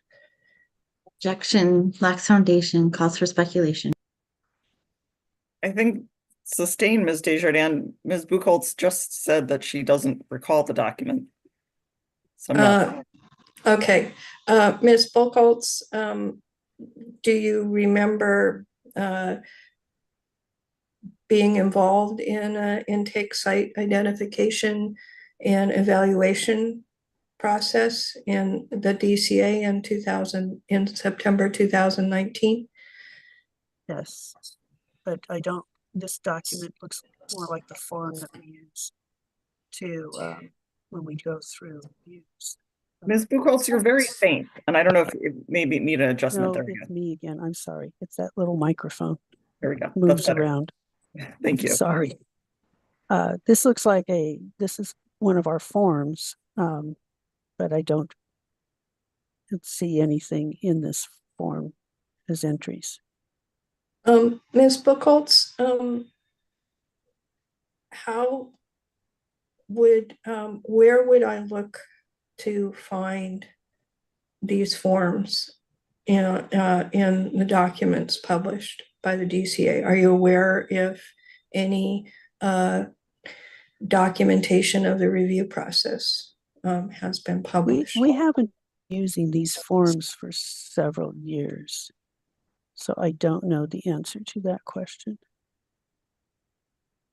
More generally, is there any documentation of the review process that Phil Ryan presented the results of in January of 2020? Specifically to the January 22nd, 2020 Stakeholder Engagement Committee PowerPoints, we didn't have a document at that time. We worked together and discussed our findings at that time. We put them together in the Stakeholder Engagement Committee graphic. That would be really the only documentation we have of the evolution of this process at that time. So you So you had, do you have, can we bring up, please, exhibit, just a minute.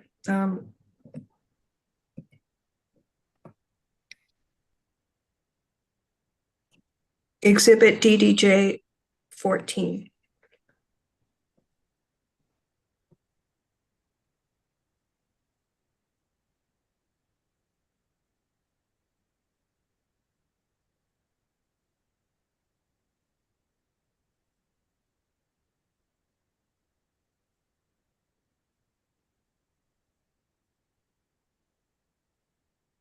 Could we zoom in on this a little bit? So Ms. Buchholz, are you aware that the Delta Conveyance Design and Construction Authority asked the Stakeholder Engagement Committee members to provide written feedback on intake siting? Yes. And these are a copy of, again, from a Public Records Act request of forms that were submitted to the DCA. Does it say, it's at the top, it says SEC feedback guidance, is that correct? That's correct. And it says, it says specifically the January 22nd presentation focused on the Delta Conveyance intakes, construction sequence, schedule, site plan, screen technology, logistic, and site effects were described. Is that an accurate summary of the January 22nd presentation, as far as you can remember? I would have to look back at the total package from January 22nd. Okay. Without agreeing to all of those. All right. You were there at the meeting with when so do you have reason to believe that the DCA would misstate on this form what was presented at the meeting? No, I just Objection lacks foundation, calls for speculation. Overruled. Go ahead, Ms. Buchholz. I'm just would want to check all of the PowerPoints that we presented at January 22nd. I don't have any reason to believe that all those items were not described, but I just don't remember. Thank you. It states the citing of the intakes is largely a regulatory process, and thus input on potential alternative locations is not being solicited from the SEC, although comments on citing may be submitted separately under the CEQA scoping process. Do you see that? I do. Was that your understanding of the process as well at that point? At that point, as you presented in a previous slide from this January 22nd, 2020 Stakeholder Engagement Committee, we were looking primarily at items that would be associated with regulatory processes of the resource, the depth of the water, the sediment issues, geotechnical concerns, the concept of using straight length of the riverbank, that there were more things to look at when we were between CE1 and CE5. So when it states, however, DCA would like specific input from SEC members on ranking the sites for favorability, feedback on truck access, logistics, and responses to suggestions for reducing truck traffic. Was that your understanding of the scope of stakeholder engagement committee input at that point? At that point, yes. Okay, let's pull up exhibit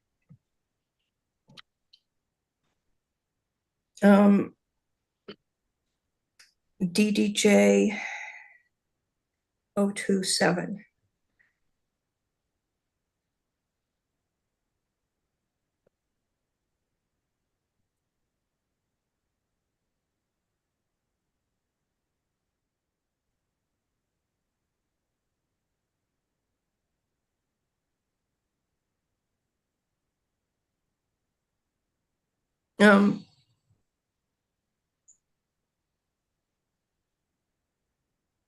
Ms. Buchholz,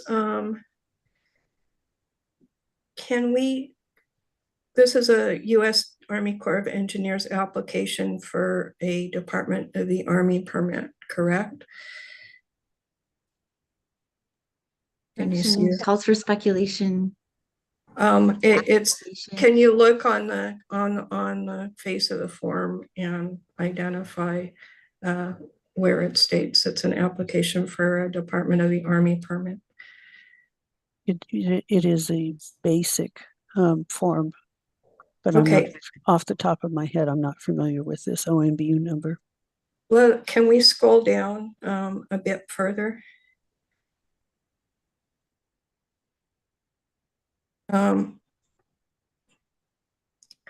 So is this an application from the Department of Water Resources?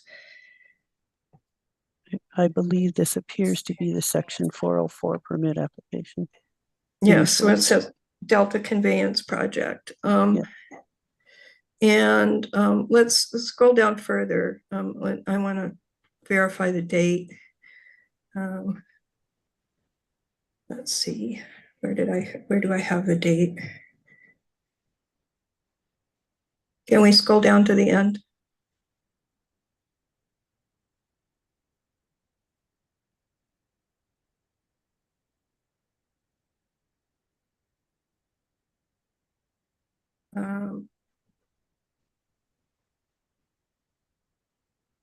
So the date on the bottom is June 15th, 2020. Is that correct? That's what the form says. Do you recall an application by DWR to the Army Corps of Engineers for a Section 404 permit in June of 2020? I remember that they submitted that application. I did not work on it. Okay. And can you please describe what the Section 404 permit is for? Section 404 permit under the Clean Water Act is for an application for dredge or providing dredge or fill material into the specified water bodies that are in the responsibility of the United States Army Corps of Engineers of this process. Thank you. Can we pull up exhibit DDJ 28, please? Hearing officer, if I may, I know you have a new team. The exhibits, couple are showing up, I think, from the last cross-examination, but the exhibits are not showing up in Ms. Desjardins' exhibit folder. Is it possible to have them moved over? And I understand it might take time, but it seems like none of them from today are showing up. So they're from today or just from Ms. Desjardins? From today. The ones from the first panel are in her folder, but none of the ones we've gone over today have shown up. Thank you. I would like for them to be moved over as I introduce them, as has been done with other cross-examinations. Yes, understood. We'll continue that practice. Okay, thank you. And I thank you, Ms. Mullen. So Ms. Buchholz, this is the map book that is associated with the Section 404 application. Objection, Lax Foundation. Let's and scroll down further. We could go back. Would you like to go back to the, I can go back to the Army Corps application if that would be helpful to establish foundation. Well, is there a title let's- to this document? I'm a little. It jumped should, right in. let me double check.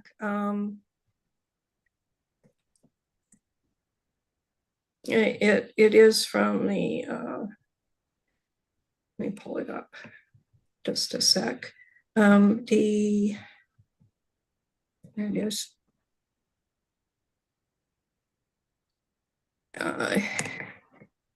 It is a map book.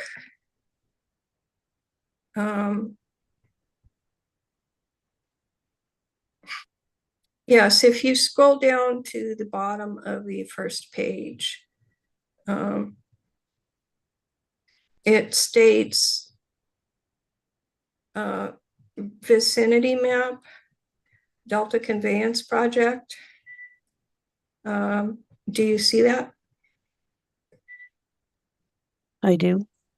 And does it have a number SPK 2019-00899 that's associated with an Army Corps permit? There we go. Let's scroll down to the second page to where, and can we scroll to the bottom of it where it states index sheet? Do you see that? It says index sheet, Delta Conveyance Project. Yes. Is this an index sheet for a map book? I believe this was the map book they submitted with the Section 404 permit application, because it notes that there's multiple references from where this map book came from.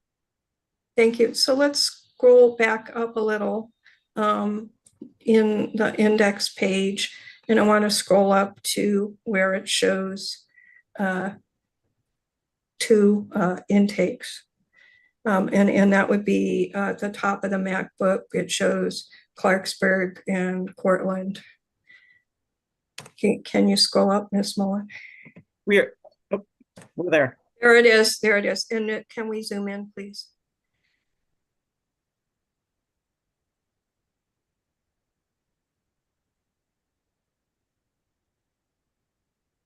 So Ms. Buchholz, this shows two intakes locations, does it not?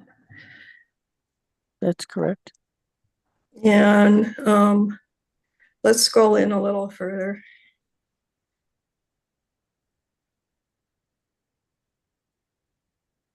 Okay, can we and go up?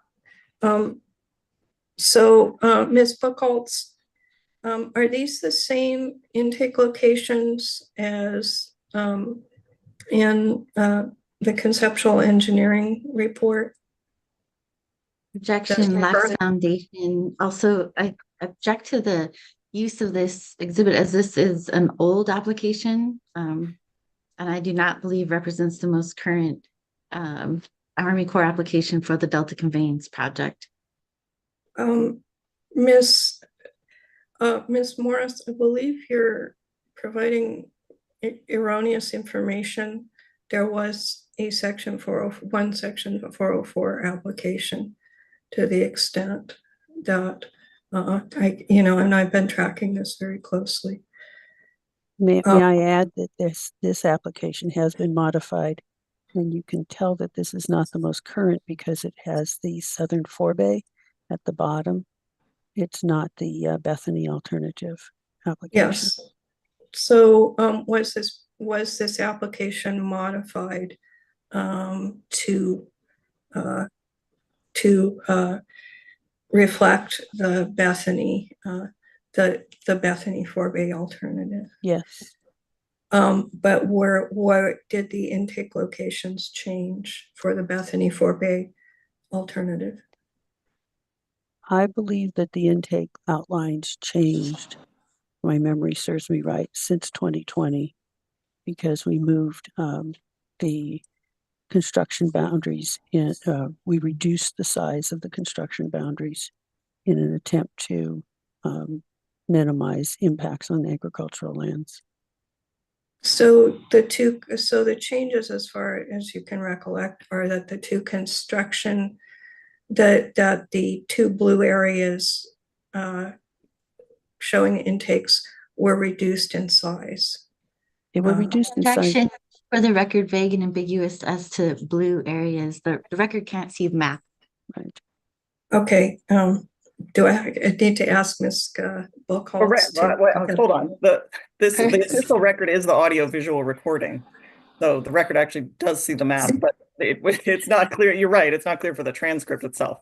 But I think we may hear the visual is important. So go ahead, Ms. Desjardins.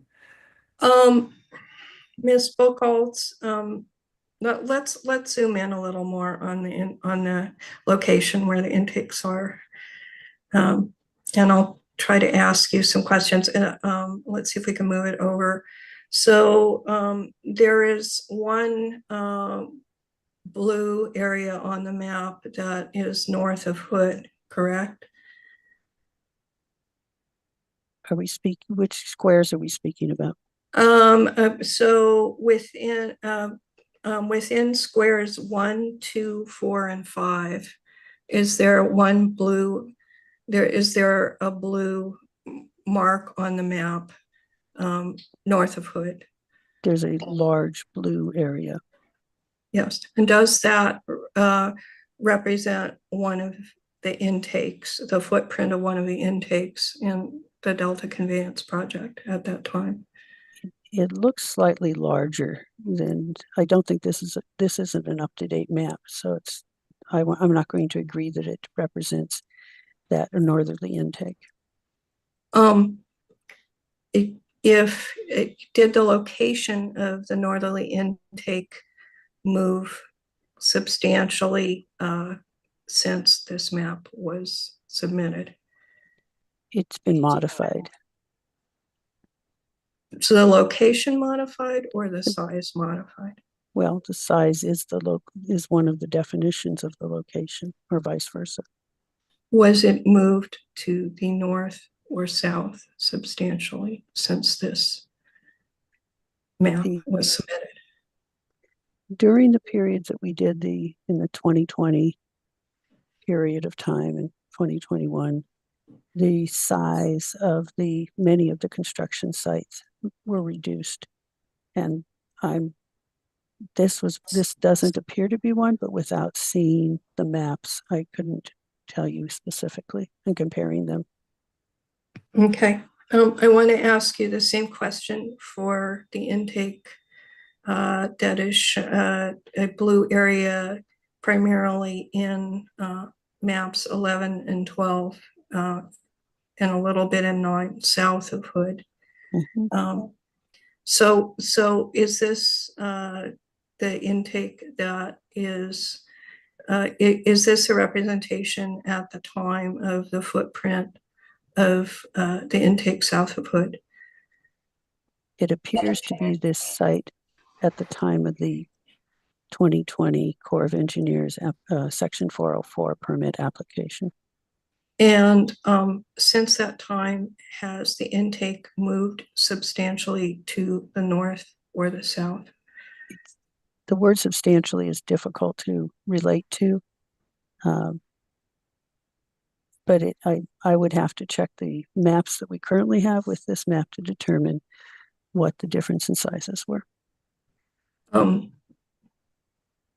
Has the footprint been reduced somewhat since this time? Without looking at the maps, I'm not going to specifically state that. Okay, thank you. Let me go to my next exhibit, which is, I believe, DDJ, sorry, I'm having trouble pulling up DDJ 029.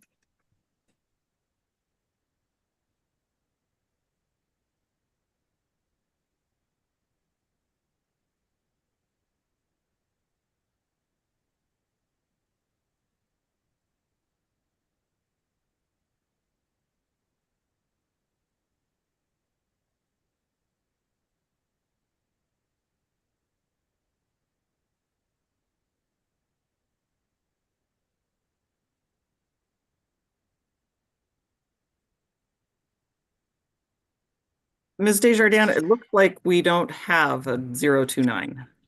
Oh, well, that would make it difficult. I didn't upload it. Okay. Let's go to DDJ 22, please.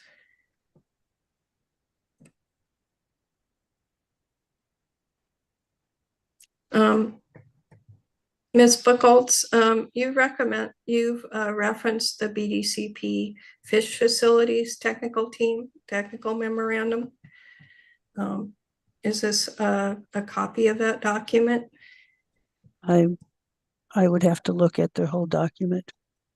Okay, can we scroll down a little further?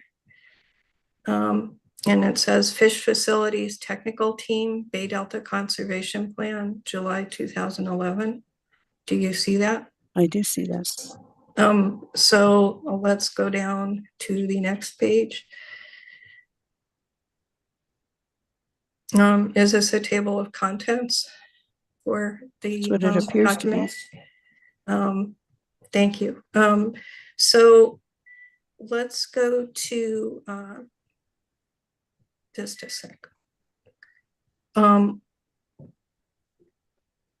Let's go down to page 10.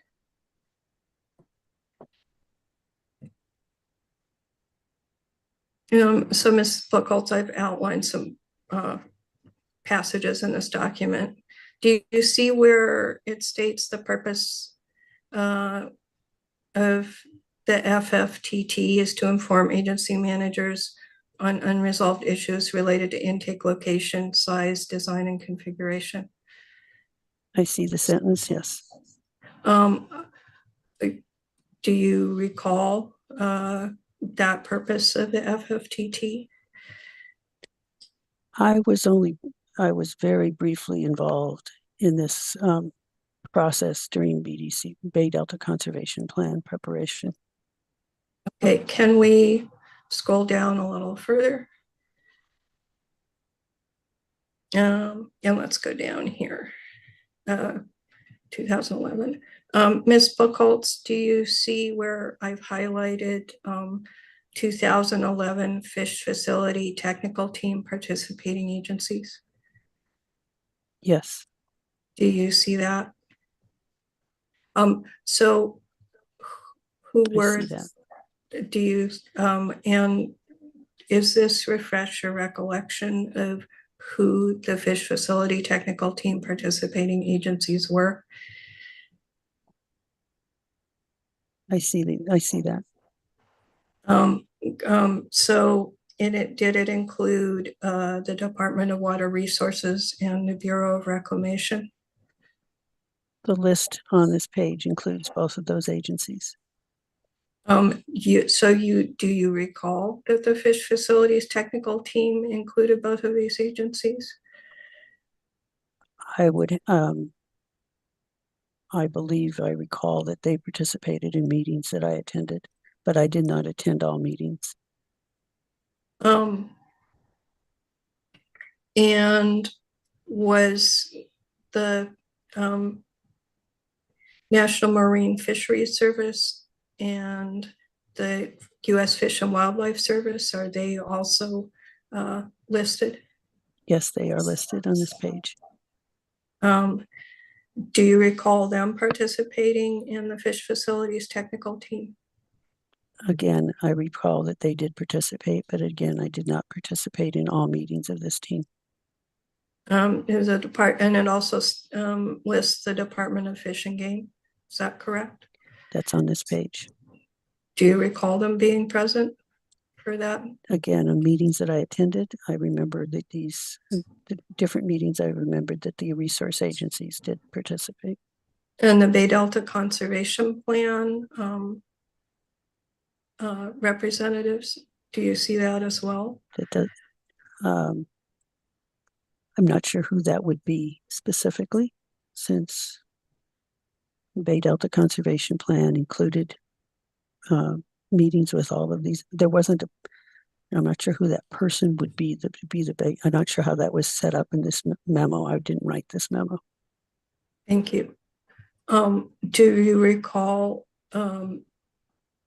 any other entities being involved in this in these fish facilities technical team meetings? I don't have any recall at that point, planning or the direct or the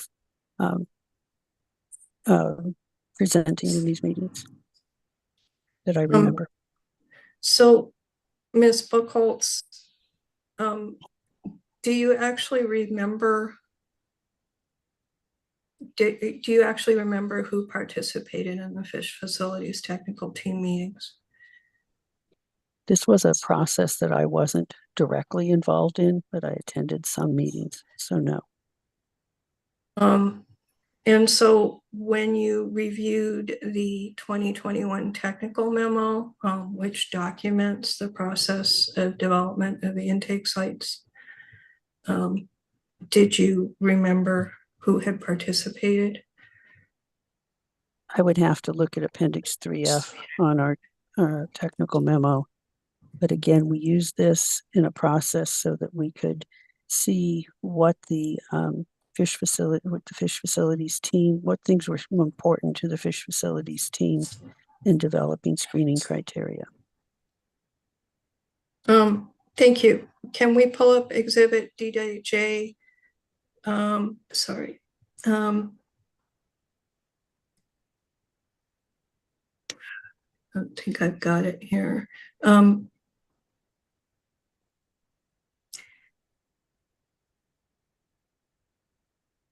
Can we pull up Exhibit DDJ 23? Oh, I don't think that's the correct one. Never mind. So can we go to Exhibit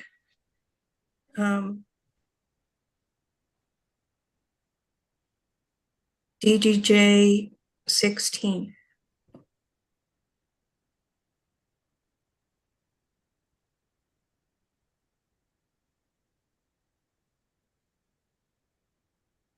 Can we scroll in further?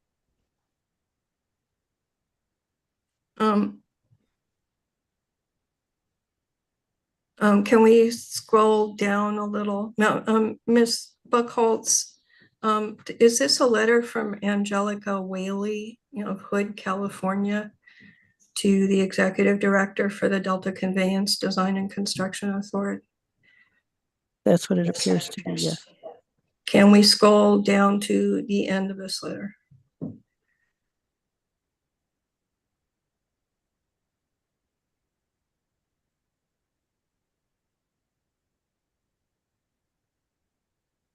Thank you.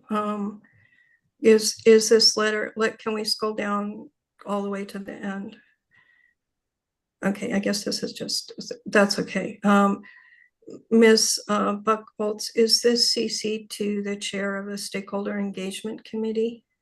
Yes, Ms. Palmer. Okay. This letter was cited in the SEC tracking package. Yes. Were you aware of this letter?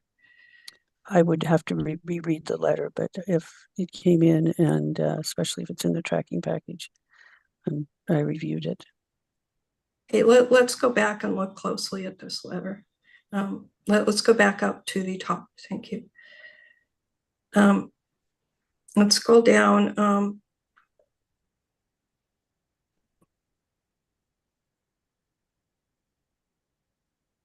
So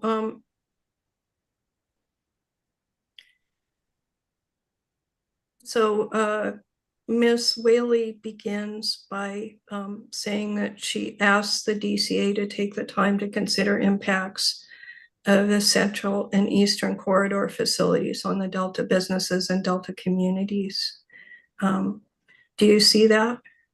I see the sentence, yes. Are you aware that Ms. Whaley was the North Delta business representative for the Stakeholder Engagement Committee? I remember that she was representing interests in Hood and other North Delta communities. She states that Delta businesses have been in crisis because of the shutdown, my own included. Rushing ahead said that businesses didn't have the time to participate. Do you recall Stakeholder Engagement Committee members expressing concerns at that time about the pandemic shutdown on businesses and residences of the Delta? As noted in the meeting notes from the SEC meetings, I remember that those concerns were raised. Ms. Whaley states that she's very concerned with Ms. Buckman's statement in the July meeting that the Stakeholder Engagement Committee has been considering ways to move facilities and optimize to avoid impacts on communities to the extent possible. And that she strongly disagrees that the Central and Eastern Corridor designs avoid impacts on the communities to the extent possible. Do you see that? I see the paragraph, yes. Were you aware of those concerns? These concerns were noted during the meetings and were included in the meeting notes. Okay, can we scroll down further in this? Just please keep scrolling down. She cites, okay, stop, pause. She states there that intake 5 and 3 will also have severe impacts on my family's business, the Willow Ballroom, the scenic view on the Sacramento River, the tranquility and beauty of the 6-acre location, and the reason that brides from all over Northern California and US come to be married here. Do you see the concerns expressed in this paragraph?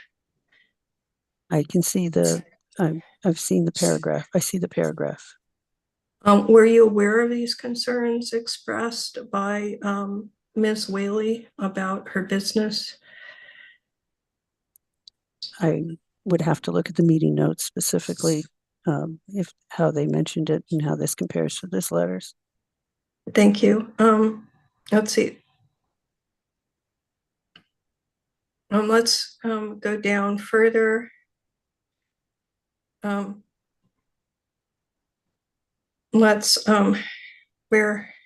Please scroll down to where it says, I don't know what to tell the Papalardos.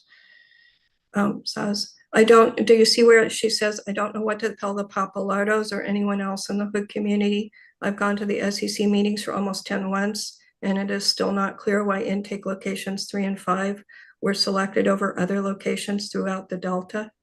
Do you see that? I see the sentences, yes. Were you aware of this concern expressed by Ms. Whaley? I remember there were concerns raised during the SEC meetings, and they're noted in the mini notes of the meetings. Do you see where Ms. Whaley says that at the January 26, 2020 Stakeholder Engagement Committee meeting, you told us the State Department of Fish and Wildlife, the U.S. Fish and Wildlife Service, and the National Marine Fisheries Services are the primary drivers for identifying constraints and citing criteria for these intakes? I see the paragraph. Do you remember Ms. Mellon stating that at the January 26, 2020 Stakeholder Engagement Committee? Not at this moment, no. Were you aware of that statement when you reviewed the technical memo that Phil Ryan prepared? exhibit TWR 0015. If I don't remember it now, I would have had to look at the meeting notes, and I don't have those in front of me. Ms. Mellon, sorry, Ms. Buchholz, Ms. Whaley asks on the next paragraph, I would like to know who in the California Department of Fish and Wildlife approved intake locations 2, 3, and 5, and when? Do you see that? I see the sentence, yes. Are you aware of that request to the DCA?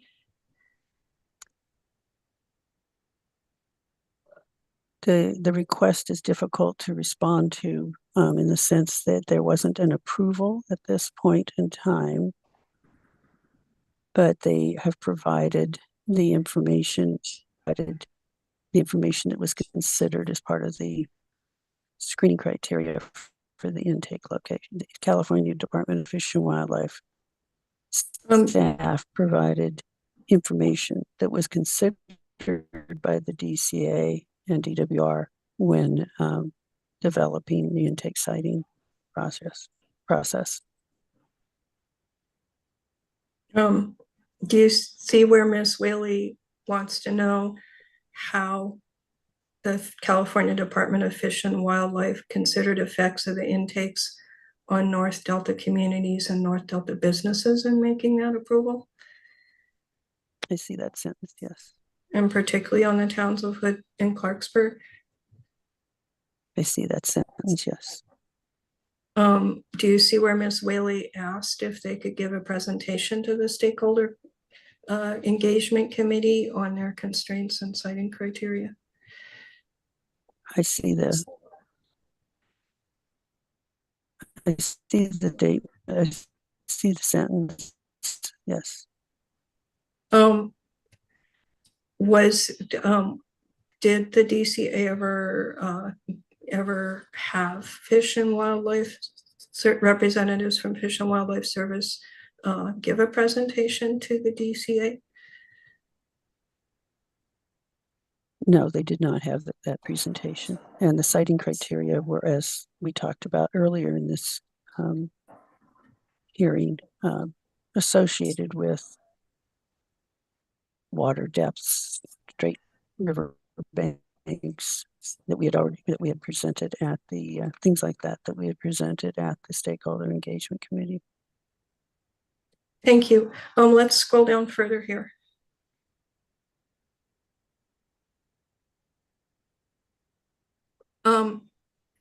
Pause.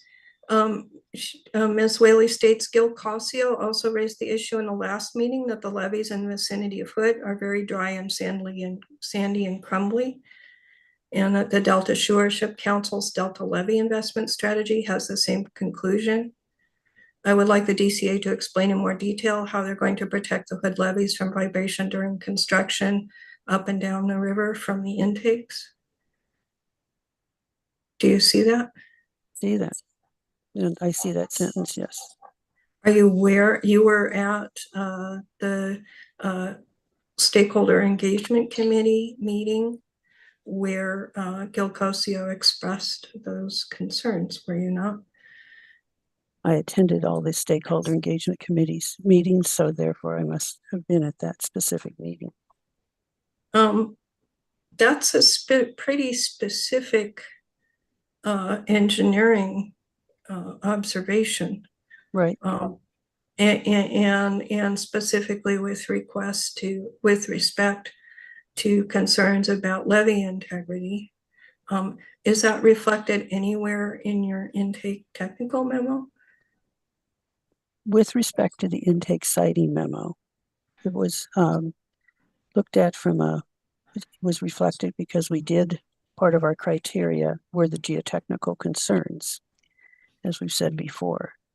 If you'd like more detail, this is something that's from an engineering standpoint can be addressed and is addressed through ground improvement programs at the intakes, as we described in the other technical memoranda for the engineering project report, and also in the EIR. And if we'd like more details, I could have Mr. Murdoch explain that. Thank you, Mr. Murdoch. Could you explain the ground improvement project and how that will address Gilcosio's concerns about the levees being dry, sandy, and crumbly?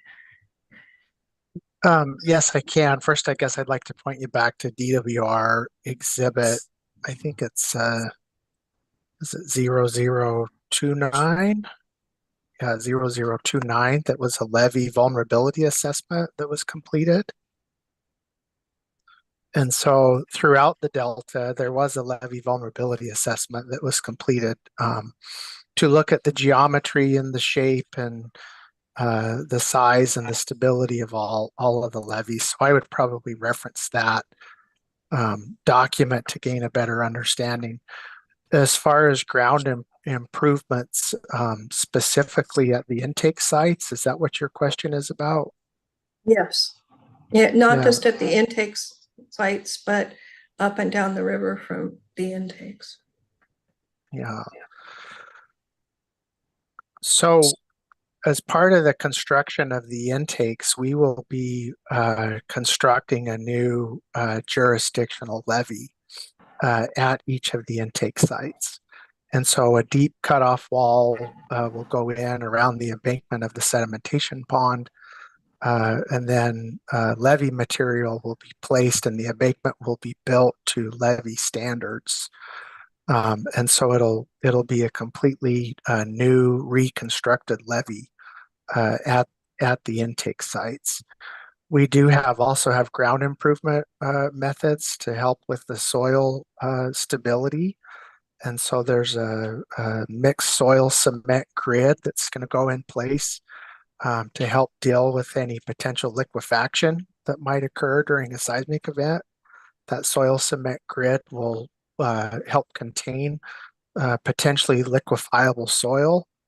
And so there's a number of improvements that would be done to help address the levees. I guess I'll also just point out that of the levee vulnerability assessment that was completed at the intake sites, those levees did not rank poorly compared to some of the other low locations throughout the Delta. And so I'd suggest if you want to read that levee vulnerability assessment, that'd help provide some insight to that.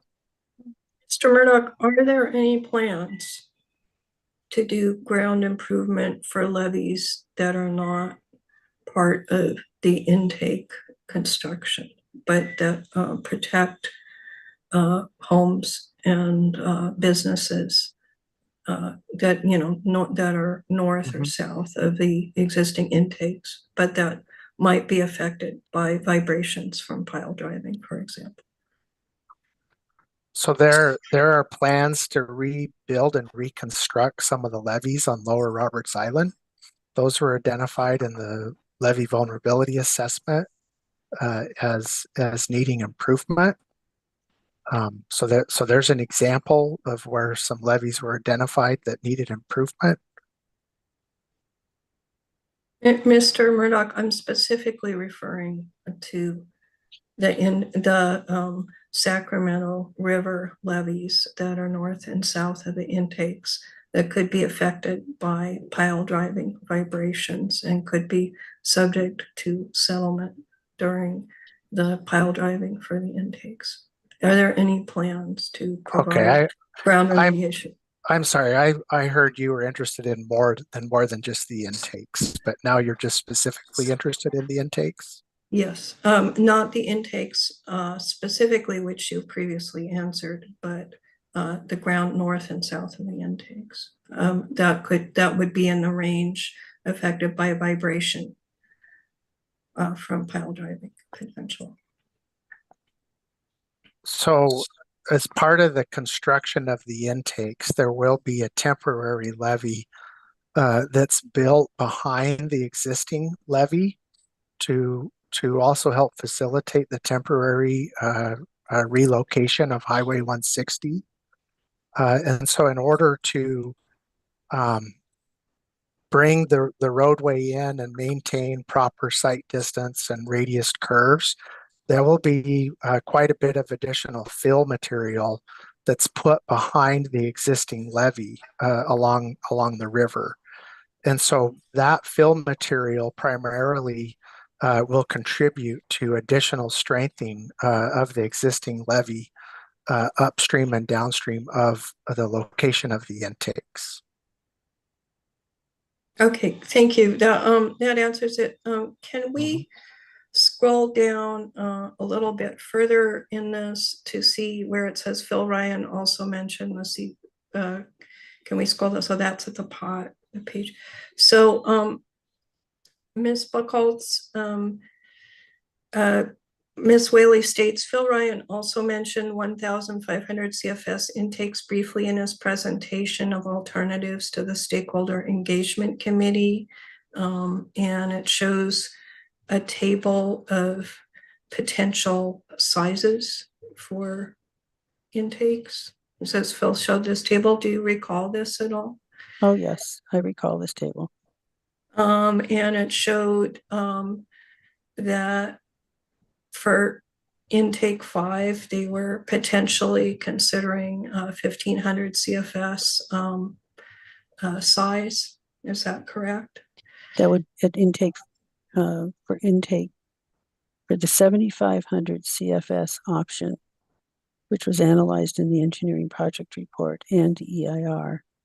The most northern location, intake 2, as we refer to it, would be a 1,500 CFS intake. Isn't there? Go ahead. Isn't there also a 4,500 CFS option, which That would, shows intake 5 with 1,500 CFS? yes. And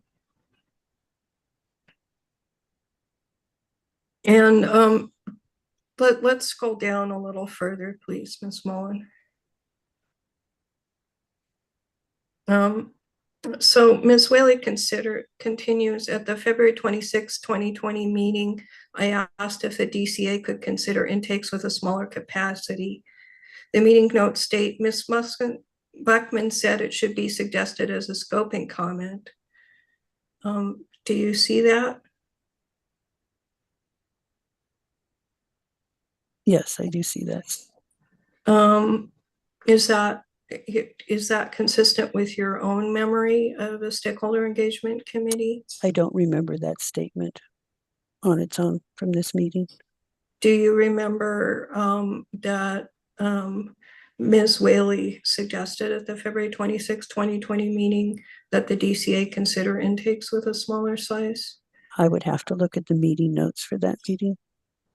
Isn't that a pretty significant request from the stakeholder engagement committee? Member for North Delta businesses and for Hood, which is the most affected? I'm not sure I could say how to qualify that, but it was a request. We heard many times this request. So Ms. Whaley said, since Phil Ryan is now mentioning 1,500 CFS intakes as part of the DCA's alternatives, I'd like to ask the DCA to provide conceptual design for the smaller 1,500 CFS capacity intake that Phil mentioned in the slide. Do you see that? I do. And she says, I'd like to compare the footprint and local impacts for the 3,000 CFS intake with the impacts for 1,500 CFS intake. Do you see that? That's what the statement says. Was that information ever provided to the stakeholder engagement committee? So we described in subsequent meetings, and I don't remember which meeting offhand, but we described what the 1,500 CFS layout would be for both the at intake 2 and at intake 5. And those are included in the engineering project report and in the EIR. Ms. Buchholz? Can I? Yeah, go ahead. I was just going to maybe clarification to the table that we're looking at. Gwen, I don't know if you can go on mute. Thank you. The project alternatives looked at included different alignments as well as different flow capacities. And so the options shown on the left there identify the different flow capacities. And then depending on the flow capacity that needs to be achieved, that would indicate which intake structure might provide water at 3,000 CFS versus 1,500. So to just suggest a 1,500 CFS intake structure, if it doesn't meet the capacity requirements, then that may not make a lot of sense. And so I think the purpose of this table here is to identify the different intake sites that were considered at different flow capacities. And maybe you already understood that, but I thought I'd just provide that clarification.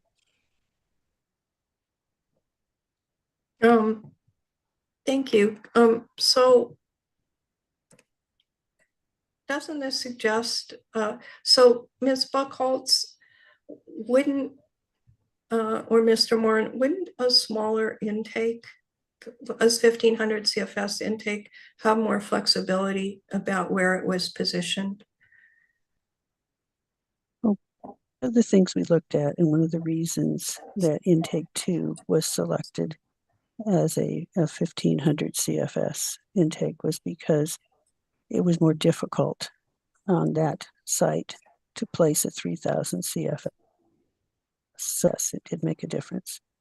And with respect to intakes 3 and 5, it didn't really make that much difference on the intake sites. If you go back to the overall area between CE1 and CE5, we still had issues trying to find specific locations to meet all the criteria, or to meet most of the criteria, whether it was 1,500 CFS and 3,000 CFS.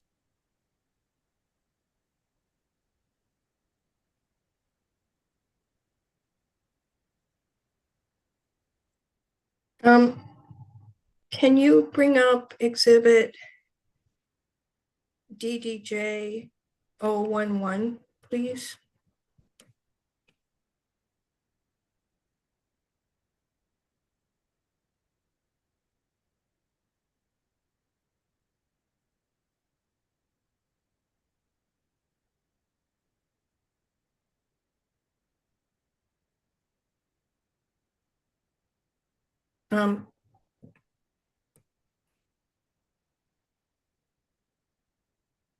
We're working on it.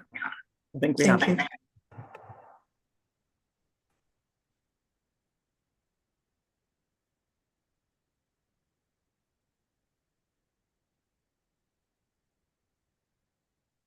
you. It looks like we don't have it unless we missed it.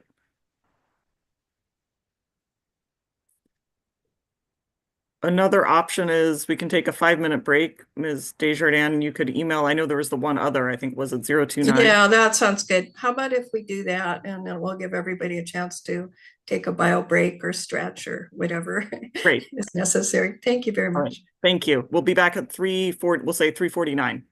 Thank you very much.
All right, it's 3:50. And turning to our court reporter, are you ready for us to go back on the record? Ready to go. Thank you. And see Ms. Carroll and Ms. Morris, you have your hand up, please. Yes, thank you. I know there's a lot of names, but I was hoping just to point out that the witness's name is Mr. Murdoch, not Mr. Moran. And just for the purposes of the record, and again, I apologize. I know there's a lot of names, but if we could make sure that we're addressing Mr. Murdoch by his real name. Yes, thank you, Ms. Morris. I think I caught at least one, but and did not correct that one, but thank you for the note. We will certainly attempt to address Mr. Murdoch by his name, and it's a good reminder, Ms. Desjardins.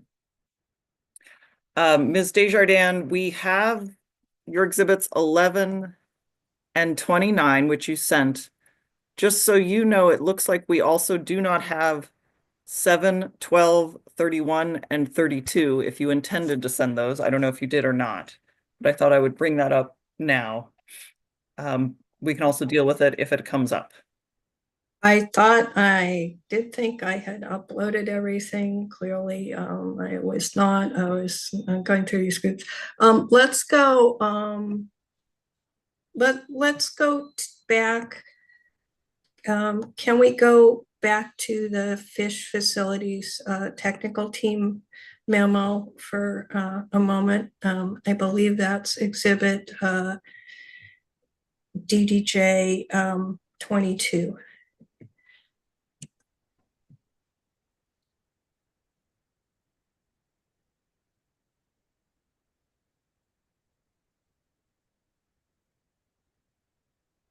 And can we go to page 33, please?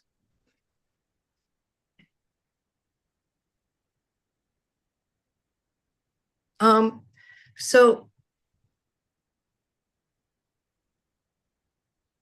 Ms. Buckholz, can you look at, let's focus on the section which says rationale. Ms. Buckholz, can you see where it says there is a high level of uncertainty as to the type and magnitude of impacts that these new diversions will have on covered fish species that occur within the proposed diversion reach? I can see the sentence, yes. And that much of this uncertainty stems from the fact that these facilities will be approximately 10 times larger than the largest diversion screens that have been constructed in this area thus far.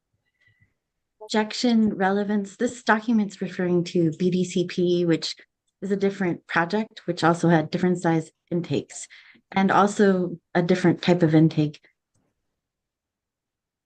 Where are you going with this, Ms. Desjardins? This was part of the, Ms. Buckholz did testify that the fish facilities technical team had screened this. There were some concerns expressed by the FFTT, and I wanted to see whether they were addressed. Are you able to establish, though, the relationship between the project that's being discussed here and what is currently being proposed? To the extent that this review is mentioned in there, I could go back to Appendix 3F as discussed in the document, and so we could pull that up instead. If we could go to Exhibit DWR 0015, please.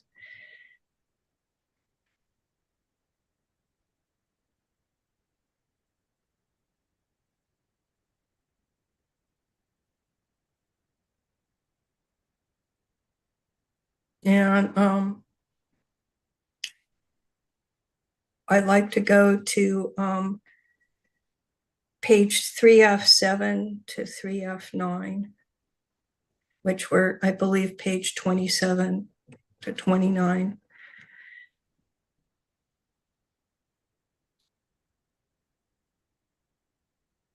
And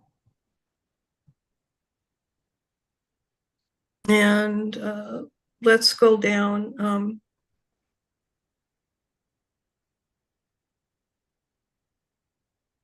Scroll down further. I'm looking for a specific paragraph.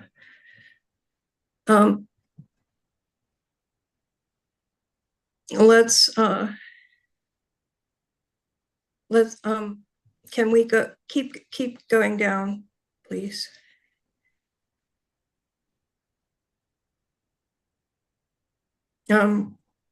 Continue further. Pause. Scroll up, please.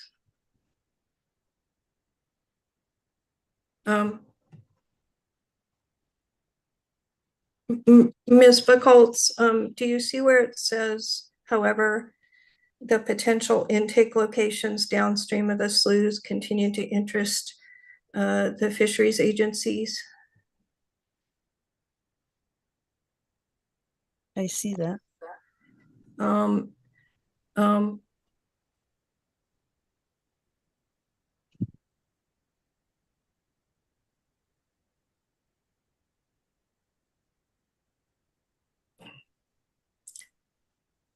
Do you see where it states the rationale for placing intakes as far upstream as feasible for smelt distribution is that portions of the smelt population in this reach that reproduce downstream of the intake locations would not be exposed to the intakes?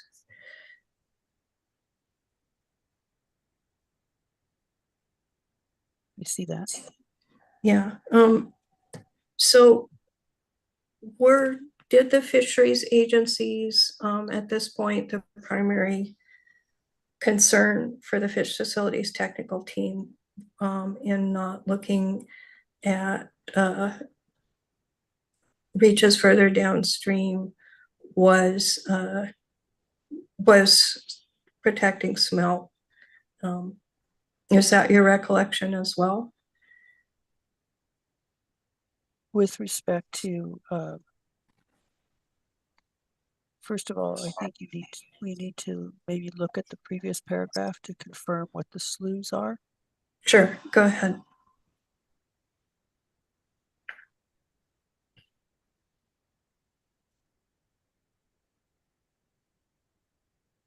Right. So it appears that the word sloughs are referring to Sutter and Steamboat sloughs. Could you repeat the question now that I'm oriented in the document, please? And Ms. Buchholz, could you please adjust your microphone? It's not terrible, but it could be better. Okay, it's better. Yeah, so this question, the potential intake locations downstream of the sloughs referred to downstream, I believe it was downstream of Sutter Slough to reduce exposure of juvenile salmonids and other covered fish. Is that your recollection? That's what the text on this document states. So in referencing in providing this document which you reviewed, did you consider this paragraph about the fish agency's interest in locations downstream of Sutter Slough? Objection Vegas to consider for what?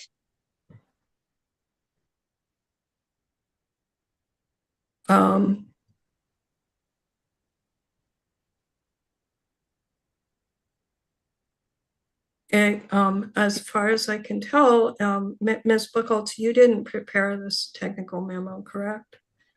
No, this is a copy from the previous BDCP/water fix that we used to inform our discussions on location. And this probably should be, with respect to that, those were coordinated discussions with the biologists that were working on the EIR.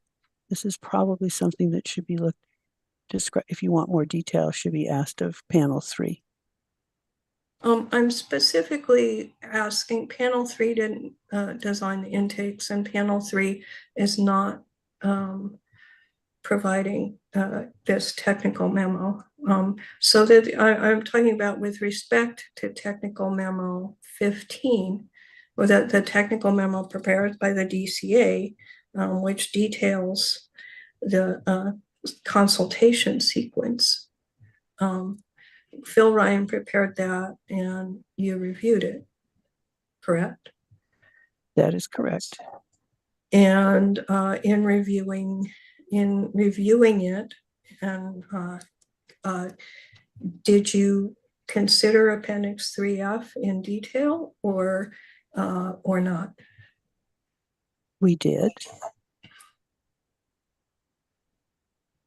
How did you consider that how did you consider this particular concern of the fish biologists in detail? Well, as you go down to line 28, their concerns were also for rationale for placing the intakes as far upstream as feasible for smelt distribution. That was one of the decisions in identifying the reach of CE1 to CE5 as possible intake locations. Ms. Mullen, could you please scroll down so we can see line 28? Thank you. Yeah. So Ms. Buchholz, going back to the statement to the Stakeholder Engagement Committee, which I cross-examined you on earlier, that location of the intakes is a regulatory process. The regulatory process was, this was part of the regulatory process, the review by Fish and Wildlife, correct? I disagree with that statement. Okay. Yeah. Okay, so what regulatory process had determined the locations upstream of Sutter Slough at that point? So we were considering about the regulatory, we were concerned about when we were going to get our permits from the resource agencies. And by meeting with the resource agencies through the fish facilities technical team, or they met with them, that was what in BDCP water fixed. But it wasn't, we also considered this report from those resource agencies in developing it so that we would develop a location for the intakes that would provide an intake locations that would minimize the disturbances to the fish populations as one of the screening criteria. And we used this technical memoranda from BDCP Waterfix to inform those decisions. But the regulatory process itself is the biological opinions in the incidental take permits.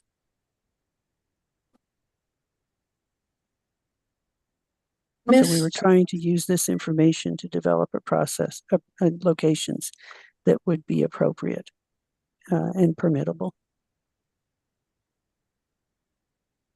Okay. So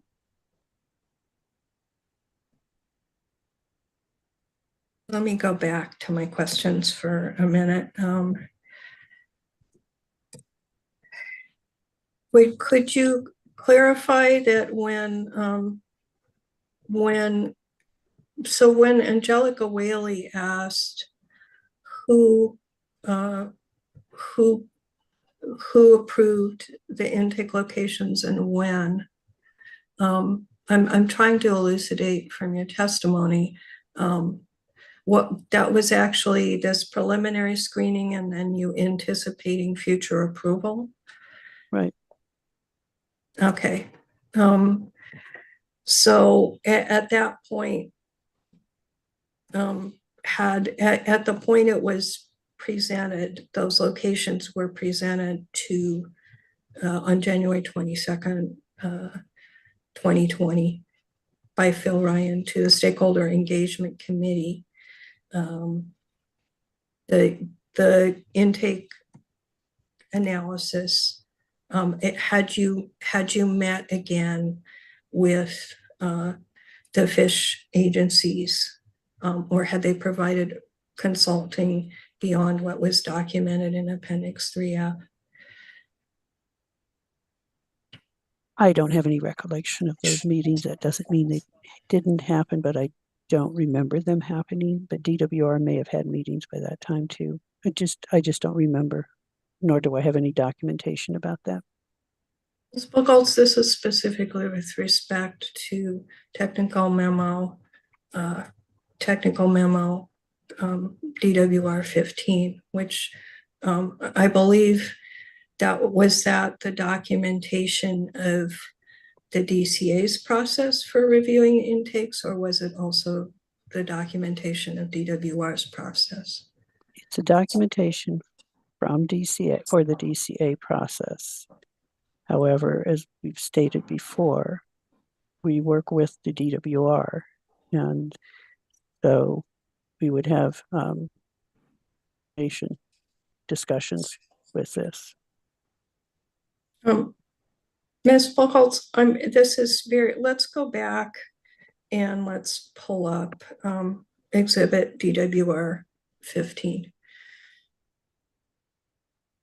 I'll ask the same question of Mr. Moran as well.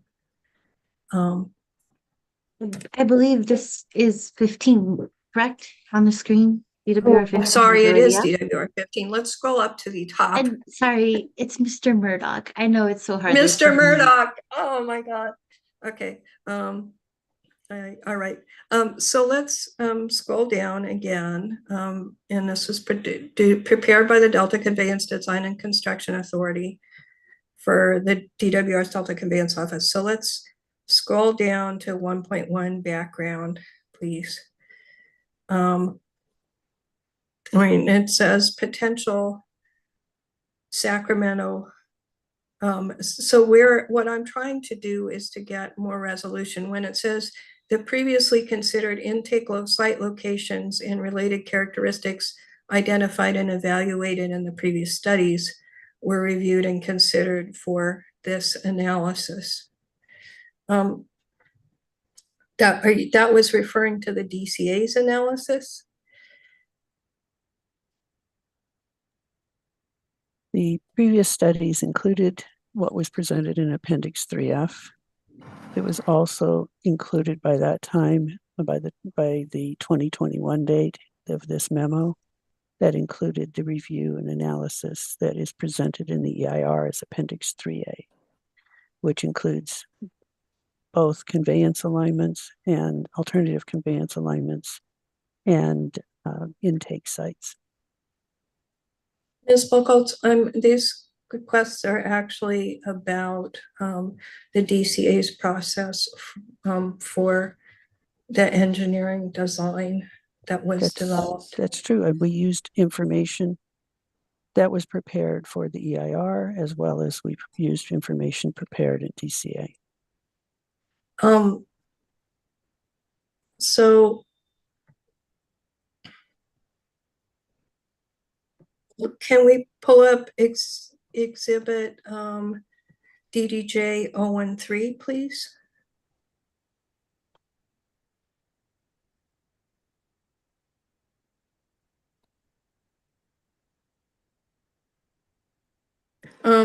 So Ms. Buchholz, this is a copy of oh, I'm sorry, this is not the right. Never mind. I pulled up the wrong thing from my files.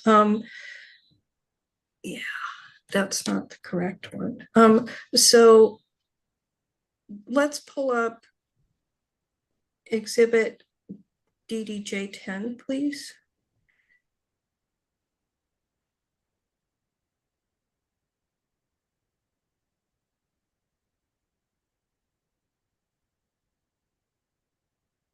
Um,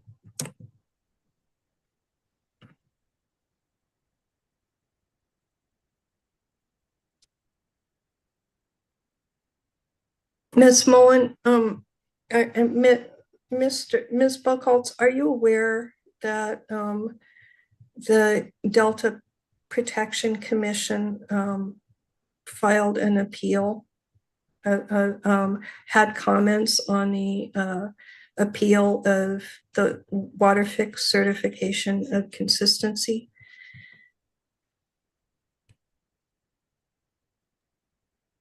Objection, relevance. We'll briefly see where this is going. Go ahead, Ms. Buchholz. I don't remember the specifics of appeals of the certification of the water fix. I Thank don't you. remember this letter specifically at all.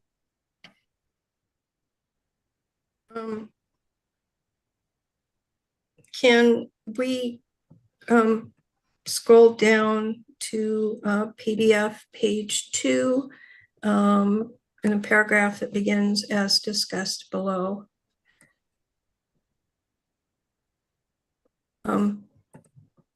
Ms. Buchholz, are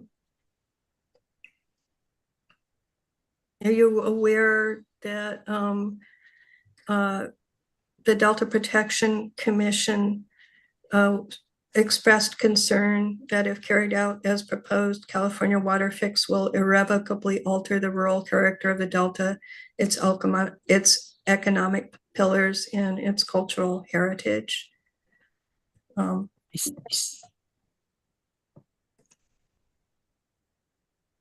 Were you aware of those concerns expressed? I don't remember this letter specifically at all.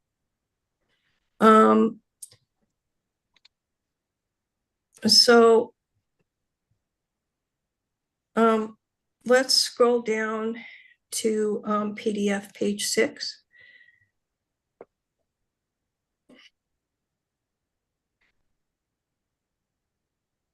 Ms. Buchholz, were you aware that the Delta Protection Commission had expressed the concern about the water fix project, that it is not hyperbole to suggest that the CWF project presents an existential crisis for the small Delta communities that would be most affected by the protracted intensive construction period, the permanent infrastructure, and the radical, not evolutionary effects on the Delta economic drivers of agriculture, recreation, and emerging heritage tourism?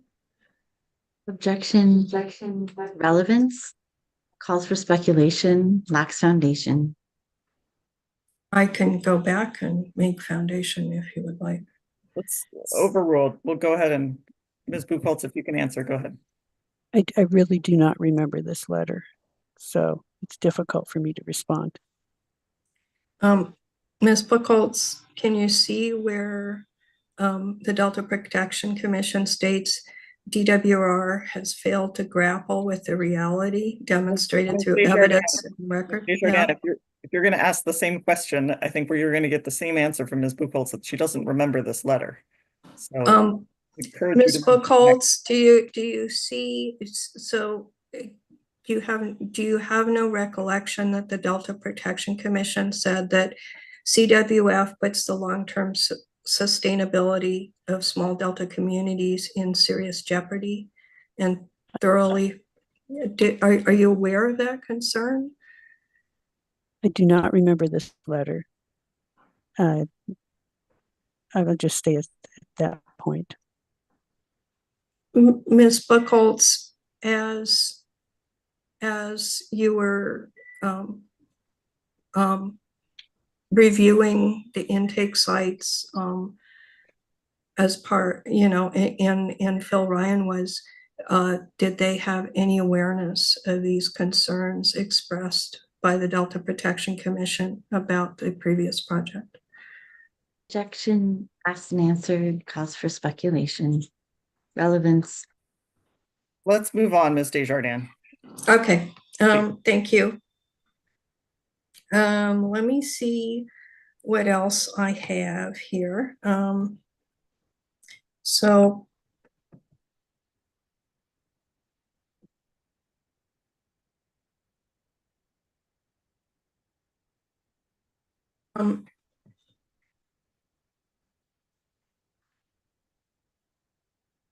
I'd like to go to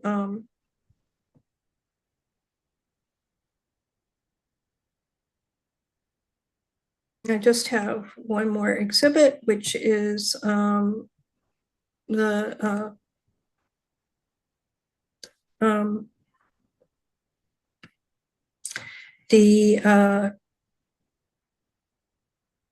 I would like to pull up exhibit DDJ 036, please.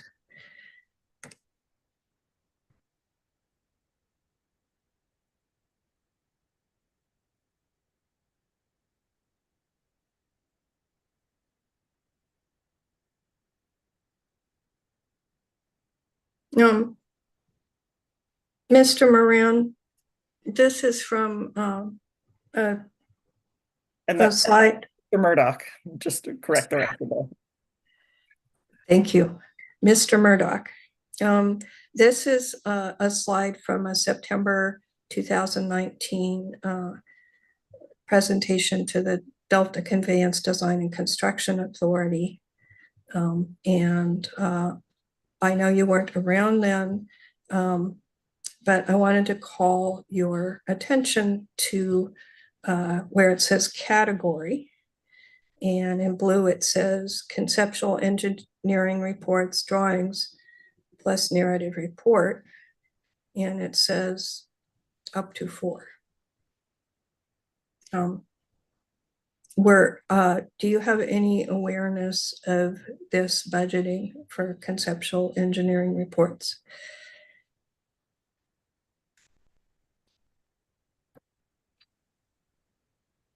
This is the first time I've seen this slide. I guess as I look at the category there, the engineering or the concept engineering reports, drawings, and narrative report, I can only make assumptions that that was referring to what may eventually become the engineering project report. With the up to 4 budgeted, I have no familiarity with that. Maybe ask Miss Gwen Buchholz if she can provide interpretation of this slide.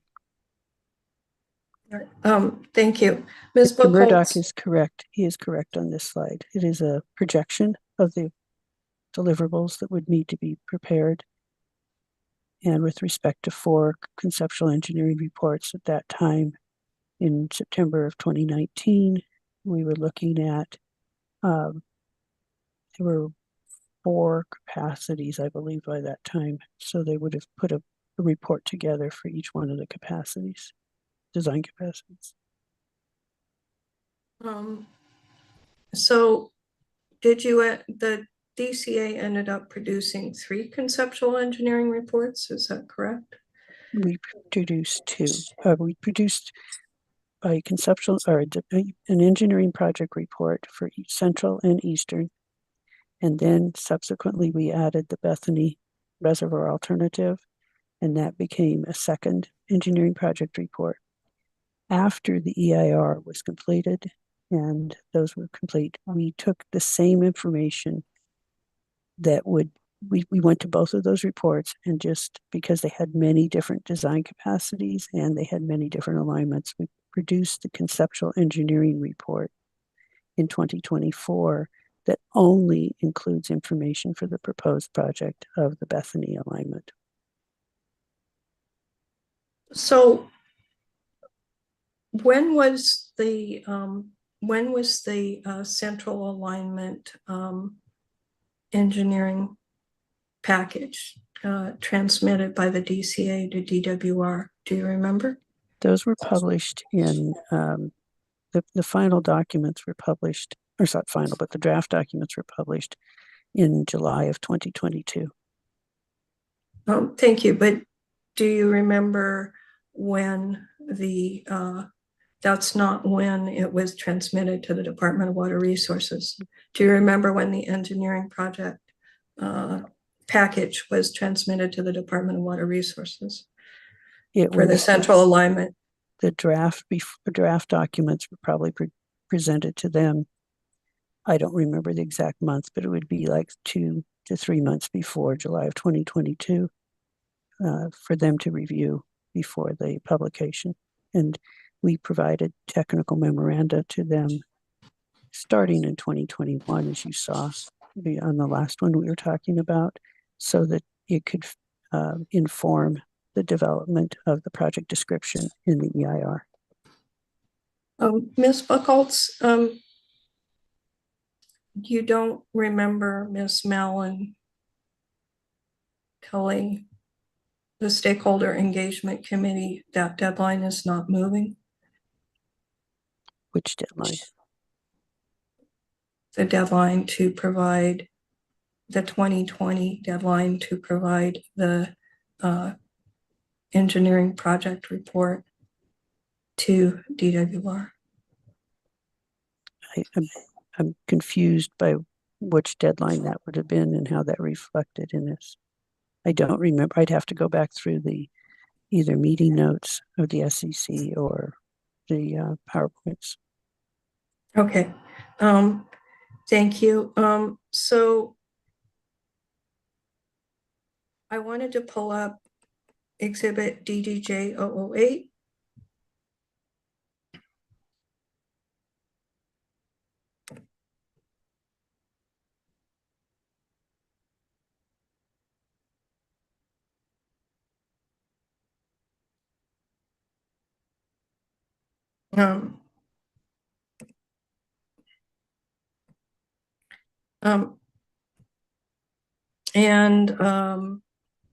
Ms. Buchholz, this is a copy of the intake design criteria and performance monitoring development for the previous project. It was a work plan developed by the fish facilities technical team. As you can see on the cover page, are you familiar with this document? This document does not look familiar, and I don't know if it was. If the second page on this shows who prepared it and when. Let's scroll down to the second page.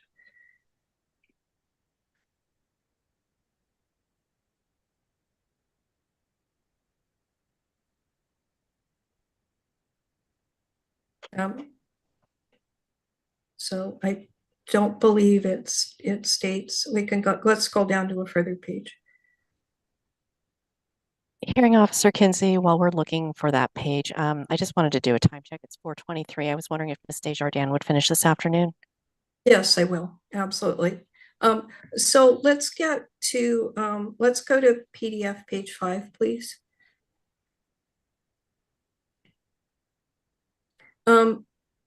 So Ms. Buchholz, what I'm primarily concerned about is Part A, and if we could scroll in our studies to inform intake facility design. No, sorry, scroll out. Yeah, there we go. So Ms.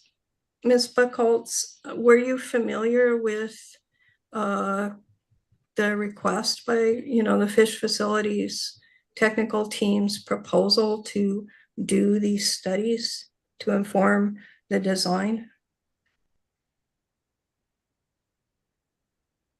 So I'm not, the report doesn't look familiar, but the studies, or many of those, are within what was required in WaterFix by the biological opinion and the incidental take permits for WaterFix.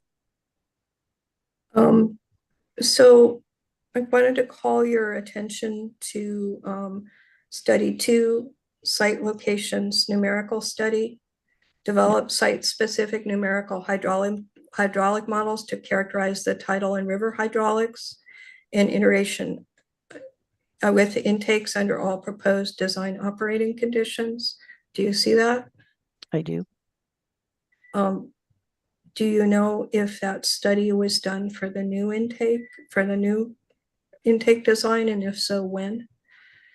So if you look at the technical memoranda, the initial portion of those studies have been completed on two-dimensional modeling.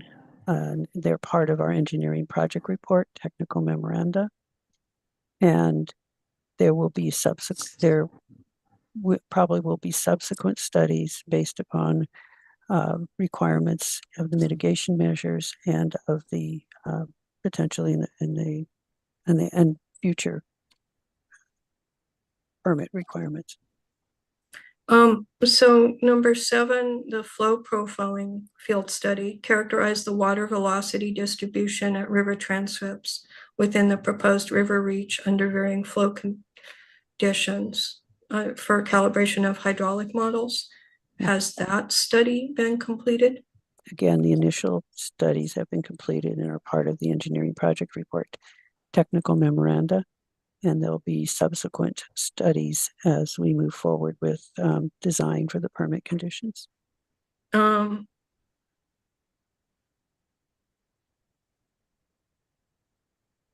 the refugia field study, number 4, evaluate the effectiveness of using refugia as part of intake structures and fish screen design to provide holding habitat for juvenile fish passing the screen. Has that been done? That has not been done. That would be done during the design phase and in accordance with permit conditions. Predator habitat locations, identify the locations and physical and biological characteristics for locations where predatory fish congregate, develop design and management criteria that would serve to reduce predation risk. Has that been done? That has not been done, and I don't know if that will need to be done, but panel 3, there's participants on panel 3 that could address that. What about the site location lab study, optimize hydraulics and sediment transport issues at the selected sites? Was that done? Again, initial studies were done, and there'll be subsequent studies and design in accordance with permit and design criteria requirements. Ms. Buckholtz, didn't the intake site selection tentative in January 22nd, 2020 precede the completion of these studies, of the initial parts of these studies? The information that was presented at the Stakeholder Engagement Committee in January of 2020 and in the engineering studies that were completed in prior to to inform the EIR were completed with the knowledge that these detailed studies would need to be completed during design.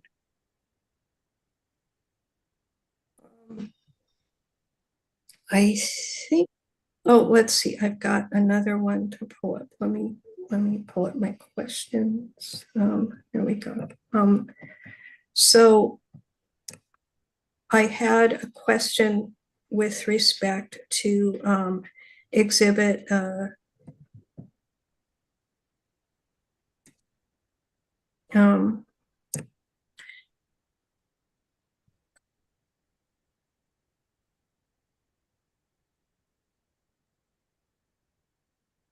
DDJ 29.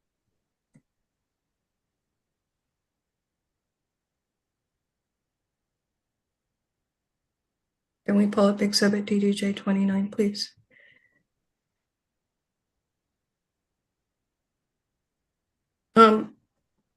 So Ms. Buckholtz,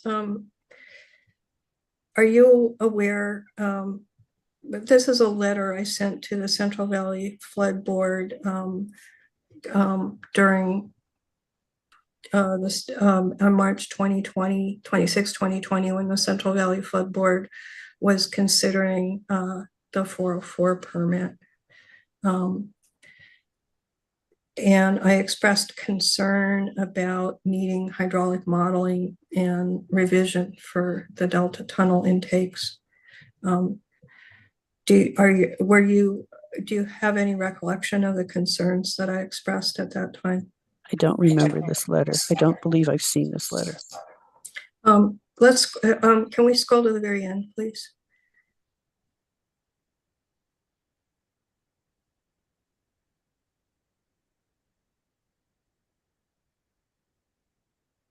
let's scroll down.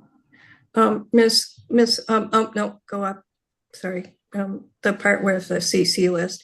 So, Ms. Buckholz, this was CC to Phil Ryan, who was the intake lead at the time, correct? That's correct. And to Catherine Mallon, who was the director of the Delta Conveyance Design and Construction Authority, correct? Yes. Okay, thank you.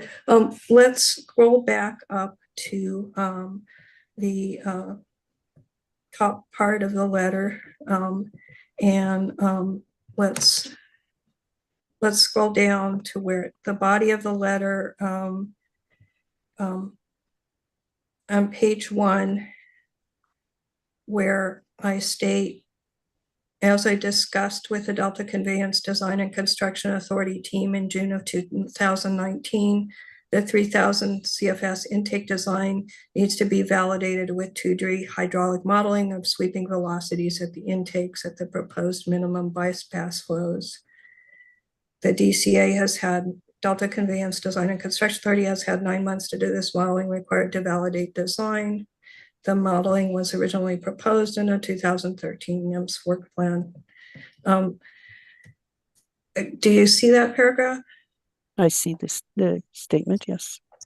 Do you remember the June of 2019 meeting with Catherine Mallon and yourself and Phil Ryan?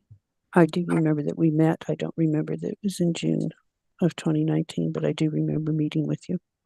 Do you have any memory that was one of the concerns that I expressed?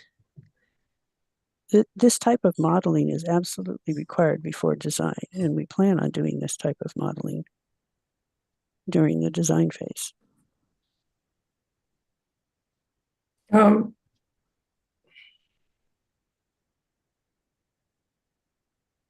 Do you see where I stated on at the bottom of page 2? Let's go to the page 2 just above the footnotes. It's dated reasonable alternatives that should be analyzed include both significantly reducing the size of the intakes and moving them upstream to a less tidal location. Moving intakes upstream would also help address the impact of higher estimates of sea level rise on the project. I see the statement. Yeah. So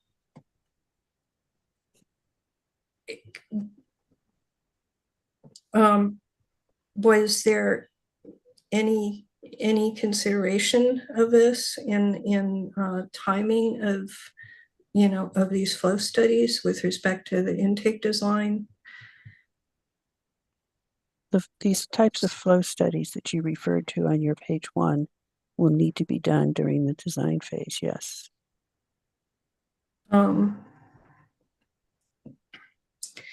Okay, so let's go to page 2, where I discuss the issues. Let's go up a little bit. Where I say, that's fine.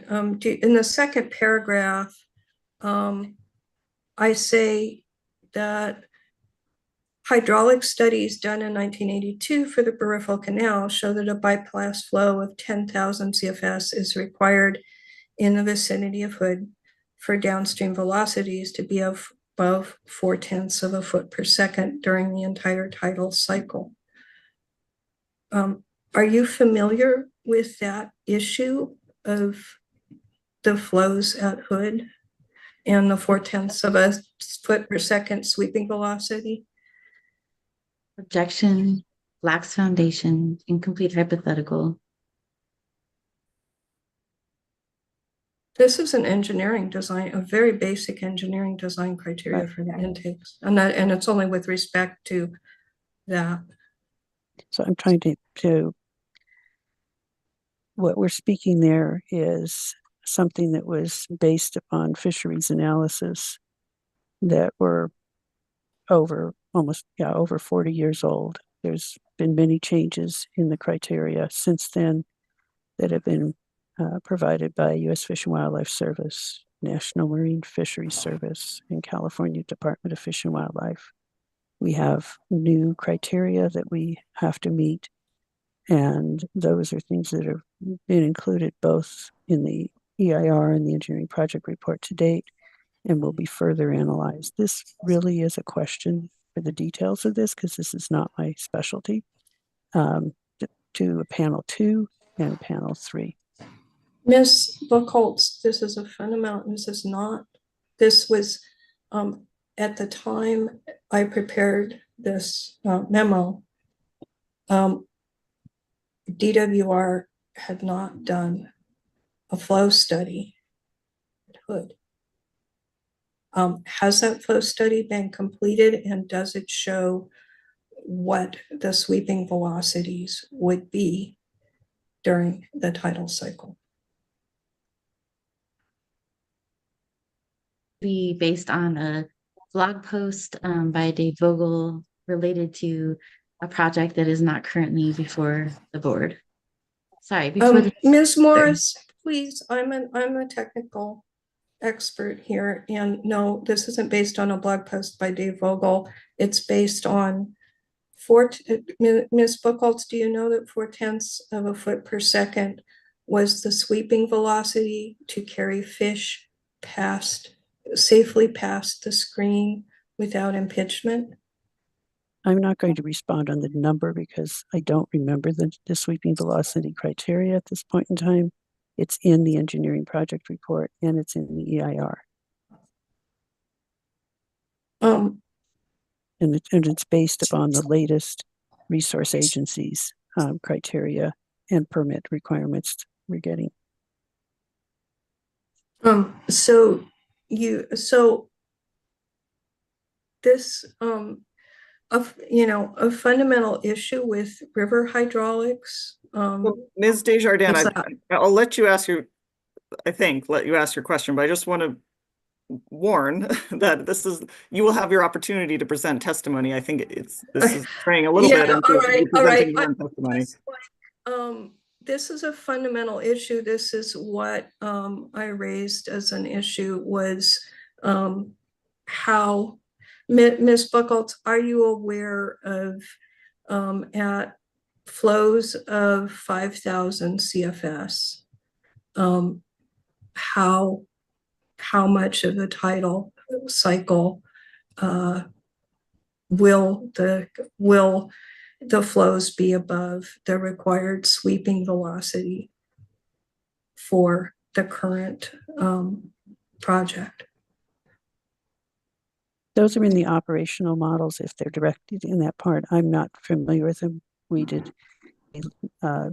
worked with the modelers to determine certain aspects of the intake structure dimensions, but those would all be analyzed further during design of the intake structures and that part. And they're really part of the modeling, the operational modeling that's going to be presented by panel 2 and the effects analysis that are in panel 3. They're not part of our work at DCA.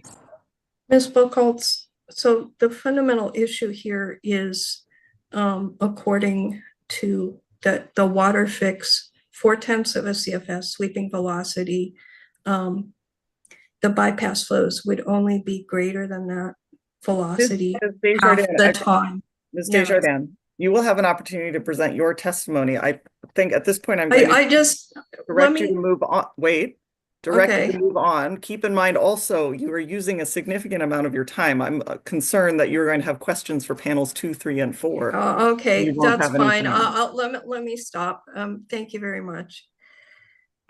Did you have any other follow-up questions? Well, I did, in that if it was just that if the intakes can only divert half the time at low flows, isn't that an issue for the project? Objection, relevance, based on facts not in evidence, and complete hypothetical. Sustained. Okay, thank you. Thank you, Ms. Desjardins. Okay. We are at 4:40, so we're close to our end of the day deadline. Did I miss anyone in terms of cross-examination? I'm hoping I did not, and I don't think I did. So I will look to Ms. Carroll. You actually don't have to tell me now. You can tell me tomorrow morning if you prefer. It's up to you. Do you anticipate, if you know, having redirect for the witnesses? We don't anticipate having any to redirect. Okay, thank you. Do you want, is that a final call? I should have, or do you want to wait until Yes. tomorrow morning? They're your witnesses, so if you want to call them back in the morning, you can. All right. Then with that, I wanted to thank all of the witnesses for your long 3 days. I know this is a lot. I really appreciate your testimony and thank you for staying with us till the end of the day today. You are excused. And Thank you. I will ask the parties to this proceeding to review Ms. Carroll and DWR's proposals for May dates, additional May dates for the hearing.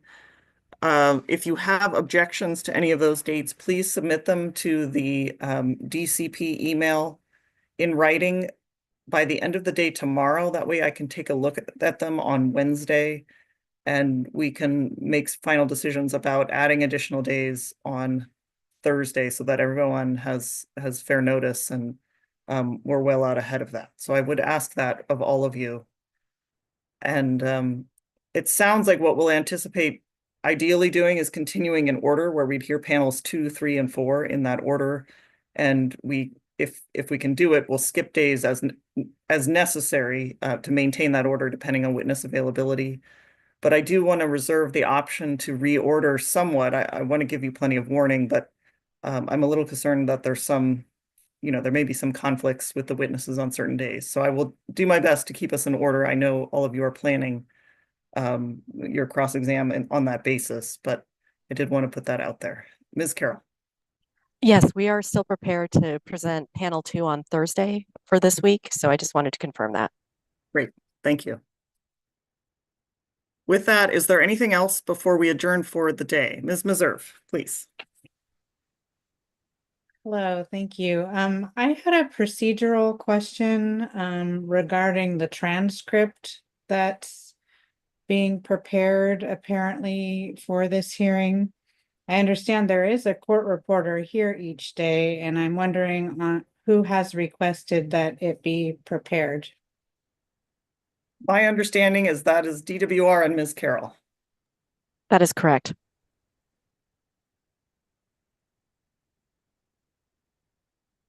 Okay. Yes, I am seeking the transcripts and DWR has advised me that it does not have any transcripts, and so hence my question. That's also correct. We have not received them yet.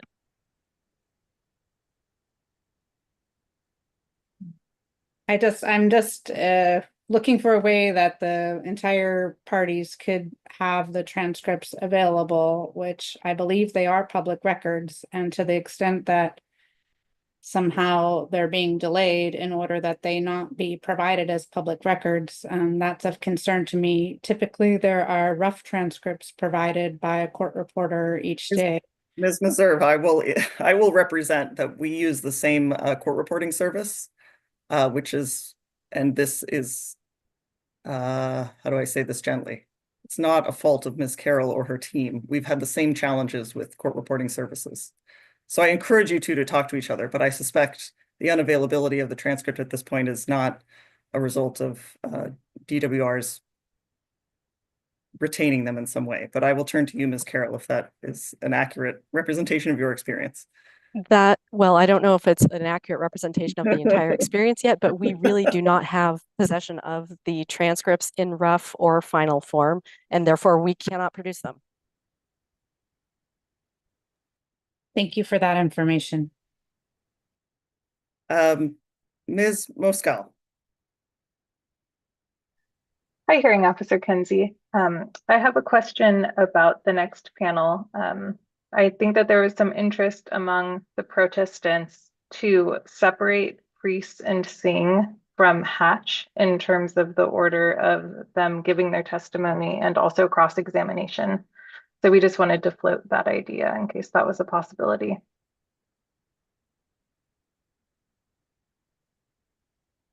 I guess my question was going to be why? Why? Why would that be more efficient? Because pre-sensing, they're much more interrelated, but we don't see a huge benefit from cross-examining Hatch at the same time, and it would increase flexibility for people who are cross-examining one but not the other, and just add certainty for some folks. Ms. Carroll, do you have an objection to that approach? Yes, we structured our panels specifically so that they would make the most logical sense. So we would like to maintain the structure we've provided. I think, and Ms. Moscal, did you have a follow-up? No, I was just going to say we understand. We just thought it was worth asking. Thank you. And thank you. I'm always looking for ways to make this move more efficiently and also logically. Ms. Desjardins. I just wanted to say that I too have an interest in transcripts, and it would be helpful if there would be some procedure for DWR, the same procedure for all protestants for DWR to provide it, whatever that procedure is. And I will just ask as a, maybe I'll do it this way. I think the transcripts are not within the State Water Board control, but I would encourage DWR or ask to maybe come up with a proposal as to how those may be distributed or not. I realize there are contractual issues, but I believe they are public records. So I will leave that to your able hands, but it would be helpful if you could communicate to the parties, the other parties. Yes, we'll coordinate and we will get back to you. Thank you. Is there anything else before we break until the 17th?